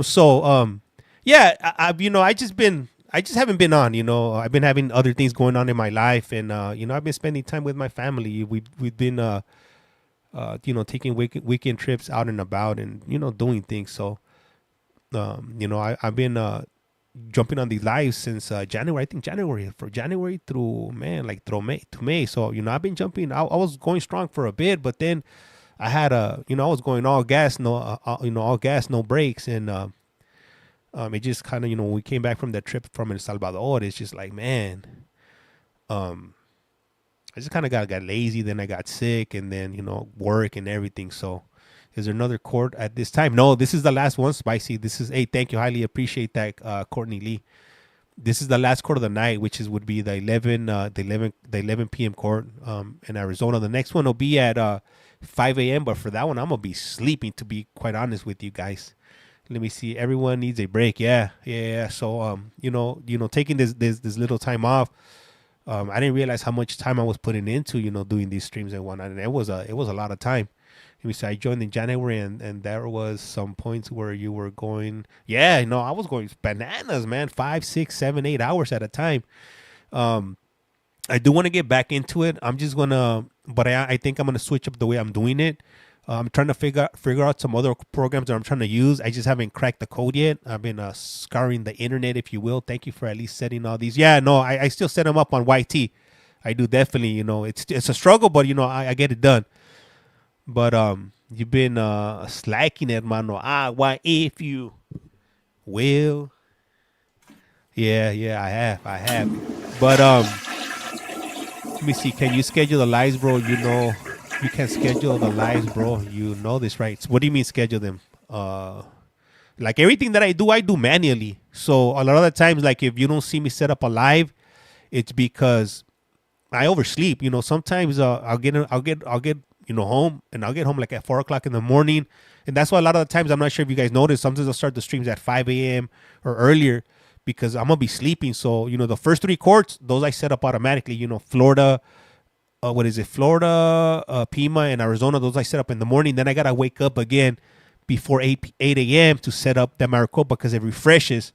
And then I gotta wake up like at 10:30 to set up the Florida one again. So I'm short on sleep. So a lot of times, when I don't have the chance, I don't hear my alarm, or I'm just tired.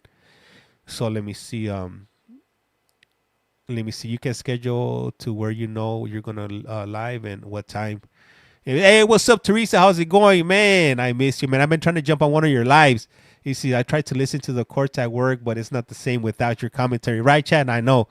Let me see. Yeah, hey, mind the gap, hell yeah.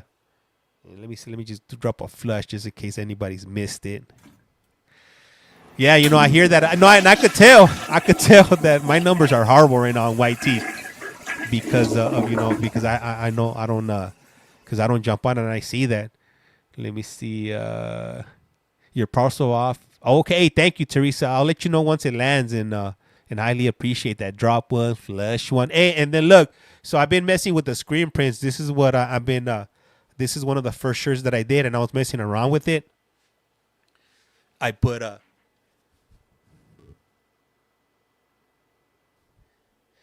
I did a objection, if you will. So a few weeks back, I went and I took a screen printing class, and I watched. You know, I had been watching for the last few weeks. You know, I had been watching like a lot of videos on how to do it, but I just couldn't figure out. There was this, like, when you there's like this special chemical that you put on the screens in order for you to burn the image of whatever you want to put on there, and I couldn't figure it out. So I ended up paying like $80 to take this class. It was like a 4-hour class. So I got that down. So when I got home that weekend, I started practicing. I got maybe like 7 or 8 screens ready to test them out. So I got it down a little bit. So what I'm gonna do now is I'm gonna go get some blank shirts, and I'm gonna start doing some logos and whatnot. So you absolutely have to. Yeah, no, that's mandatory, Chad. I try to do the logo, but the screen that I'm using is not the proper one that I should be using. So I need to order a new screen that'll give me a lot finer detail where I am able to do the logo. Let me see. Hey, I mean, for being an amateur, I mean, it's good, but I still need a lot of work, and I'm gonna be working on that, you know, over the next, you know, coming days and weeks and whatnot. So ultimately, hopefully, I'm able to sell some of these shirts. That's the ultimate goal, and you know, that'll help me out tremendously. So definitely be on the lookout if you would absolutely need one of those. Yeah, I was talking to my wife today. She was like, "Well, what about your people in that are not in the United States?" I was like, "Well, what I'm thinking, and I'm not sure if it's something that exists, but if it doesn't, then, you know, I'll have to find somebody that could do it. But I know here in the U.S. we got a Shopify. So I was telling her I'm gonna check if there's Shopify in Britain, and if there is, then, you know, setting up an account with them, and they could ship out the shirts out there. And if there isn't Shopify, then I would just find the UK equivalent of Shopify out there, you know, to have shirts shipped out there. So I'll figure it out. You know, I do have a lot of thoughts in my mind, so, you know, I'm slowly putting them into work, if you will. Let me see. I listen to you. I listen on YT because I'm at work, so I don't have to interact. Okay, yeah. I love to represent y'all. Hey, thank you. I would be a tremendous honor, if you will. Nice, James. Is that your goal or no? Let me see all that. Okay, let me see what was your. Hey, pretty soon you can quit your. You know, hopefully, you know, one day I wish, you know, I wanna be able to generate enough money so I don't have to clock in. So, you know, that, that is a dream. You know, hopefully I'm able to accomplish it. Let me see. Naomi coming in from Australia. Australia has it. Okay, thank you for letting me know. Naomi, highly appreciate that. Let me see. Yup, if not, I'll help you find someone who can do them for you. Oh, okay, nice. Hey, thank you, Teresa. Highly appreciate. I appreciate you guys. You know, for you guys that are, you know, still jumping on. I really appreciate you guys. Let me see. I know it sucks being from your family and using these hours, but James, you have a platform, man. You know what I'm saying? Yeah. You know, it is a sacrifice, you know, being on here. So I just gotta find a balance where it doesn't take me away from my family as much, and at least if it does take me away from my family, where I could show my wife, like, hey, you know, like I might not be here, you know, right here, right now, but, you know, like we got this, and we could do, you know, use this for that. So, you know, we call it a happy medium, y'all.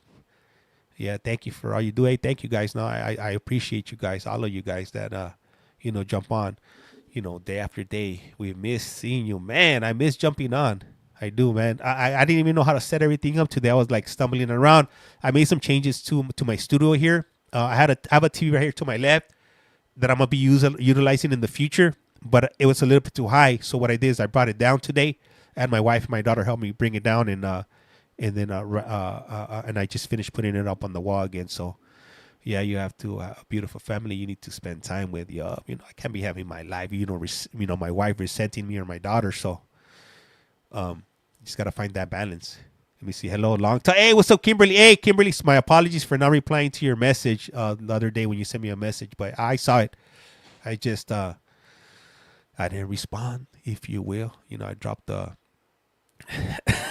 I dropped the ball on it. Hello, Governor Cheerio.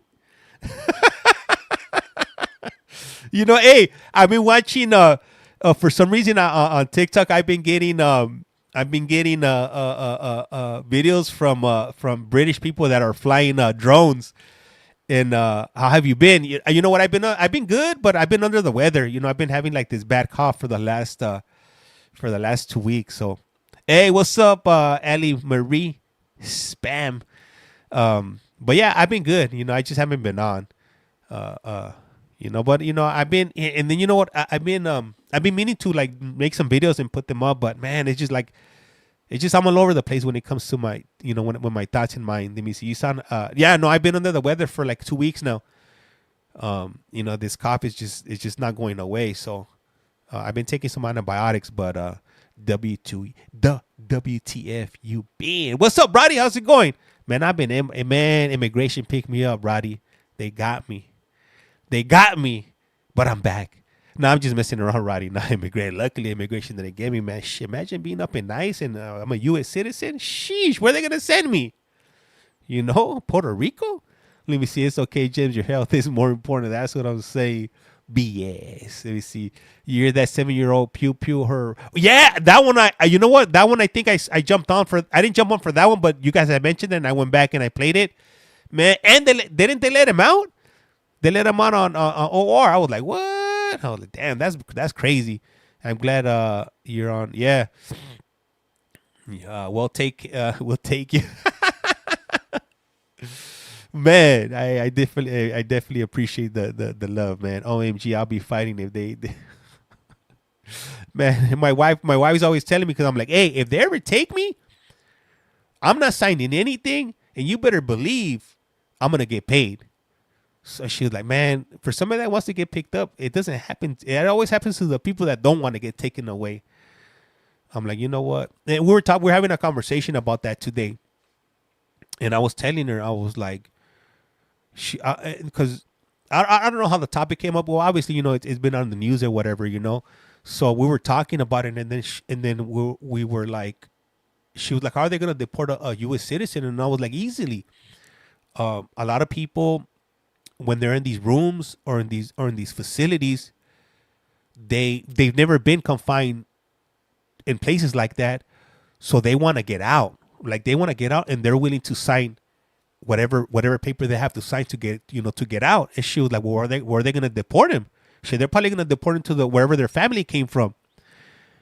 So I was like, it's just like when somebody gets arrested for a crime they didn't commit, and the police wear them down, you know, in those interrogation rooms, you know, they have them like 6, 7, 8, 12 hours without any food. And I was like, and also, you know, when you're getting interrogated in one of those interrogation rooms, it does something to you, you know, when you're in, you know, confined in that room. You might even be handcuffed down there, and then you got these cops that are really aggressive, or they're trying to manipulate you. So I think it does something to you subconsciously where you don't even realize it. And a lot of times you just want to get out of there. And you might admit to something that you had nothing to do with, you know, you were just in the wrong place at the wrong time, or somebody dropped your name and really you didn't have anything to do about it, but you just want to get out of that situation that you're willing to say whatever, you know, or sign whatever paperwork, and whatever happens, not realizing that, you know, it might take your freedom away for the rest of your life. Let me see. My friend wants to see his family, and after having his green card for 2 years, I'm scared. Yeah, I wouldn't risk it. I wouldn't leave. If I was a green card holder, I'm staying put until either the administration changes or I'm not going anywhere. Let me see. Yeah, tell them your family is in the UK. You know what I'm saying? What up, Chacha? So you were having a conversation, and then, hey, how's it going, Elisa? Let me see. Yeah, he doesn't understand it. Yeah, no, I wouldn't risk it. I wouldn't take that ride. Right now with the current administration, and you come back into the country and you run into the wrong the wrong CBP, officer with the hair up his, where. That's all it takes, But so yeah, we're talking, so we're having this conversation, and I was like, you know what? If I was in a situation like that, I could write it out. But I was like, but for you, that's never been in a situation like that, I was like, I don't think you could handle it. I was like, it's not only being confined and getting questioned and whatnot, is like the things that happen to you, to get processed into these places. Whereas she was like, can you use the restroom in front of people? I was like, hell yeah, you better believe if there's 100 people in a cell, I'll go drop one, flush one in front of everybody. I mean, I'll do it because you have to do. You got no choice about like. But for somebody like you that's never been in a situation like that, and I know the way you are, I was like, you're not gonna do good in a place like that. So being in situations like that, it'll make you do some stuff that you normally wouldn't do, and you might sign that paper, just to get the hell out of there. Let me see. I don't even want to visit the USA until the administration leaves. Yeah, and I don't blame you, Teresa. Let me see. But yeah, and then I was like, and I was like, man, and then all that squatting and coughing, and lift your foot up and lift this out up and open that and open your mouth and it's I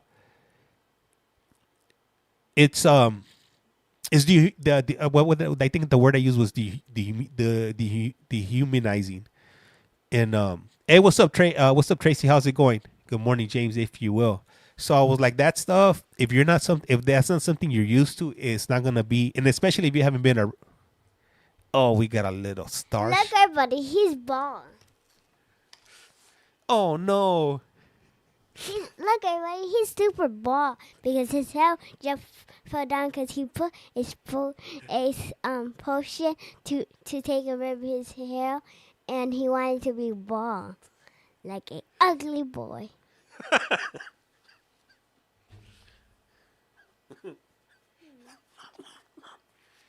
Man, this is what I gotta deal with every day. She's over here insulting me. I didn't even do nothing to her. I built a pool for you today, and this is the way you treat me? I built the whole pool for you.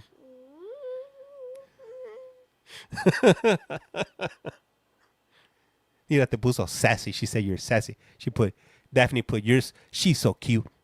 How to spell something? You wanna spell something? Yeah, in your channel.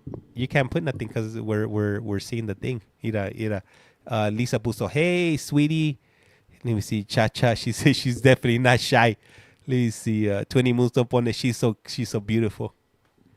I'm wearing pajamas, and he's not wearing no pajamas. Yeah. Why you putting me on blast for? Why you do that for? I'm blaming you. Hey! Why you treat your papa like that? Sorry. She came to hijack the show, if you will. How about Mr. Potato Head? Oh, Mr. Potato Head. Oh yeah, I can't forget about Mr. Potato Head. Are you tired? I talked to you about sponsorship with someone. Really? Man, thank you. I may talk to you about sponsorship with someone. That's right. Are you tired? Be good to yourself, huh? Are you tired? ¿Estás cansado? You're tired? No. No? No. Are you sure? It looks like you're tired. No. Looks like you're about to go to sleep. What are you doing? I had to do the puzzle so they don't cut off para que no corten el stream. Oh. Yeah. And with that, she's out. No, I'm not out. Never.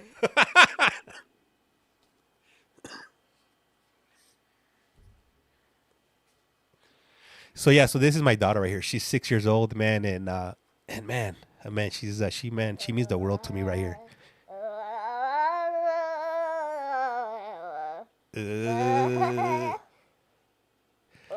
Hey, thank you. Highly appreciate that. Who sent that over?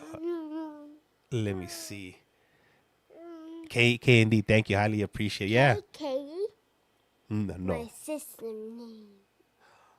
Why you do that? Oh my goodness, knock your teeth out. Oh, she's gonna knock my teeth out with her head. Sup? Hey, what's up? Yeah. Hey, what up? Yeah, it's been a minute. She's precious. Let me see. I popped something. Precious. Hey, thank you. Hey, thank you. Highly appreciate that, Teresa. What's Precious doing? Dijo que te mandó algo. She put something in the parcel for you. Look how she's gonna send us something from Britain. I I have a mustache. Yeah, well, you don't have a mustache. Yes, I do. Look, I have a mustache. You don't have no stinking mustache. Hey, you have. Mira, te give us a doggy. Ew, he's caca. Hey, press empuje este. The first one. Uh-huh. Diles, drop one, flush one. Flush one.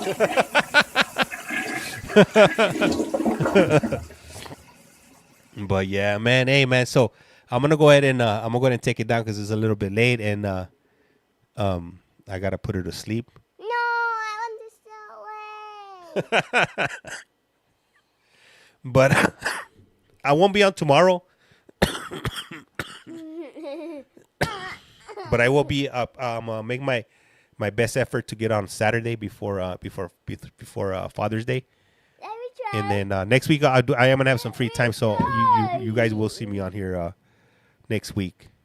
I miss Court, man. I miss Court too. Can you let me? Love you guys. Hey, why do you love them? Es lo que puso right there. Love you guys. Good night and sweet dreams. Good night. Hey, thank you guys. And if you haven't done so, please do so. Hit that follow button. It's free 99. Don't be a Scrooge McDuck. Don't be a Mr. Krabby Patty, if you will. Hey, good night. Cha. Hey. He's lying because it's not free. ¿Qué? He's lying because it's not free. It's free 99. Are you out of your mind? No, it's not. You are lying. I'm not lying. Anyhow. Hey, be safe. Hey, thank you. I will. Thank you. Hey, remember, if you're in Britain, mind the gap. Don't get... she's a techie. And with that being said, I am Collect Call James. Everybody, look, he's bald. You don't went to this channel. He's actually bald. Hey, don't cough on me. I am Collect Call James. You are watching. You have a Collect Call From. And like I said around here, lights like a candle. Once you blow it out. Don't listen to him. Look at the ugly girl.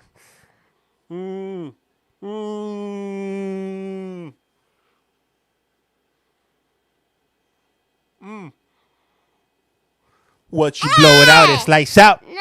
And with that, he's out. Arato.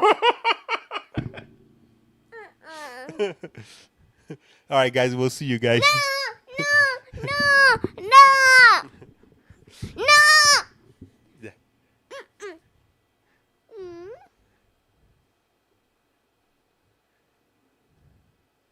¿Por qué you did eso? We gotta go. It's late already. Can you stay awake? Yeah, we'll stay up. Are you tired? Oh, poquito. I'm also tired, poquito.